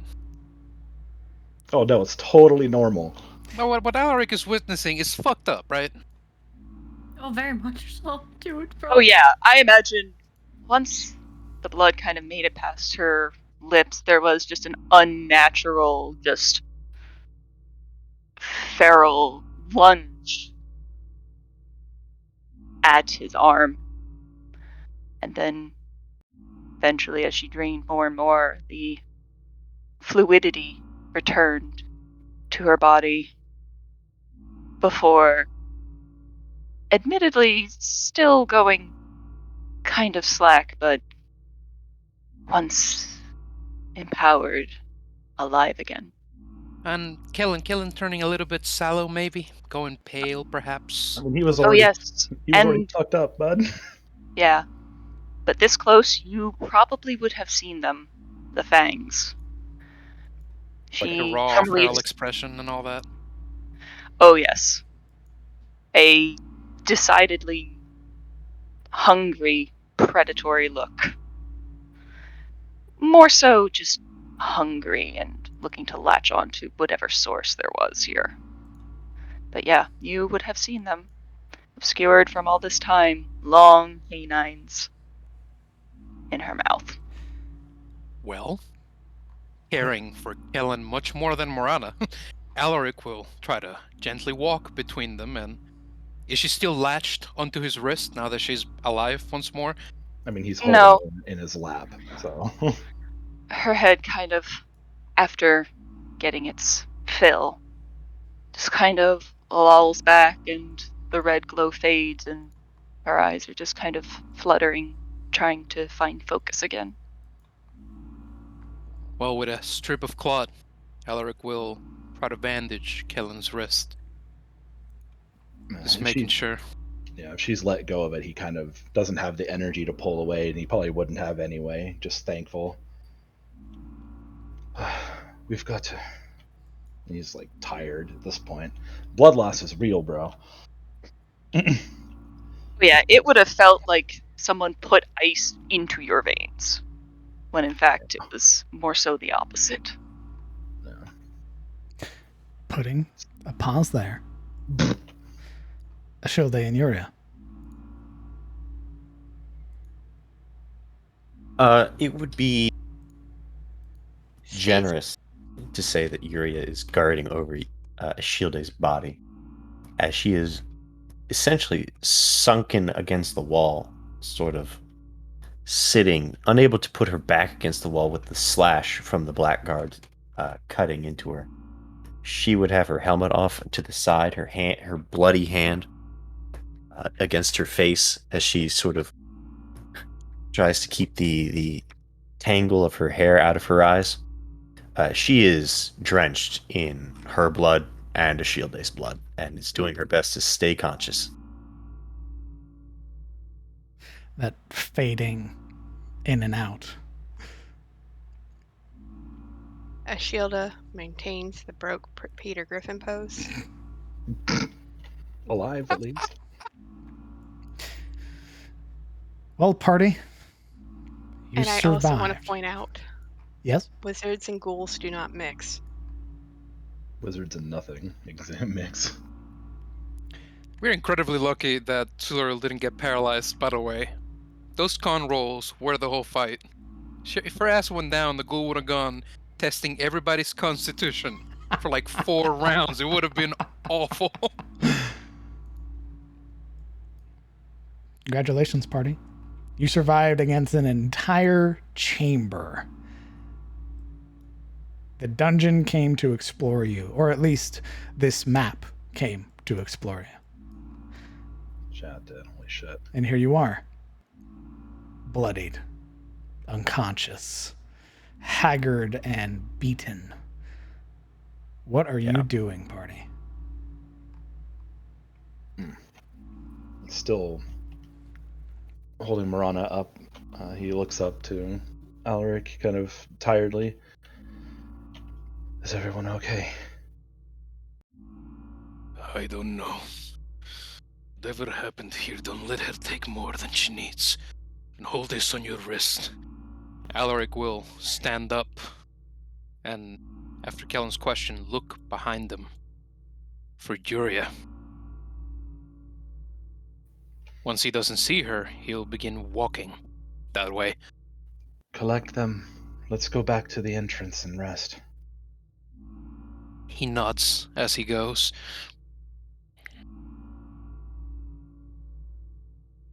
And after he moves, he takes a few breaths to steady himself and then tries to stand, carrying Marana. And it takes a bit of effort.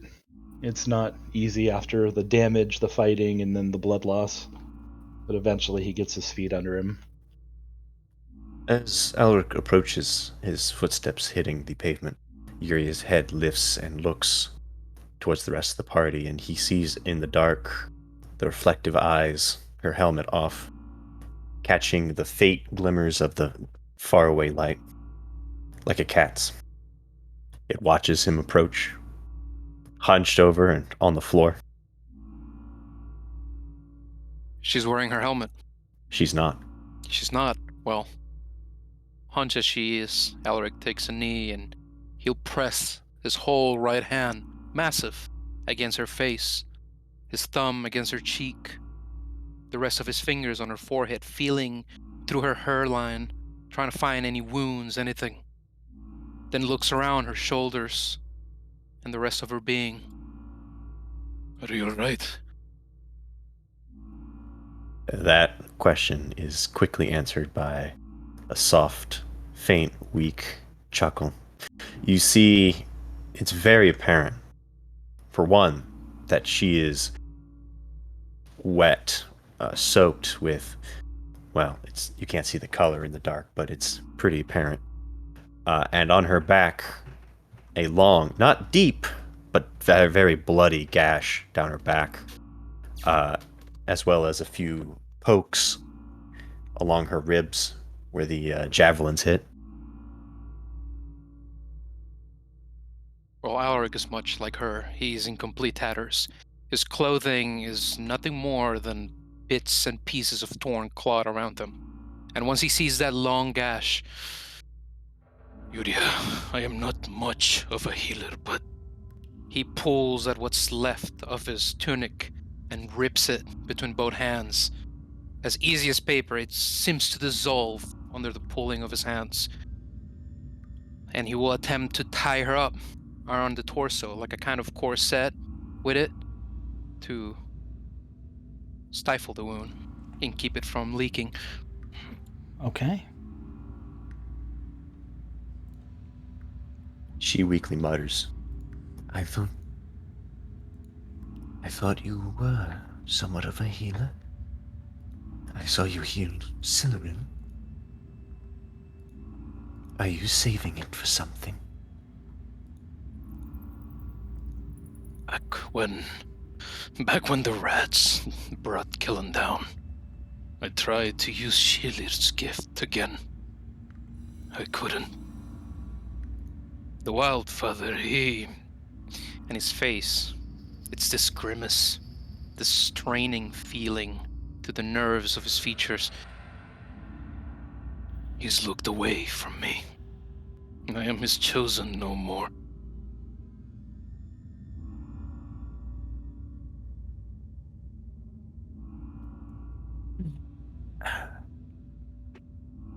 And yet you're more bestial than ever. I thought perhaps that was further blessings of your deity. Are you just showing us your real face? What she says, it catches him off guard, as though he himself is unaware of the depth of what she's trying to tell him. Are you speaking of the bloodlust, of the anger, the rage? The animalistic shifting of your very form as you tear? It isn't true, that was just a nightmare. He looks him up and down. He's not wearing armor anymore, is he? He broke his armor the first time he morphed, Right. and now, the second time, he's torn through his clothing. So he looks the most barbarian he ever has. Conan style. See those reflective eyes flick up and down, looking him over. Look at yourself, Alaric. You're more animalistic than ever. I figured Chili would be proud of that. He catches himself once again. There's this emotion swelling in his throat. And it's not a positive one. It's a yearning and disappointment within himself. I don't know. I do not know what he wants, and if I seem a certain way, it is because of their spears, their swords. They cut through me. My body hurts so much, it's reached a state of numbness. Pain and not pain. Hard to describe.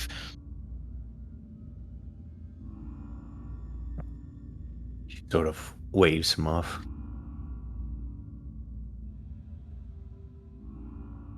We can talk about how we've changed later. We need to focus. Stay awake. You can see her head starting to lilt. Yeah, it is at this point that Alaric finishes tying her up, and he is not gentle, by the way, but he's trying to be. There's this inevitable roughness to the way he ties the gauze and does the knots, but he's lowering himself down to try and attenuate this effect. Stay here with her. I'll go back and check on Cyril and Kellen and Morana. She's not dead, by the way. She's alive, somehow. That gets Yuri's attention. No, I saw the faces. I saw Cyril. There, I've seen the look people give to the dead. I didn't want to see the body. You're saying there's no body? Helen cut his wrist, offered her the blood pulling out. Her body, like acting on its own, on an animalistic instinct, went for it, lunged for his arm, and drank the blood. Brought her back. Never seen anything like it.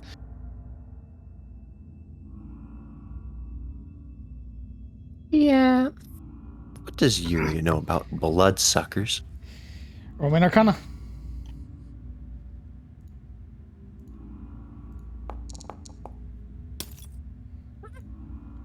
Not a Hi, thing. welcome to the fucking club, brother. Jesus Damn. Christ. Yo, what is that thing? I'm gonna do what I was supposed to do earlier with Siluro. I'm not gonna tell you. If Okay. you have any assumptions about bloodsuckers, that's your character's assumptions. Whatever horror stories or folklore, you just don't know it on like an academic level. You don't know its name. If it has a name, it's probably like folklore named, Baba Yaga type shit. You don't know if it's a disease or some shit like that. Exactly. I have a question. Hold on. Jesus Christ. Guys, I know combat's over. You don't have to use all your nat ones here, though. Hey, Actually. I didn't ask for this. This is bullshit. All right, Yeah, Adam well. Jensen. Oh, I mean, so funny. Mariah's been put in sort of a position where if she doesn't explain it, everybody will assume the worst. So I think we should just let her wake up. She's a freak. Yeah. She's I have a question for you, DM, in your DM. Uh-oh. Uh-oh. Question for me and my Keeping DM. secrets. Keeping secrets, are we? Oh, Jesus. Uh-oh. Jesus it's quirky. Christ. God damn it. Hold on. Uh-oh, I'm Okay, scared. Doing something else. You want that? Hold on. I do. We're doing like a class change right here. Oh god. Why? Oh no. Why is there dice involved, guys? What's the D100 for, guys? Let's be cool. Everyone be cool.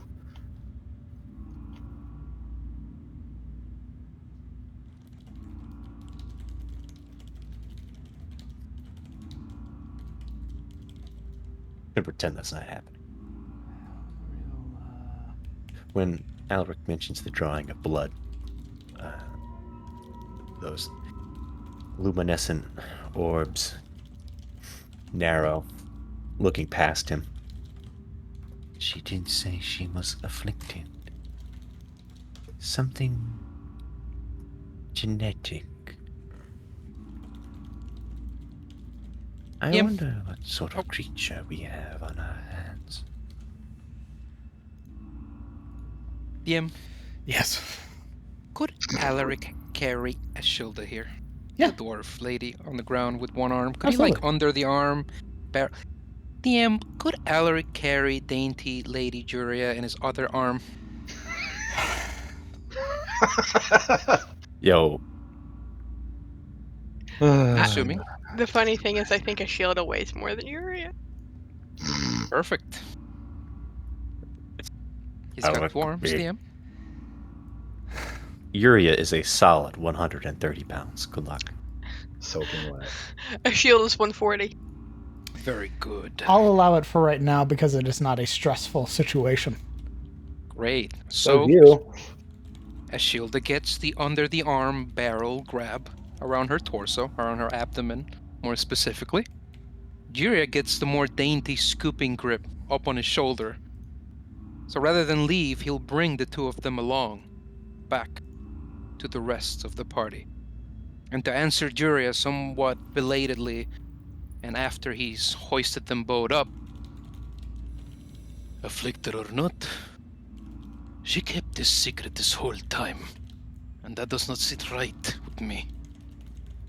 Before we go any further, I will want answers. And then we'll walk. And we're walking. She's too busy getting carried to reply, so. And in pain.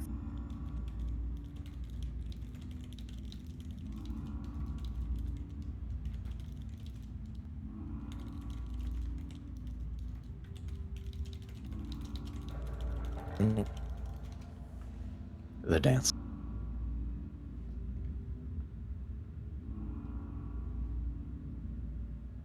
We're all here now.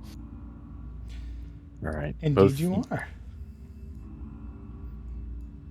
The party gathered as one.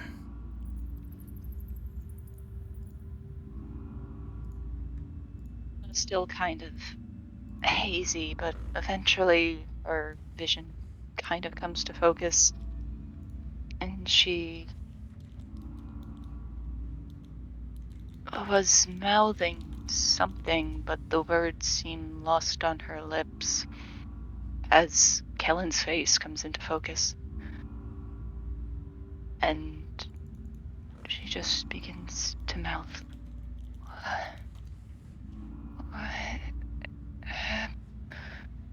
Kellen? We thought we lost you. Don't worry about it for now. We'll talk more. Just rest. I'm going back to the entrance. I saw. And she just kind of seems out of it, other than that.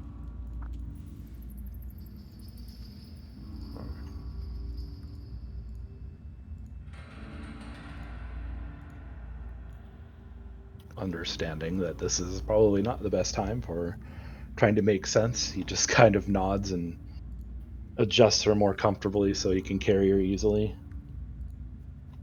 Right. Everyone here? Everyone ready? Going back to the entrance and we're going to rest.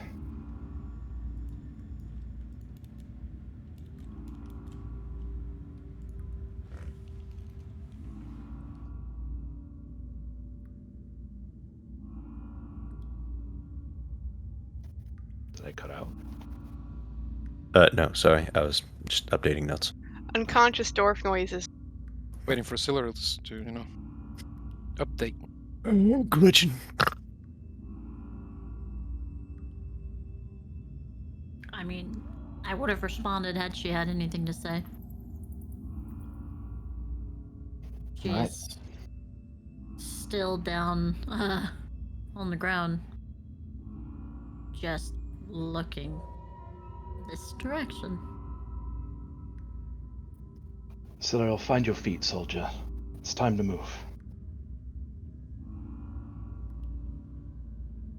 Alaric turns, and Jury and Ashilda are brought along to this long movement of facing Siluriel now. Up and down. Like turning with two barrels on your shoulders. Are you alright?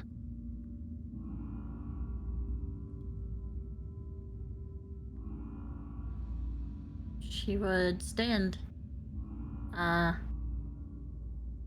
much like an instructed soldier, and not answer. Kellen just nods at her stoicism, at least getting her feet, and jerks his head as he begins to step this way. Why don't you roll me a perception check, Kellen Haldane? Oh boy. Because you can This is very peer low. into that hallway and see the light. Oh, the little console thingy? No. I mean down the hallway you're looking. The way you came from. Oh, okay. Perception? Sure. Yes. Okay, there's my dice. Wonder what happened to you, bud. Never mind. You see nothing, Jon Snow. Whatever horrors await you, you'll walk into them blindly. Well, maybe some other people will get perception checks then, because if that's the case... I'm off, dead.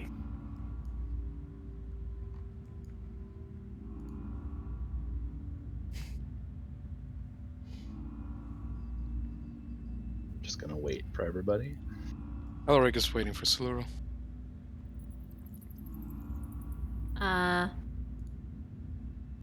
She only moves as much as Kellen moves. Okay, he will turn around and tail after Kellen.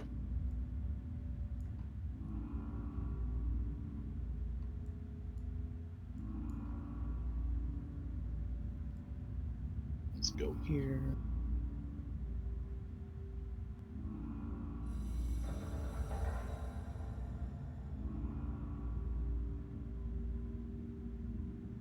Woof. Gonna make anybody else roll perception, or are we just going? You were leading the charge, so I gave you the chance. Are you still leading the charge? I don't have to. I think we're all in equal states of messed up, so I'm not really sure that even matters. You're the one Well, that if just gave Killen the lags order, behind. brother. Yeah, I mean, he might let... I guess he'd let Alaric pass. Alaric has always been the chunkier of everybody, so... Not chunky bad, but, health chunky. Listen, I'm not trying to say... chunky is bad. That's what you say when you backpedal out of a Yeah, insult. when you slam it in reverse. It wasn't even an insult. Like, Not that there's anything wrong with that. Yeah, there's nothing That's wrong with basically what that was.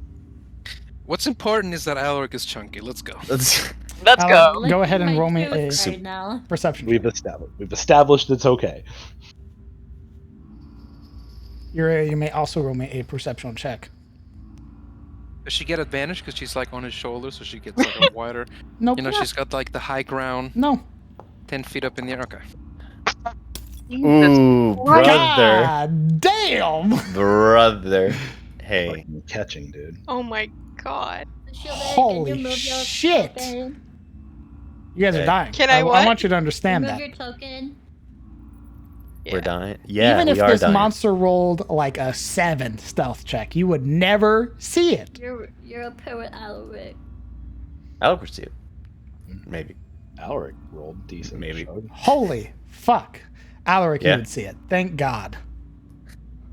As your party begins to shamble its way up towards the entrance, you would see the figures currently like sort of patrolling the lit up corridor. Oh. Oh no. Alaric comes to like a slow, sort of skidding halt as his soul sink into the floor.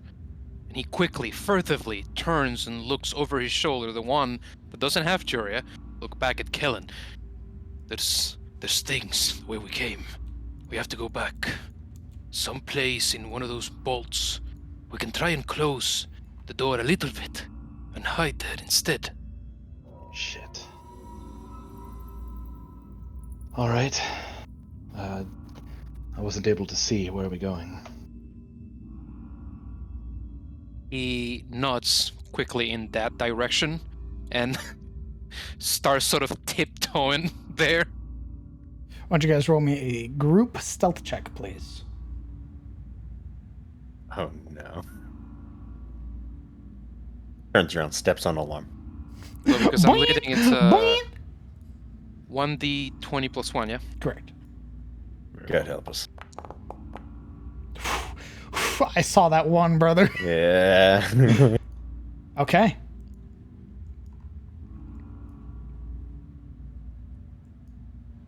You begin to make your way back.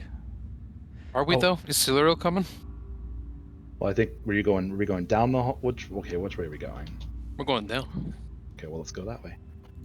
Move your tokens. Remember, you have full range here in the dungeon. I'll tell you when to stop. I can't. Dungeon Master, I'm being spellcaster handled. Sorry, brother. Being dandled. Hell of a thing. thing. Can't help it. Kellen, pick any room. How if I know what's in these things? They must be empty. Were any of them? Shit. No time for skulking around. We need to pick one and go quiet. Well, I still can only see like the top row of them, so I don't know what's in these ones below us. DM, after all that ruckus, did any of these open up? No. Or we're still the same? None that, I mean, you see what you see, brother. Okay. Very well. Seeing Kellen sort of dither, in a sense, Alaric will just... What? I don't know which ones are in which. I can sort of see into some of these top ones now that the lantern's lit, but I don't know. Yeah, I'd say that Alaric is just sort of assuming that Kellen sees the same he sees. It's not dark vision. It's totally fine. Yeah, expects him to have the same field of You vision. Like what? You don't? What's wrong with you, fucking Yeah. loser? He's gonna move over here. and try this area here. Is there enough space for him to slip through? Yeah. All right. Then he will The take one step. most immediate smell is the foulest Oh God. as you step into this chamber. Your eyes falling upon a mountain of open coffins and caskets. Numerous. All right, we're gonna step back, recoil, as the pungent smell hits him like a truck. Not this one. Not this one.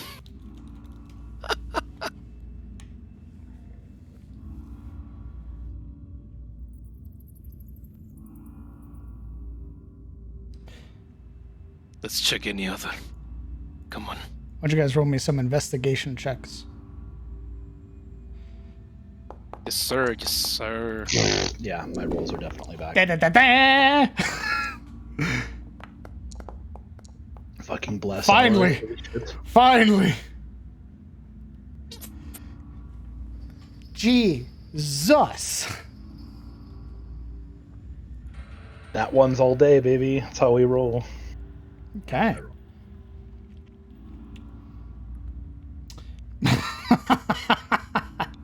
All right, continue as it were. Keep moving about. What was the investigation check for? None yet.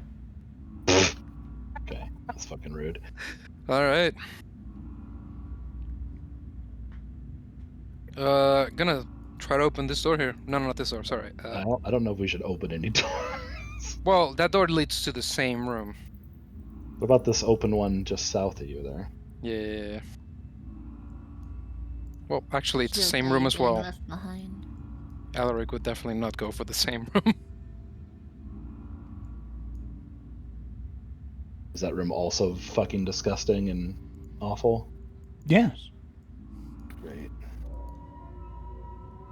DM, peering from over here down here, is this kind of a blind spot for the platform? Not really. So you can look. If you were to lay Anything over here? prone, maybe. Okay. Ashilde, move your token, please. Fuck, they're all super risky. Every room is risky.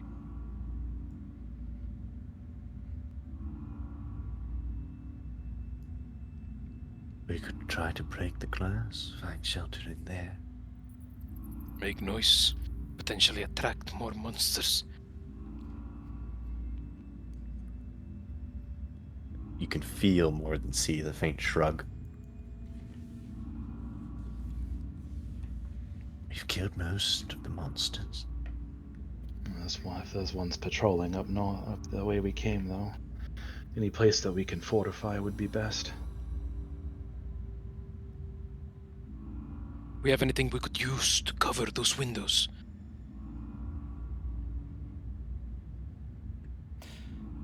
Magic. An illusion. Nothing else. Could you, Yuria? Hmm? Could you use your illusion to cover the windows? If so, we can rest inside. We'd only have to watch that wall there.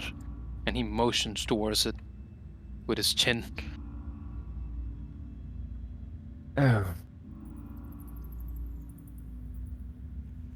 No more than 15 minutes. 15 is generous. Not an hour, not 2 hours, not however long it's going to take for me to recover from this. Alright. Kellen, I think we're going to break the glass. So just going to leave it open for anything that comes behind us, though. They might be far enough that they won't hear it. This is also a good time to point out you all saw a console. Yeah. 2 consoles, in fact. This one here, right? The one that I'm trying to point at, but I can't because it's faded. Indeed. There's that one, and then there's one in this other room that we couldn't get to. Oh, that room... Wasn't this glass already busted out? No, I you had think to it's use just the cracked. you had to use the shovel to get through it. Oh, but that's an option then. Yeah. Oh, we could... Let's just do that. That was the reason why we were struggling. Oh, so I thought you were 'Cause- talking about him like breaking one of the unbroken like. No. That was the trigger for alerting all the monsters. We just, alerted all the monsters without Yeah, doing that because we're poggers. we're that way. Oh, Yeah, so now we can get through the glass because there's no more monsters to alert, essentially. At least, You go up. Not on this side. Yeah. shit, right. Remember, There's this also that dungeon one. is all connected.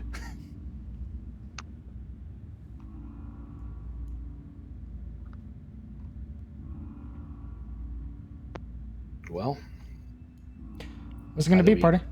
either we camp out in one of these weird ass cell-looking things, or we do that. That seems to be our only real options. We go into the room. I would think that maybe Siluriel could talk to the thing for the power cell that we came here for. She needs to rest more too, because she's probably tapped out. It'll start fucking her up if she does that. You don't know that. That's how it worked last time. It's a fair assumption.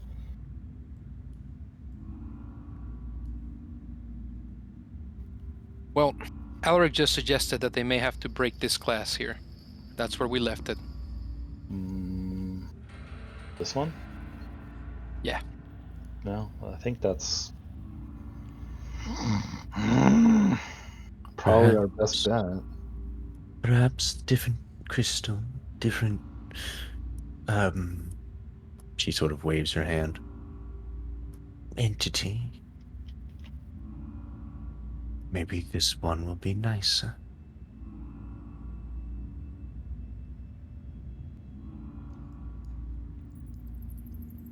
What?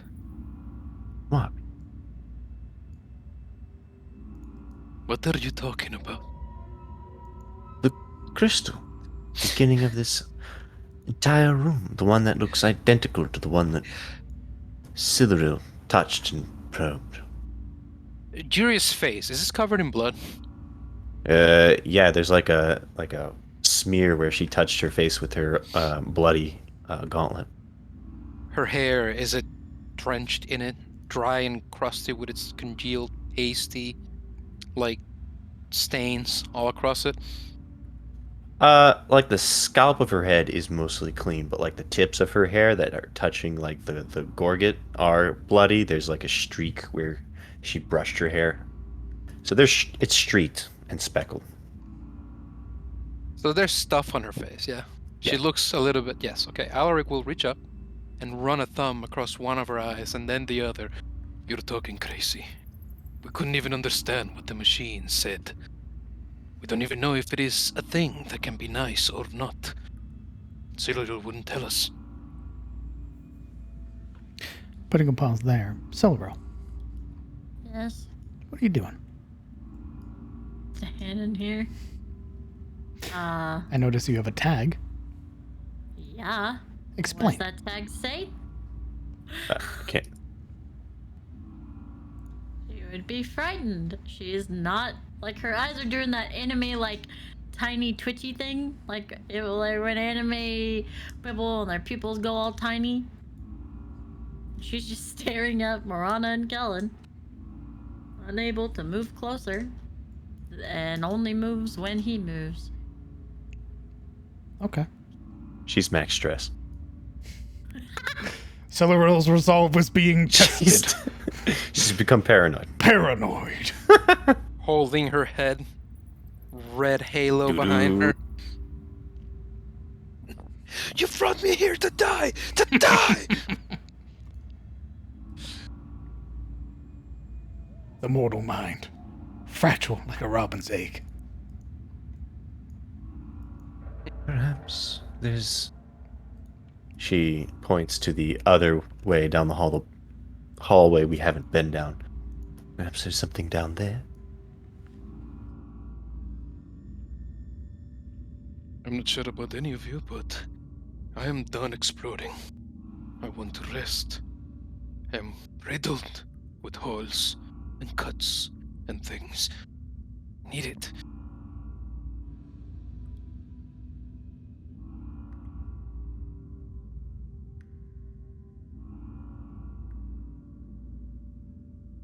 We definitely need rest, so if we're going to take down that glass with your shovel, then we should do it. Otherwise, we have to hope that these cells will provide enough protection. Problem is that they are exposed by the window. Be spotted at any time.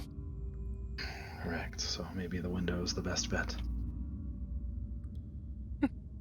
Alright. We're gonna move towards the window, DM. Okay. Along the way, Alaric will lean downward on his left leg's knee and set a shield against the wall. And more gently, he will use both hands to sort of structure Juria's feet so that they touch the ground when he lays her down. Then he'll take his shovel and get to work. DC Yuri is will. 15. Yuri will insist on standing. Sort of leaning against the wall. DC is 15, you said? Correct. And I imagine that certain DCs will dictate how loud he is and how he fucks up his shovel or not and things like that.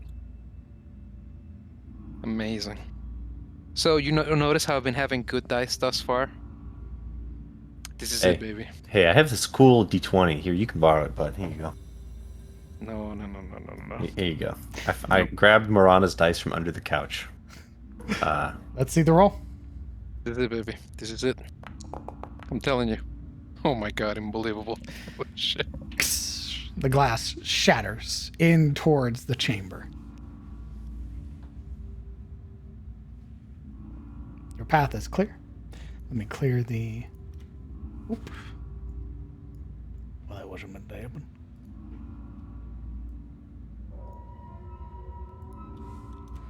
You should be able to move in and out of that chamber now. Yeah, the 16 man strikes again. Alaric will stash his shovel after scooping most of the remains out of the way, pressing them to the wall. Think we're through. Yuria, can you stand on your own?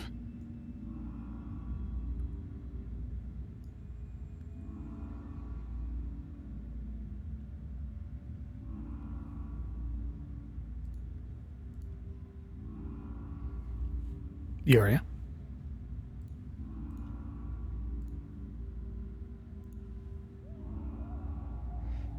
We'll assume so.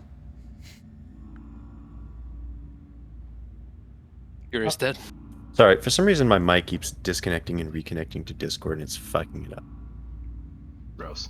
So I have to plug it, take it out and plug it back in. Double gross. Yeah.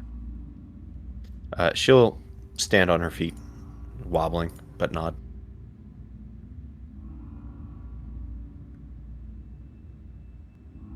Good. I'd love an excuse to carry you, but... And he moves past her to take a shielda once again, slinging her under his right arm.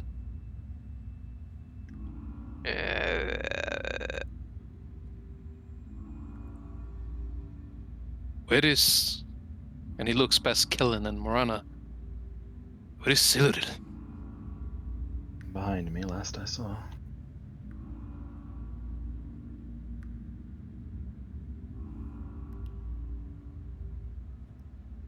Alright, Alaric is gonna turn and step on through DM. Okay. Try to be as quiet as he can.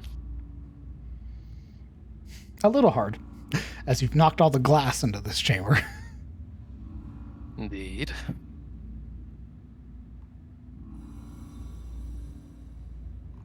It's then as well that you would realize that there's another passage. You mean I realize there's a chest? Is what I You'll have realize. 2 areas to watch in this room.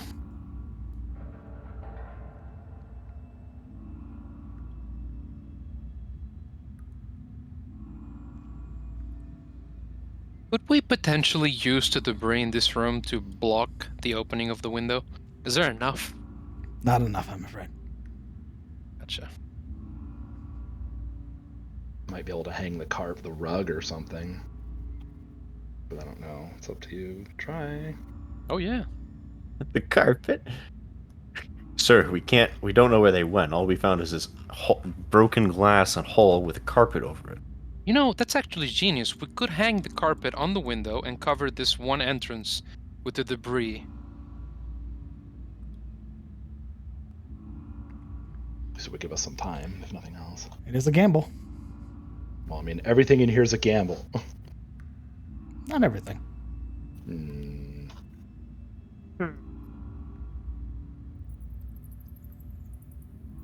Yuri's looking at this whole thing very dubiously.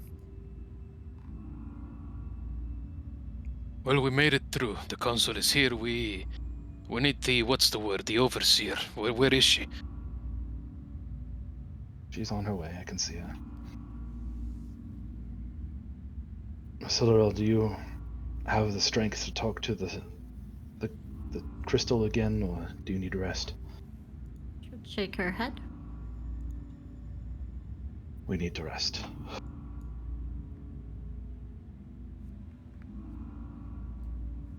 I don't want it in character to be Alaric's idea, the carpet thing. So you say it. You say it. Fine. Let's try and secure this room as best we can. We can spread the glass along the hallway outside so we can hear anybody coming. Maybe this debris can block off that hallway there. It might give us some time at least. Right, I like that. Let's start with the debris. Alright. Step past. So what is the plan, party? Well, the plan is we need to rest, bottom line. We are all fucked up. Yes, and to facilitate our little hole, we're going to scoop, this shatter furniture and things, and we're gonna amass them in this narrow opening. And once the carpet below has been freed, we're going to hang it on the hole where the glass was, where the window is, And then use to the sort of glass to scatter both here and here. Yeah, as a sound trap, we're going to put the glass outside. You just okay. It's gonna take some time. Well, Yeah. What are we going to use to hold up the carpet? That was my next question. Duct tape, obviously. Oh, you have duct tape. Who has Of course we have duct tape. Amazing. What kind of question is that? Animal. What wouldn't we? whoever invents duct tape in this universe is going to be the So, richest person ever. What we'll do is we'll take the caked blood, we'll put it there, and it'll seal against the Yep. wall, right? That's how blood works. It crusts. Yes, Well, sir. Well, if we're hanging it, we could probably, if the glass is still broken, we could probably, just stick it onto the broken shards of the glass and kind of... Oh, yeah. There should be, small projections of shards around the edges of the frame where we can sort of hang in little parts, little bits, sections of the carpet's edge so it stays up and hanging. I mean, it's not going to do much for protection, but it's like a sound muffler, probably, and with the glass outside, it might give us some time. It also blocks spew inside, which is huge because, I'm gonna give you a choice. Either you'll set up the glass trap, or you'll hang up the carpet.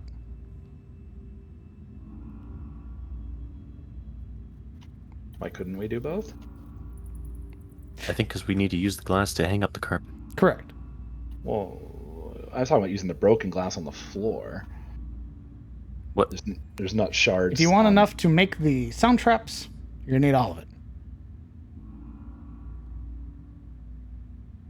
my boat's on the carpet.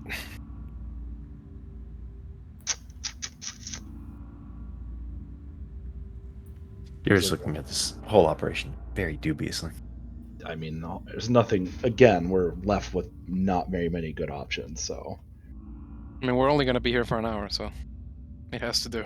just an hour? I don't know. I thought we were looking at a fucking long rest at this point. No way. I don't think we can long rest here. No. It's a short rest. In this room? No. Long resting in this room is suicide. So the plan is a short rest. We get Cyril to work with this, and hopefully Valhalla past this door. That's it. That's the plan right now. Well, assuming whatever's behind that door isn't fucking worse. That's right. That's right. I mean, we've got the hallway down from where we came to check out, this hallway here. Now, I will say there are multiple places in this facility that you could long rest. You'll have to be, or at least think a little bit more to find them. Alright, well, fuck. Let's just... Yeah, whatever everyone wants to do, regardless of glass on the floor or hanging the rug. But yeah, I'm gonna clear out a spot on the floor and set Miranda down so she can rest, and then start like kind of clearing a space so we can all sit down and like rest for at least an hour. While moving debris.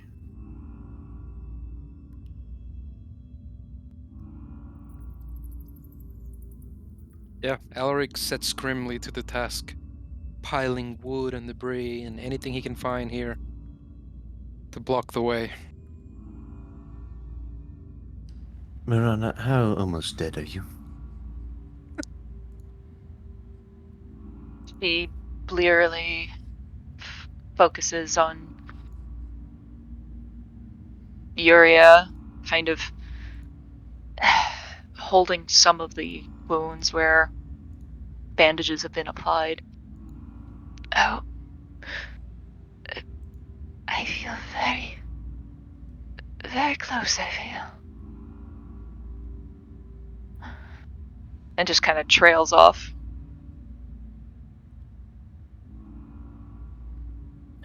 All right.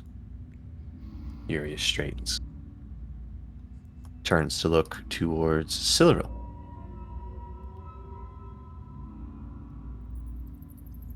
Dame, since you are already outside, would you mind accompanying me to check the left hall?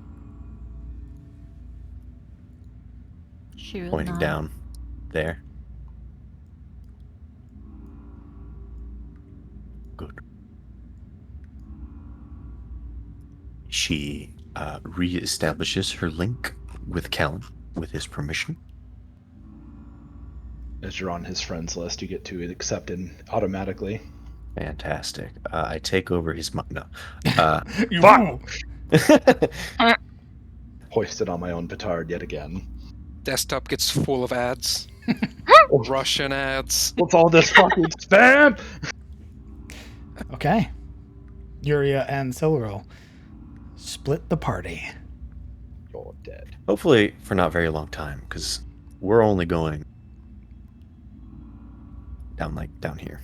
Of course. The length of time it takes us to prepare the room, essentially, I imagine. Yeah, until we get kidnapped, and then it'll be a little long. Perfect. Alaric, why don't you go ahead and roll me an athletics check, please. DM, if he used a shovel, would it ease the process? No. Very well.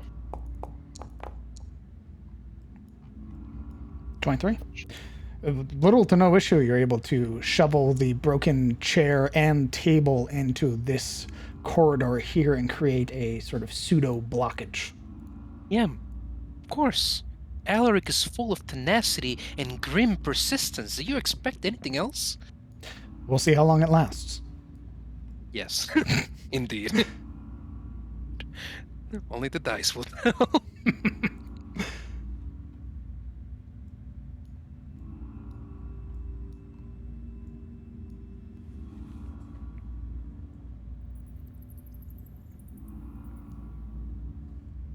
As they walk, when they eventually get out of earshot, Yuri kind of looks over her shoulder and then to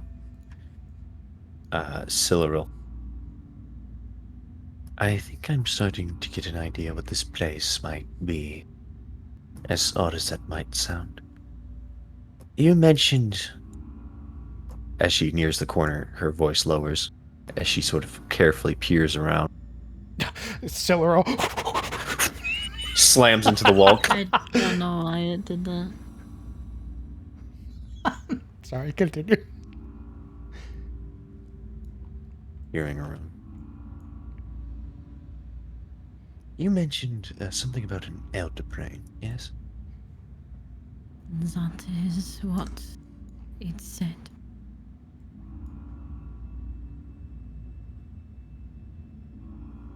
I've been thinking. And then she pauses when she looks inside the mirror or the window. Peering inside, you would see, with your dark vision, the 4 still corpses bound by their wrists to these jutting pieces of metal, these railings. You would see affixed atop their heads, even in their skeletal forms, some strange device. And from them, wires and cables, cords that connect from their head to the objects affixed to their sides.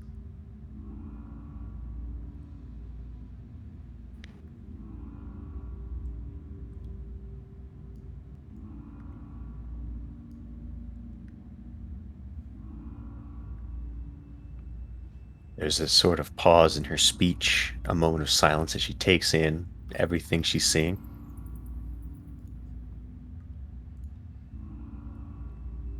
We might be dealing with something called an illithid.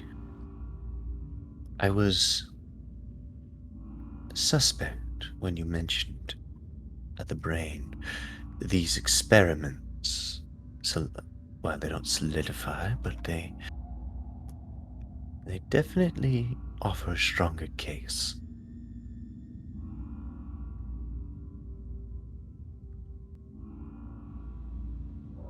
I don't know what that is.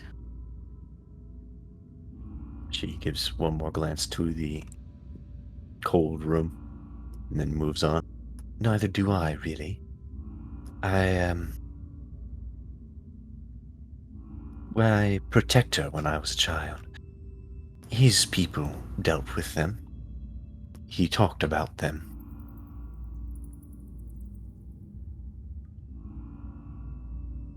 Not many details.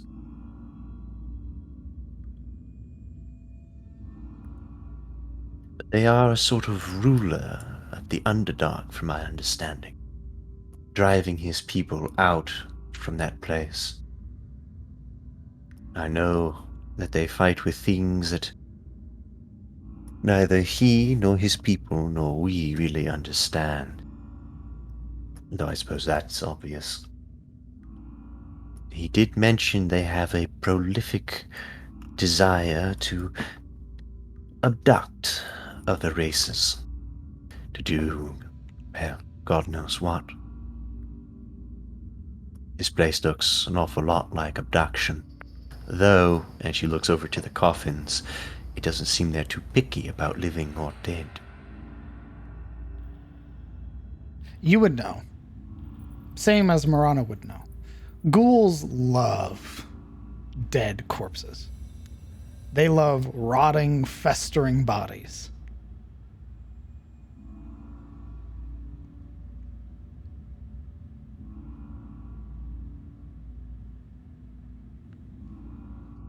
I'm not certain we are dealing with illithids, though. If this is what I suspect, well, it's in awful condition. At least I assume so. With the garbage and the undead everywhere. She peers into this room.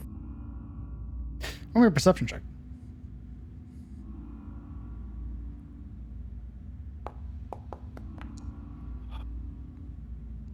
22. This one would be the most immediate that you can see the difference, how long this chamber has been locked. There are numerous deep sort of cuts along the floor, superficial at best, not nearly as deep as the ones that had cut through the metal. You would see as well that there are numerous scorch marks that line the walls, sort of blackening them, and the numerous broken segments of chain. Something large was bound in here. But the door is sealed, so who knows where it went.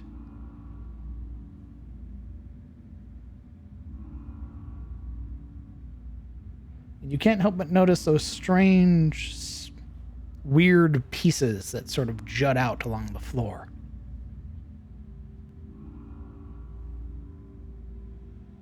Do they look metal? Are they shining or? You can't determine because of dark vision. Everything's in that gray.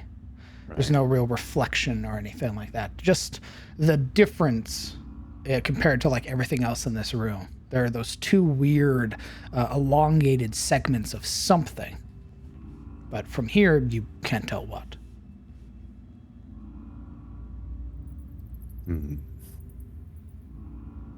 This gives her pause as she sort of takes a moment to try to squint and lean in and find maybe an angle for a glimmer of light.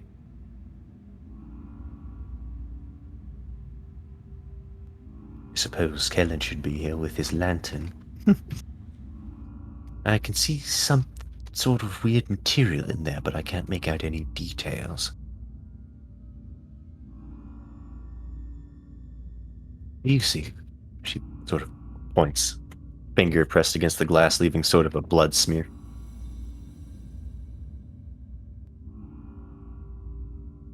Laurel would be holding her various wounds as she steps up to the glass. And she would do the same effect she did on the rope with Presty and put a little flashy light somewhere around here.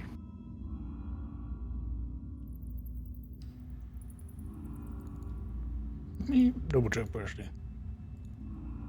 Little puff of sparks that give off the slow strobe effect like it was on the end of the rope.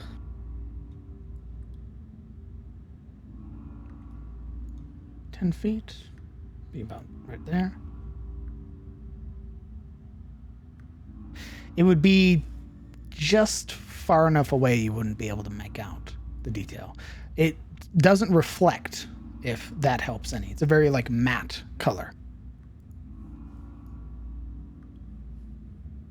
I don't know what it is.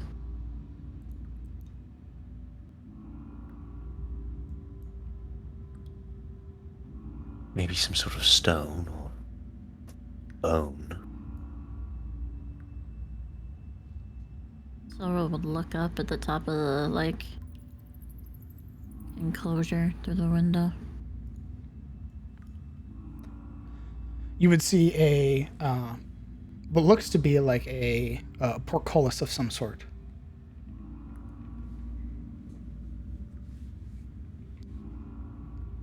Explain that to me. It is a sealed hole, about 10 feet by 15 feet. But it's closed. Correct.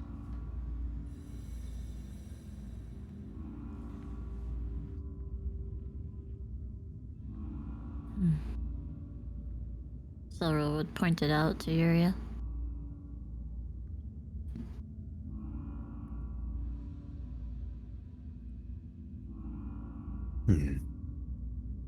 Sorry, explain to me, this is something that's on the ceiling? Yes. All the way at the top of the cell is a 10-foot by 15-foot hole. It is currently sealed. There is like a indent that lets you know that it's with like a little further in to the ceiling. It's not directly on the ceiling. And it looks as if like there's 4 segments, like 4 portions of the door would open and peel back at once.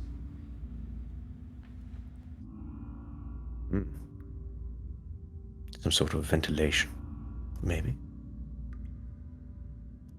Or perhaps where they threw in food. This clearly looks like something meant to hold a large creature. But that's not what we're looking for. We're looking for shelter.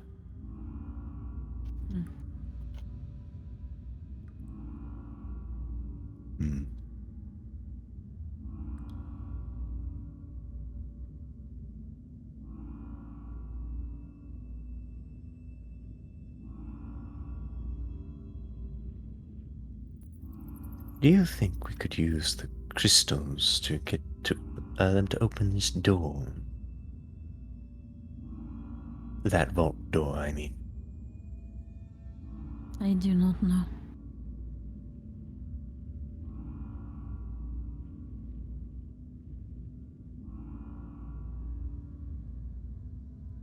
Yuria takes a moment to consider.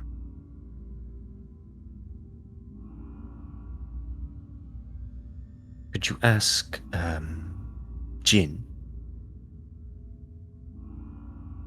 You did call it that, yes? Yes. I'm sure I could.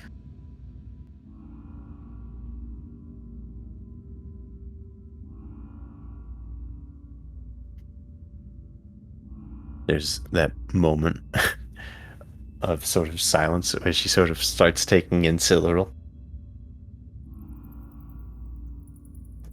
Are you... She sort of tilts her head. Does Cyril still have that sort of, like, you're in the headlights expression? The fear on her face? It's What less is... like fear, but like dumbfounded. Like if stoic and placid could be mixed with also like unbelieving and confused, that's what it would be. It's a complex emotion. Like nose down, stoic and placid, no lip movement. It's nose up, her very like unbelieving.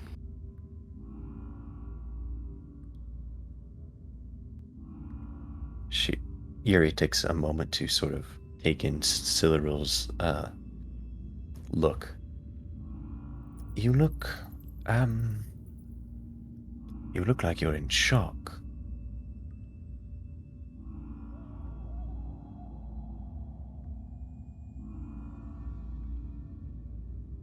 Yuri, while she speaks, again, almost naturally, sort of like hobbles over and then peers around the corner, make sure there isn't anything approaching while she speaks. Looking all the way down the hallway. Roll me a perception check.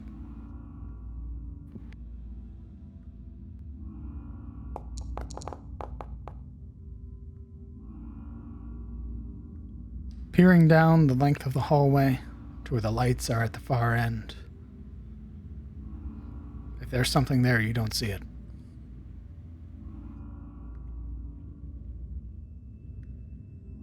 And after seeing the blackguard, she's about as convinced as that statement.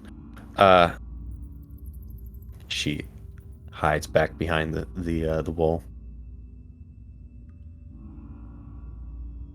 Still feeling the adrenaline of battle?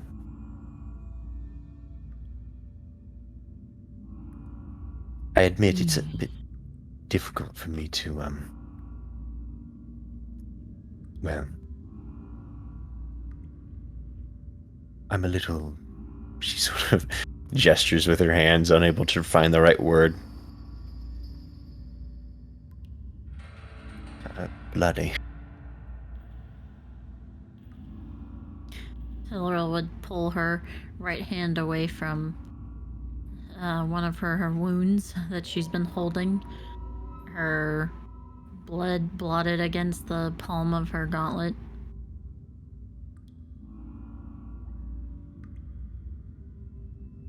I also could use a rest.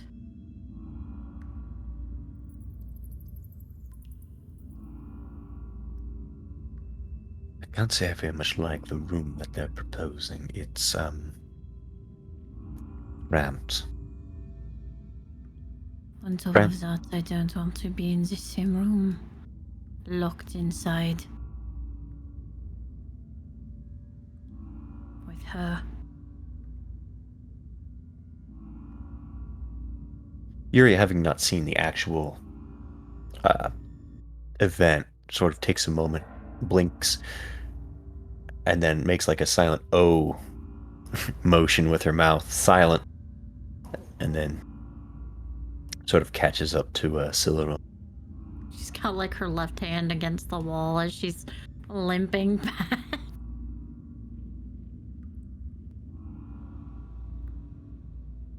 You are afraid of Murana.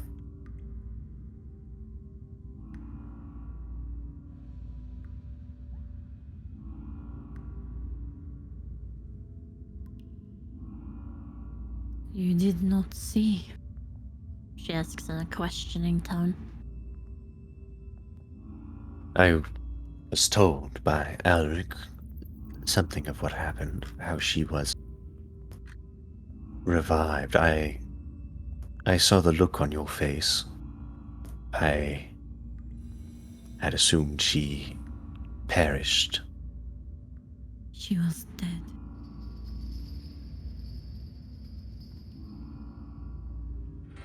I have seen and held others in my arms before. Seen the dead. She has the same look.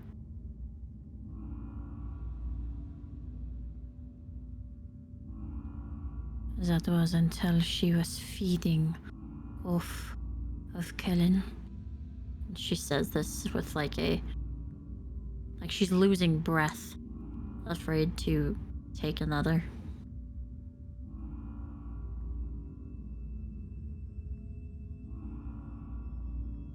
Almost like she didn't believe the words that were coming out of her mouth as she said them.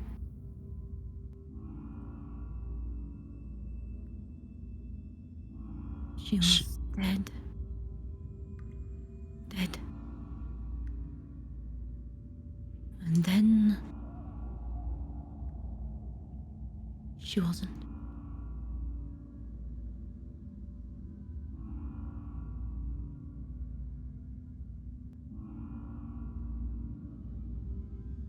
She was just...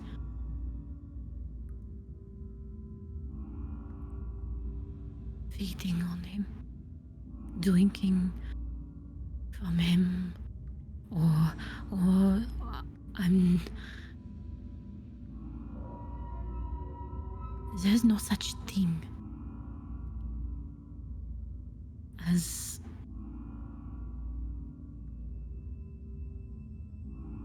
she shouldn't exist. That elicits sort of a snort and then a sort of pain groan as Iria touches one of the javelin wounds. Most of her wounds at this point have clotted, but they still hurt. There are a lot of things in this world that shouldn't exist, this place being one of them.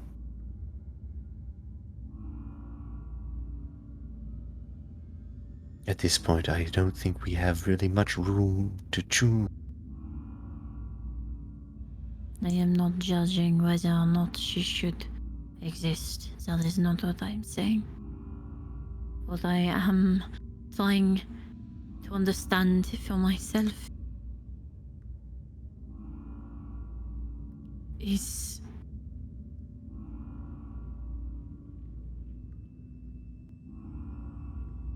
how she is here.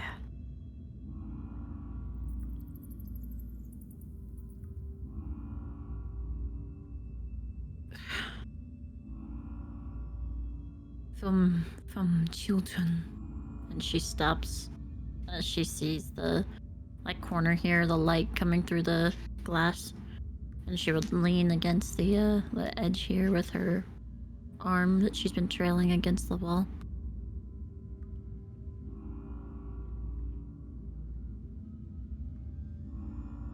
I was told from a young age that believing in such things to exist was the musings of children. And then I watch it happen before my eyes. Like a beast who had just caught a deer in the middle of a meadow.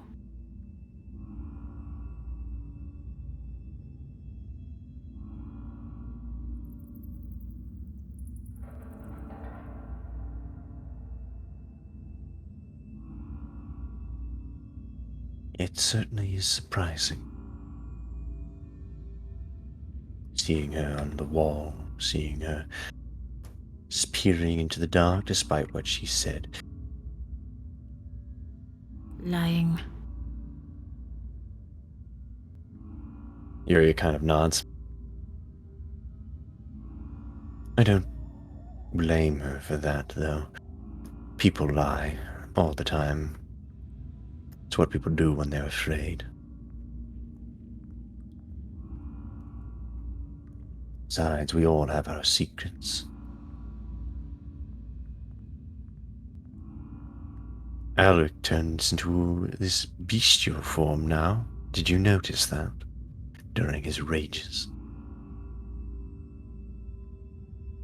He's bottlings on about the Alfola and his followings. Perhaps it is a gift from him. Or some kind of pseudo-druidism. I do not know. In fact, I am coming to the realization that I don't know much about any of you. Azulik is my own family. And the most I know about him is the writings in a book that connects our lineage.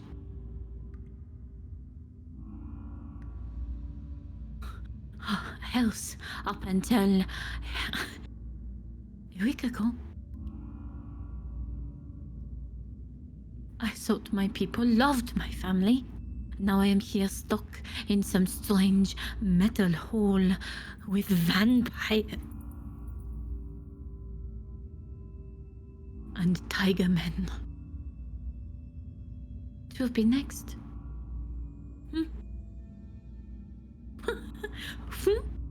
What will be next? I don't know. You know, I never expected to be stuck with a dragon woman before. We all have our secrets, Silveril. It's just human nature. Or not so human, in this case. Sorrel is confused.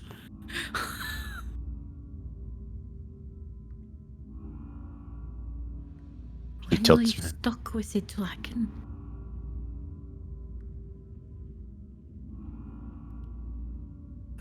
It's just like a moment where he's just staring at Silveril. What? You, elf, you. Your wings that sprout from your back. Your powers. These are not mine. They come out with you, don't they? But that does not make them mine.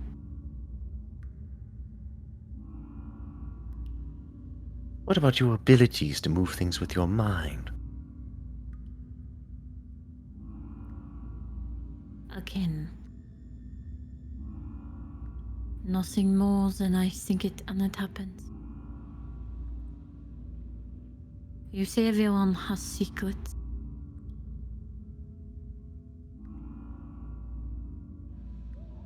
I don't. If I do, I do not know them. They are so secret, they are not even mine to keep. She has this very sincere, just like, what the fuck face as she's telling you. There is a soft smile that sort of turns into a wince.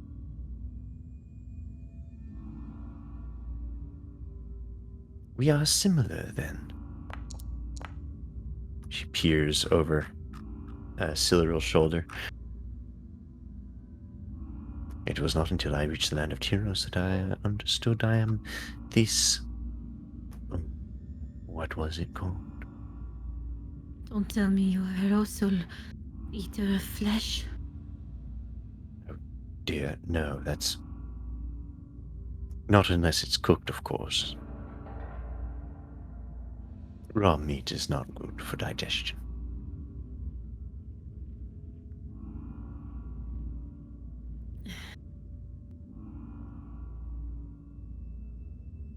But I am a daughter of more than just my mother, it seems. But I really have no idea what that means.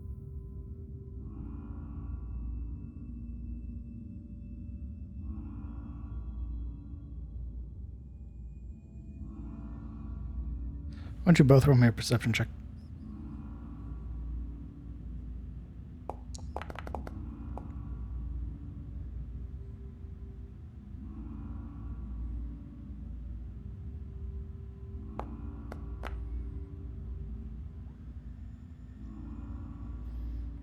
Okay. As you were.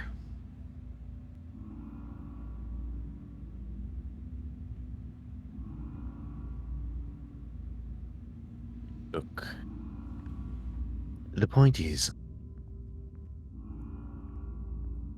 I know Marana's not, perhaps, the most trustworthy individual at the moment, but we do need to work together, whether we trust each other or not. With whatever secrets we have, we are all stuck in this hole. That should be at least, much like Haynes Keep, that should be at least enough encouragement for us to keep together. For now. What if she was meant to be in Haynes Keep?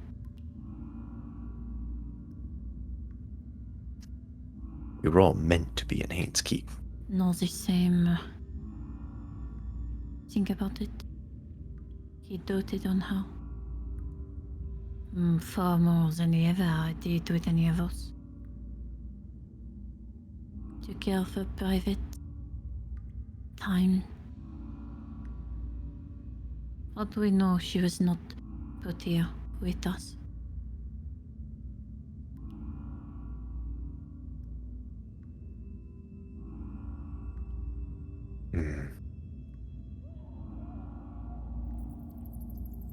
Uriah, you would hear it. The faint clatter of bone.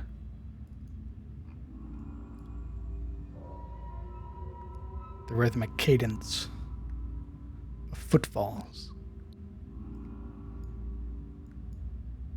From what direction? You're not sure. It echoes. But with a 14, you would know. She immediately stiffens.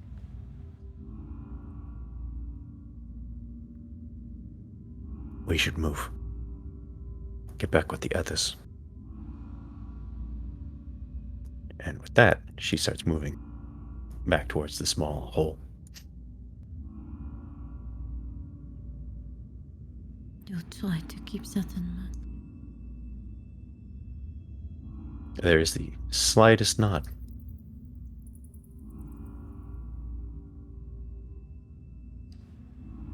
So it kind of like goes from side to side. Trying to locate Morana.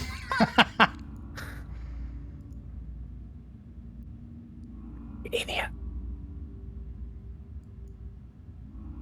Where is she? She tilts her head towards Marana.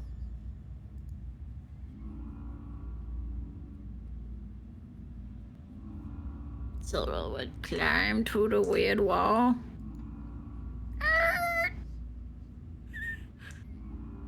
And make her way over here. Okay. So, are we scattering glass or are we putting up the rug?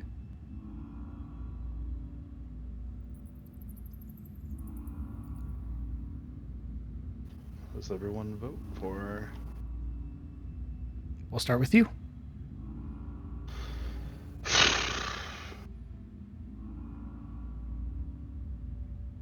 I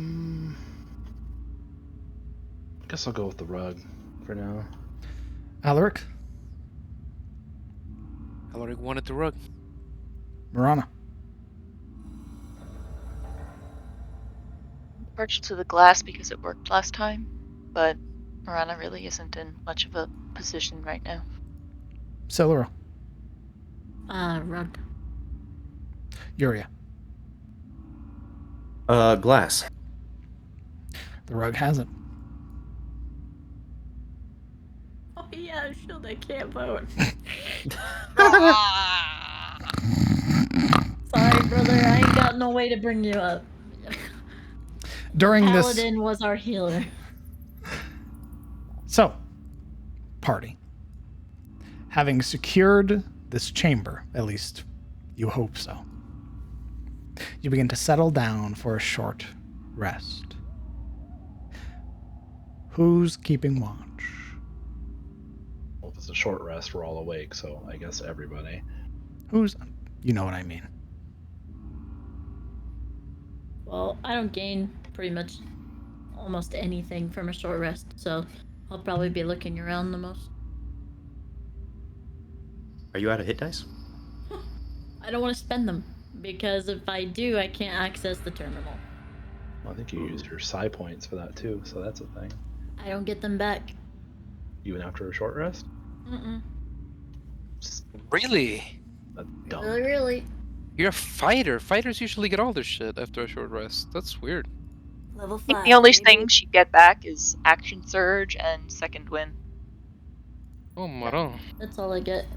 And I can recharge one psionic die, but that's it.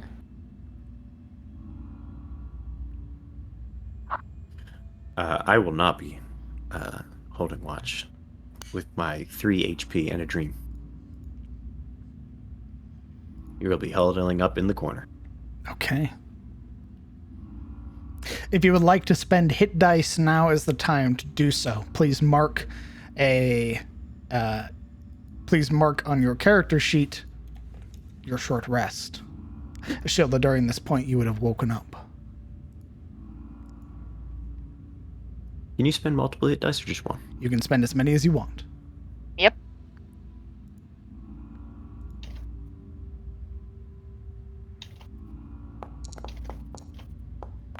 Ah, jeez. Fuck. Oh, bud.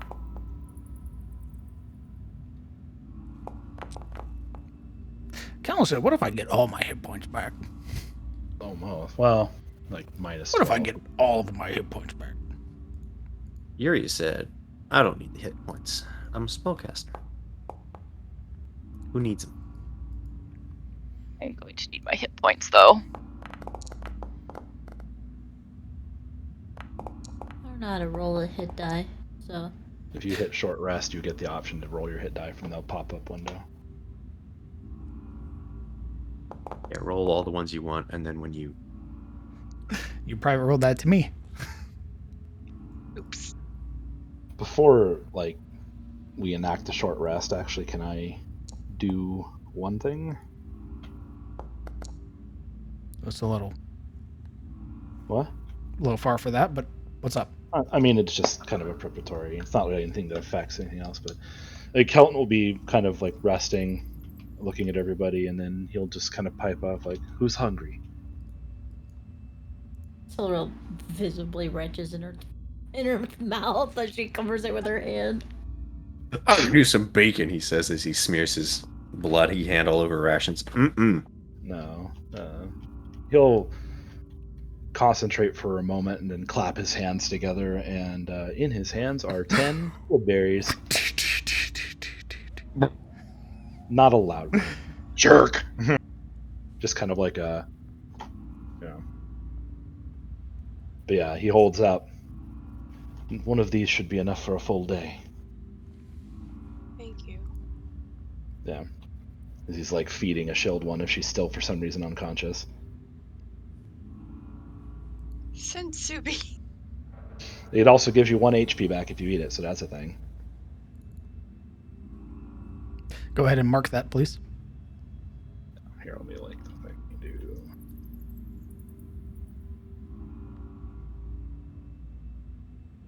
There you go.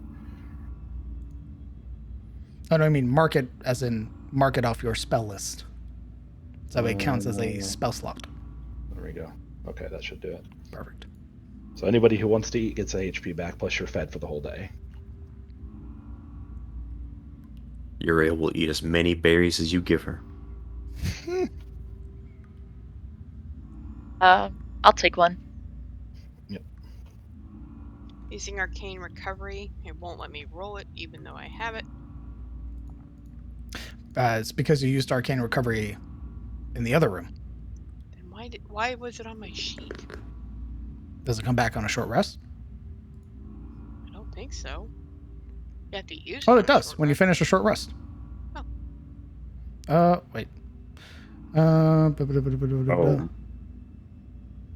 Once per day when you finish a short rest, you can spend spell slots to recover. That doesn't tell me shit. Oh, is it a new day? Yes. It's not. Maybe. It's the same day. It is the 16th of dawn. It feels forever. Alright.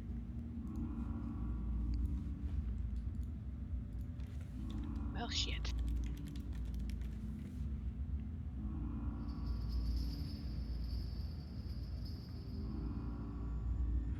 Yeah, once per day when you finish a short or long rest. Oh yeah, when you finish a short rest, which you did in the previous chamber.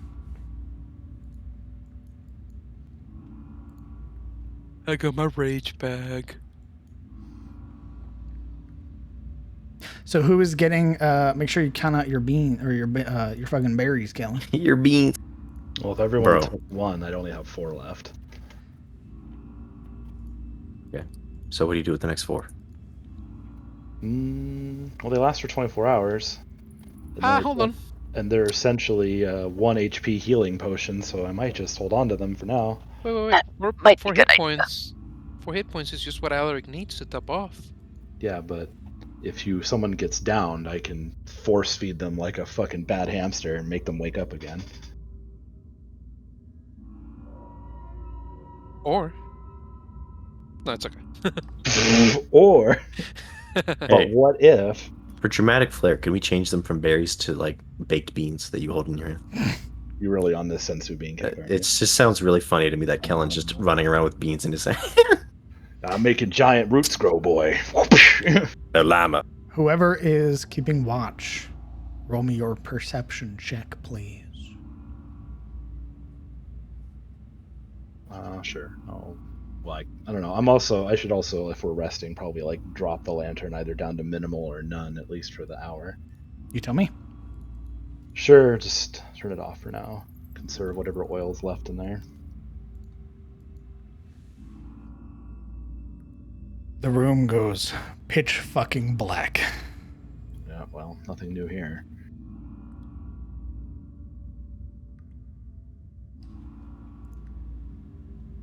Some of you are able to recover better than others.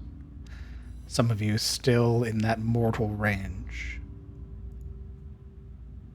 Your hour passes. Who's rolling me the perception check?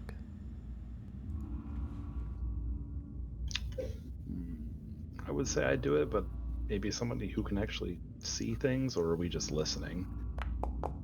Sure, fuck it, there you go. 14. Okay. During the period of an hour, with all of you in here, that window being blocked, though still small segments that allow you to see out from time to time whenever you're actively looking, you would hear occasionally distant sounds, the scraping of metal, idle whispered voices, unintelligible, laughter that echoes.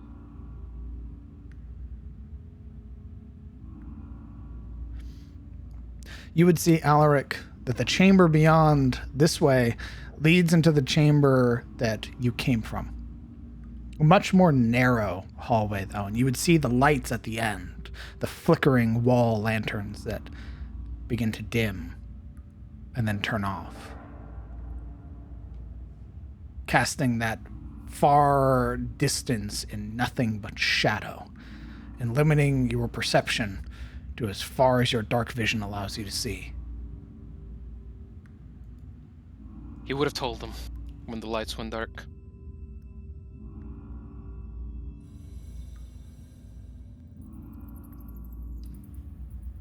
However, as the hour passes, you are left unaccosted.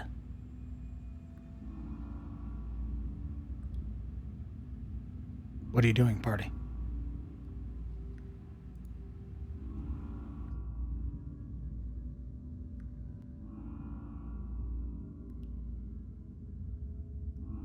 So, oh, go ahead. I was just wondering. No, Hilda's awake? yeah, well, either she woke up on her own or she She got woke force up. fed a berry. Either way, she's awake. Well, after about an hour, Yuria nods to the terminal, or the crystal. That's why we came, isn't it? Came in here. That and perhaps this little chest there. Did anyone ever deign to examine that breastplate that we got in the last one? After that fight, I suspect one of us could probably use that thing.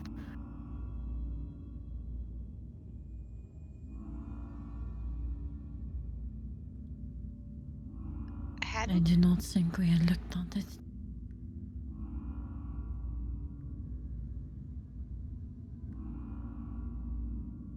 We have not. I think it was not the wisest option to put on strange armor we found down here. Well, I mean, I think being down here at all is sort of a bad idea, but either way, would be good to know what it does, but I don't suppose we have any way to figure that out, do we? Not without just putting it on. Hopefully it provides protection. At the very least, that would be helpful. The breastplate would be heavy armor, right? The breastplate's breastplate medium, I is believe. medium. Hey. How would you Yeah. shut up, Kellen? Won't you shut up? So it's medium, Yes. and it looks cool. It looks sick. Nice. You would see Fucking that dope. not only does it have like sort of these segmented black armor, you would see as well that the armor has this sort of slick oil-like texture. There are these sort of purple accents to it that come up over the over where like your clavicle is, or sorry, your sternum is up, as it creates this sort of elongated bevel. And you would see along your back, or along the back of the armor, a tri-pointed mantle that has these sort of billowing white cloth from it. I see Yuria eyeing it. And down at her own,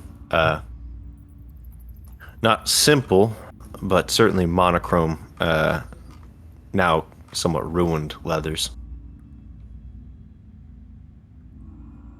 Who's holding it again? You are. Okay, I just believe- wanted to make sure that I was holding it. Well, It's you. No one else wants it, I'll put it on. My current gear has been sort of, cut into. Looking a bit ragged. If you want to take the risk. Well, like you said, we're already fools for coming down here. Well, I didn't say it wasn't the right decision.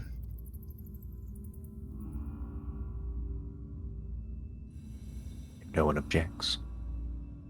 Laurel would lean over to Yuria and whisper, "Are you sure? As the last time we did something on a whim, you got a lot heavier." Yuria, you can see the grimace in her face at the mention of that moment. Laurel stops whispering and pulls away, holding the chest plate, looking at her.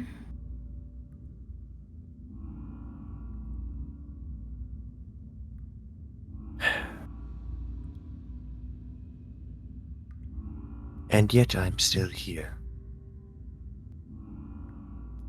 In truth, it is not quite so whimsical as you might say. I'm not feeling the best.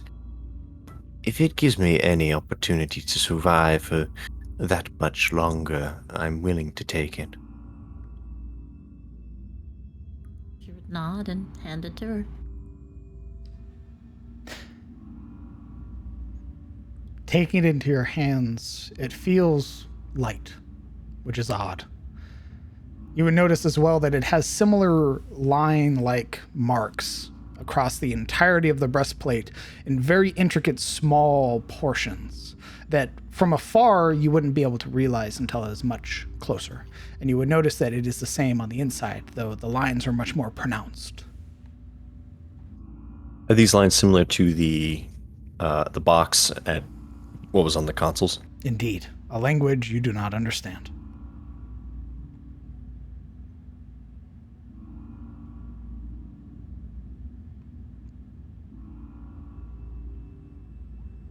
You see, Why don't you roll me an Arcana check? I was just about to ask. Wow. With a 25, not only do you recognize that this item is very much magical, if you wished, you could put it on now and attune. It's not just a mundane breastplate. This holds some modicum of magic in it.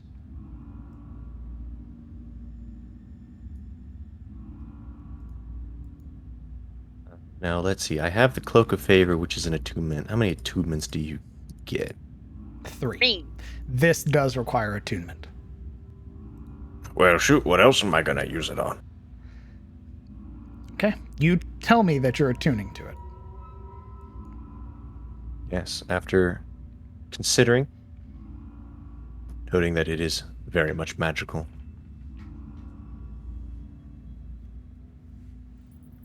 She will attune to it, and not before asking the men of the room to sort of turn away. There's no need. I Oh, can't see shit. Holding the breastplate as you are, the moment your mind is made up, the moment you are like, I'm wearing this, your leather armor is discarded. You would watch as the breastplate peels apart, latching itself to your chest. You would watch as the breastplate then folds over your back, connecting along the back in an invisible seam. You would watch as the mantle adjusts itself to be perfectly aligned with your head. And you would hear, oh, for one time only, Condition critical. Stabilizing. as not only in your chest, but your back, your shoulders, your abdomen are stuck with numerous needles. You would feel a surge of adrenaline. Yuri Azari, you are restored to full hit points. holy shit, drugs are cool. And you Lilith are- kind of backs up into Alaric, like. And you Got any are more than breastplates? attuned to the breastplate of fortification. Sick. However, your leather armor is destroyed. No. My drip. Once Alaric is stumbled into, his attention sort of flits from the hallway to Siluril, looking down for a moment before he looks for the source of her shock, and he sees Juria. Her weird xenomorph venom vest. Once it is fully aligned itself to your body, it becomes a solid breastplate. And you would learn that you have the guarded property on this. Whenever a critical hit is scored against you, you will roll a 1d20. On a result of 16 to 20, that critical hit becomes a normal hit. Nice. I'm tenting. So when do you tell me that it's cursed and slowly eating my insides? It also is a +1 breastplate. I did notice the shit. adjustment in armor. Wow. Guys, we gotta touch everything in this place. There's no downsides, I promise. Well, unless you cast Identify, you'll never learn anything else. This is just the immediate knowledge that you learn from attuning. I gotta get me one of them identifies. Oh, wait. We have an unconscious dwarf. She's awake. She's conscious. awake. She's She's laying- awake. I just lack the 100 GP pearl to be able to do this. Oh, we're broke. I forgot. Always poor, never. Behold, always I say, still poor, the peasants say. Well, with that, with this new sort of breastplate overwhelming her and refortifying her, there's this sort of like, you see her like entire body jolt as her spine straightens as the needles prick, and her eyes widen, like fully awake.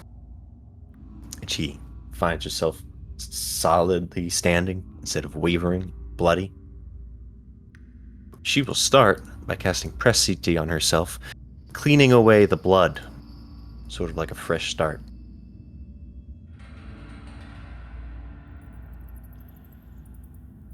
After adjusting the cloak over her new breastplate, she will turn to Siluril with a devilish grin.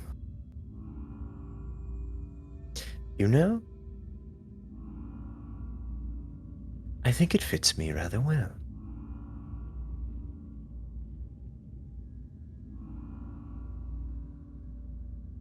Siluril is visibly uncomfortable.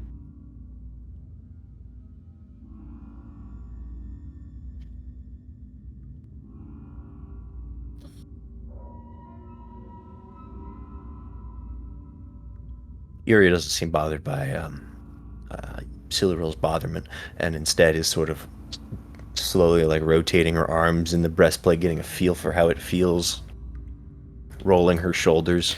There is a moment where you notice that sort of hanging cloth, once you wrap your cloak around yourself, that hanging cloth retracts back into the armor. That way there's not this weird tangle of cloth inside of cloth. Yo, the sentient armor, it's aware of drip. That's crazy.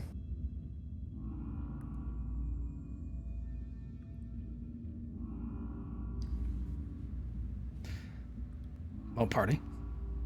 Having just witnessed that. What are you doing? Take it off. I want to wear it. You had your armor. He did not say that. Stop. Oh, okay.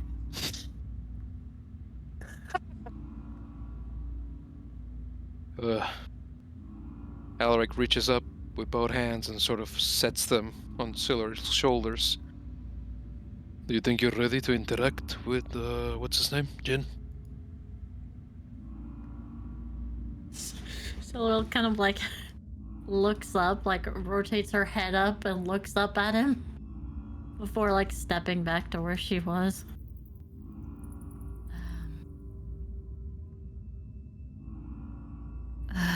Actually, give me about a moment. Take your time. Don't overdo it. Siluril would center herself, much like she would in like a moment of like meditation and or before battle or anything like that. And I'm gonna use psionic recharge to gain a side eye. Okay.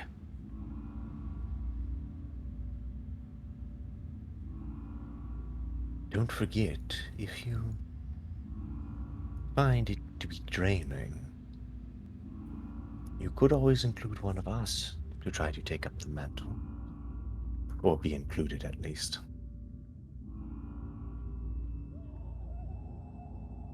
Would never try to usurp your authority over it.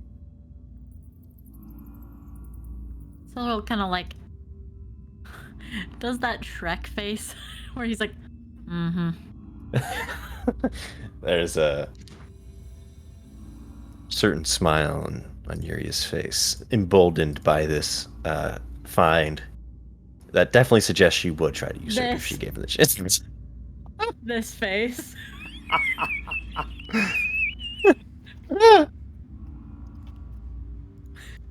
And here I thought we were on a foot to no longer lie to each other. She kind of like steps forward from Yuria. Is it really a lie if you know it's a lie? Gets one magical item. I'll overthrow the world. I'll destroy everything. This is If it isn't Saucy Jack. I will speak to Jin. But if I am honest, I am more comfortable if you are not near. And she would peer to Marana. Who's still more or less kind of slumped over.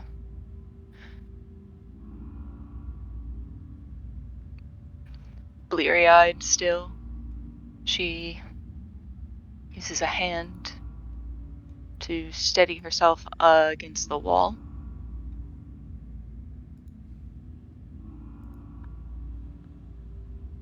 She's still kind of dizzy.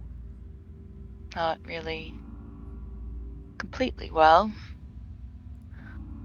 And at this point, seeing the punched out window, kind of reaches out and relies on Kellen for support. We'll offer his arm. From the darkness, you are grabbed. I mean, I have that. You did say you have like that 5-foot perception, so.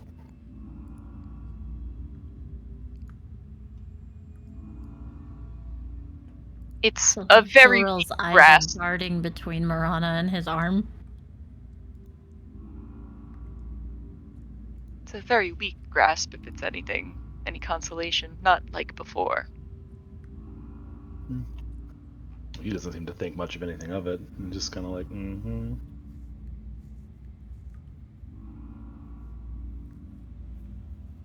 Just kind of stumbles a little on her feet. Unless taken elsewhere. Sorrel waits. Unless taken elsewhere. Well, I guess we're moving then. I believe we are.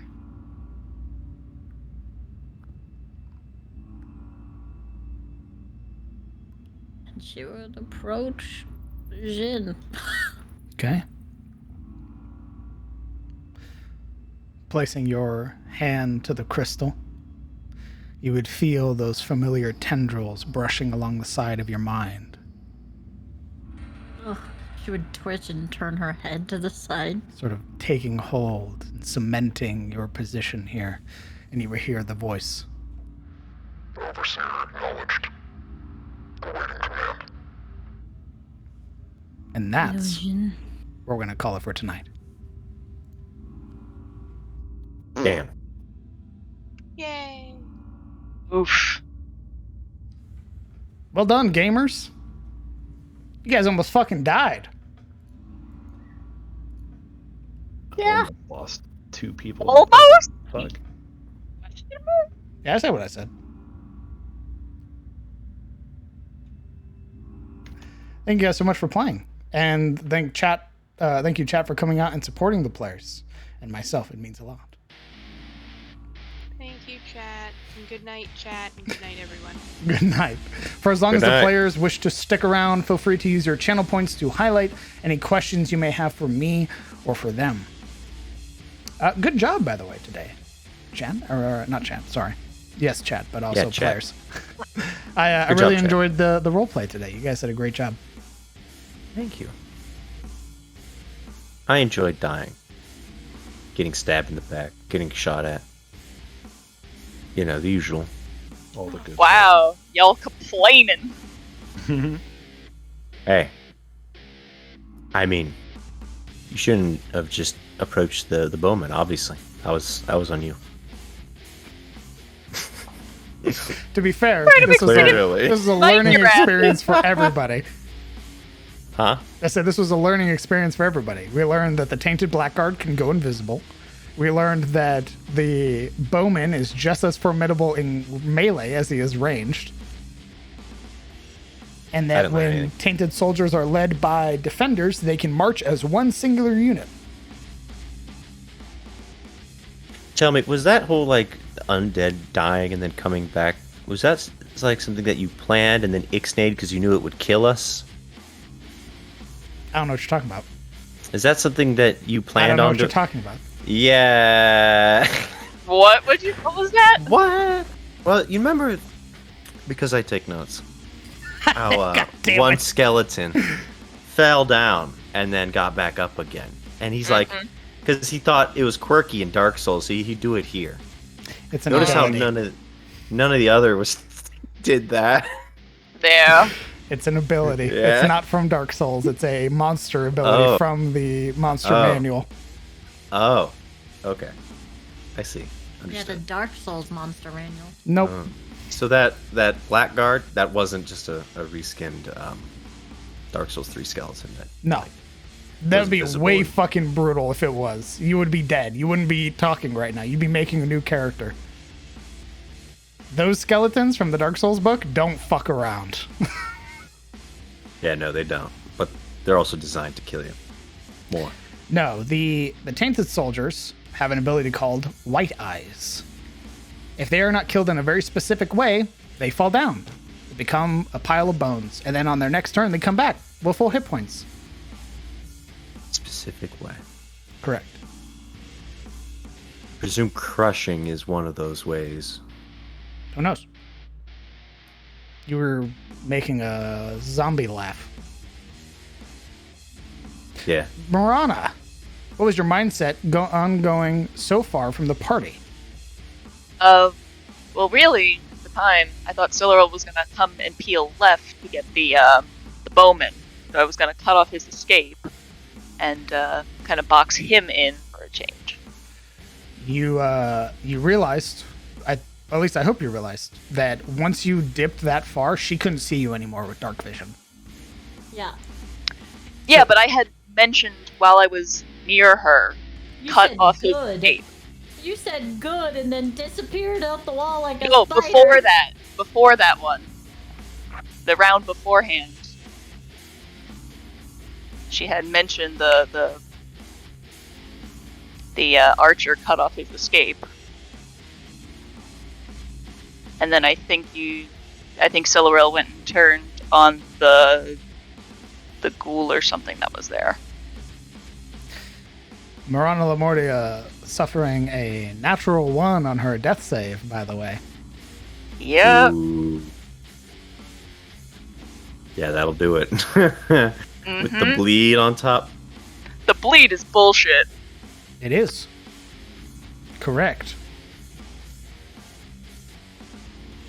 I mean, the only part I find gross about the bleed is that you fail the death save and then you still have to roll a death save on top of that. Like, ew, dude.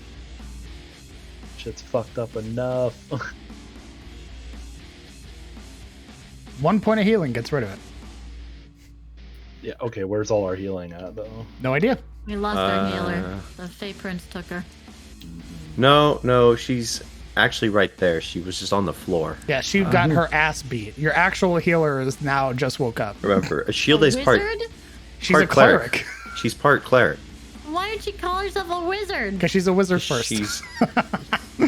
What is happening? She's a very educated cleric. Yeah, she is a multi-class. She is a wizard cleric. Yeah. That's some fucking shit. Yeah. The problem is that she blew almost all of her spell slots in the first encounter with the half dozen ghouls. Yeah. She blew all of her second level spell slots. Yeah. And she did some cool shit. Problem was, when she came into this fight, she had nothing. She was. Let that be a lesson of being no wizard. I was also feeling that. The one advantage is that being a warlock, I now have 2 more spell slots. So, hog. So, Kellen, how are you feeling about being munched on? Well, he did it willingly, so. That doesn't answer the question. He's saying he was into it. I mean, he was there to save her life. He didn't want her to die, so. I mean, a little bit of pain and some blood loss are easily worth that. And he likes having Marana around, so, you know. I think at ever this point, brother, you might be the only one. Have you ever been like bitten on the hand by like a rat Oh, I had or a a chunk. squirrel? I had a chunk of my hand bit off by a dog when I was little. I realize that it's not a comfortable sensation if that's what you're getting at, but again, It really, your hand, getting bit on your hand really sucks. well, it was more like in his forearm or wrist area, so not that that's really any better. So, Kellen is the Blake of this party? Does it get eaten the most? I guess we'll see. There hasn't been feel like anything there's- that's like vored a party member yet, so. Yet. Hey, We'll the see. last thing that got vored in SOE was Ibrahim, so technically, I think he's stealing your title, Blake. You might need to go into some more guts. Blake has been bored far more times than Ibrahim. Oh yeah, no, the bore count on Blake, we'll just put it on the back of his armor. Yeah. Days since Blake's last boring. Yeah, I don't think there's been anybody in CTF that's been eaten. No, our DM was like, I'll put all the vor monsters in SOE and all the gaze monsters in CTF. He's OCD like That's that. right.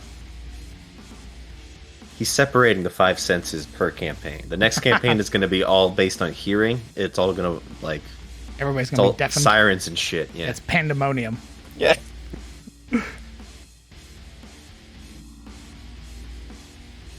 Will Kellen become a vampire now? Just wondering. Dampiers do not have the affliction. They do not pass it on to others. Also, you kind of have to die for that to take effect. You did. No, the person being bitten.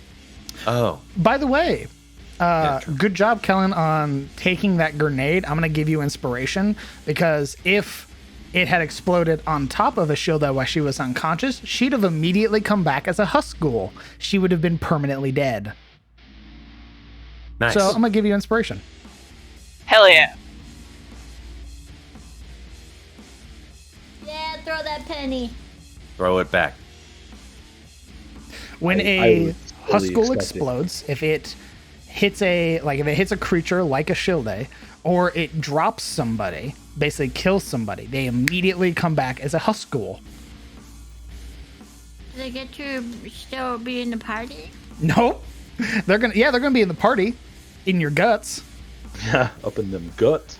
I think my favorite part was both Siluril and Yuria, like, thinking to themselves, bloodsucker. I wonder what I know about bloodsuckers. And they both No. were brain that dead. one. They Nothing. literally just static. That was one. Dude, that was insane. So funny. How many ones this session? 1, 2, 3, Holy shit. 4, 5, 6,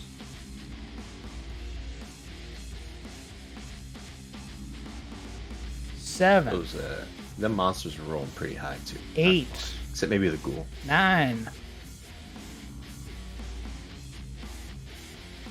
10, 11, 12.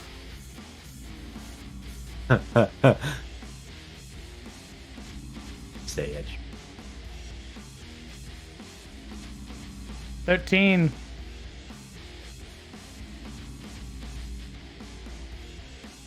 14, 15.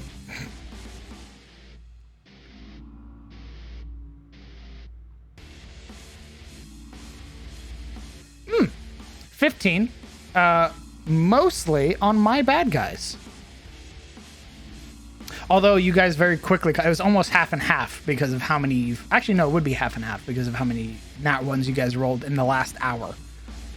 Yeah, I was gonna say, to be fair, you also had way more bad guys than us, so that makes sense. 2, 3, There's a lot of lads. 4,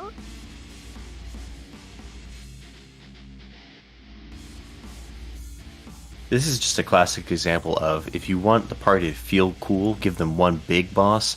If you want the party to suffer and die, give them a lot of small enemies and destroy the action economy. 5, 6. Shambles.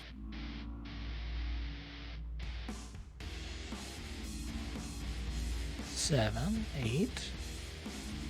The party as a whole rolled 8 natural 20s and 9 natural 1s. Balanced as all things should be. That was amazing. Uh, But yes, that is an example of activating an entire room where the dungeon came to explore you. To be fair, I'm not quite sure. Obviously, we could have avoided all combat, and that would have been ideal. Had Marana's short bow landed, the ghoul would have never screamed. True. Maybe next time. I'm just not quite sure how to approach like stealth kills in D&D. yeah, Like- exactly. I had this question once before, and it's one of those things where it's just like I think the Caleb said it's just like very video gamey and hard to kind of do. Well, no. I mean, like, so obviously there's like stealth rolls, right? Where like the party rolls. I wouldn't ask like Silverl and Alric to go garrote some dude. But like, I'm just not sure how Marana or Kellen would approach, since they're probably the stealthiest, how they would approach pulling off stealth kills GTFO style, if that's even a thing. It Without is. more than likely just alerting everything. It's much like, if you wanted to play it like that, it's much like GTFO, where you would need to sync up, call the attack, do a certain amount of damage, and I have a threshold for creatures. If you do over that amount of damage or that much damage, you kill them outright, regardless of their health. Oh, so there is a mechanic. Ooh, see, we weren't aware of that mechanic. Yeah. Correct, because you guys didn't ask. What was the first thing I told you guys to do in session 0? Ask how and can we? How long was session 0 ago? 33 sessions ago. How Technically long was 35. that in time? Wow, quite a while. December. Yeah. You have notes. And I know you have my homebrew rules written down. I do. I don't know if I have that, though. I have the actual rules. Well, knowing that now, that might make things a lot easier. The other issue is that I have no idea how they would sync up, as you say. Because imagine GTFO, but talking alerts them as well. And that's the situation we're in. Well, also, Kellen can't think. They're also attracted by smell. And Kellen kind of smells. No offense. He smells very human, actually. God. Most of us do, in fact. So there's some bits and details that I find a little doesn't quite translate from a or be difficult to approach at the very least. There's one way to figure it out. By trying.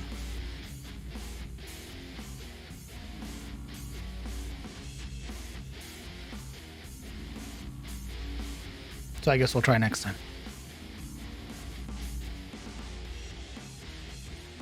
Now, more than likely, we'll just fail the group stealth save, and then we'll fight the entire arena again.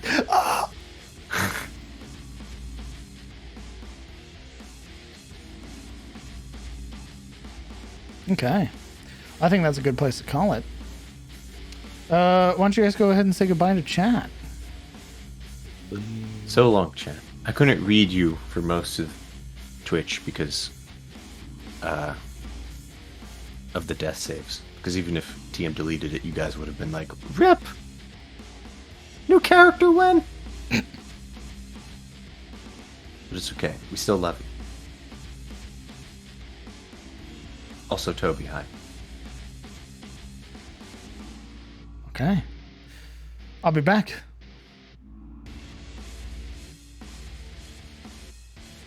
All right. Hey. Thanks for hanging out, guys. I appreciate that. Thanks for sticking around for the entire game. It is a great pleasure to have you guys out here for the entire night. I do deeply appreciate that.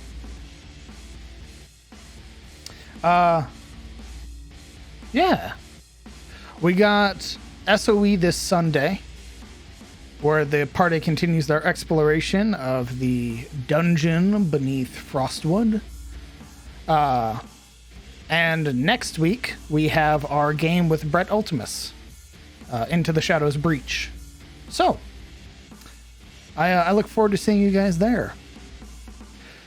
I want to thank you all again for as well helping me hit the September sub goal on the 2nd of September. It's a bit insane. I'm going to have to talk to some folks and figure out reasonable goals and go from there. I hope that you all have a good night.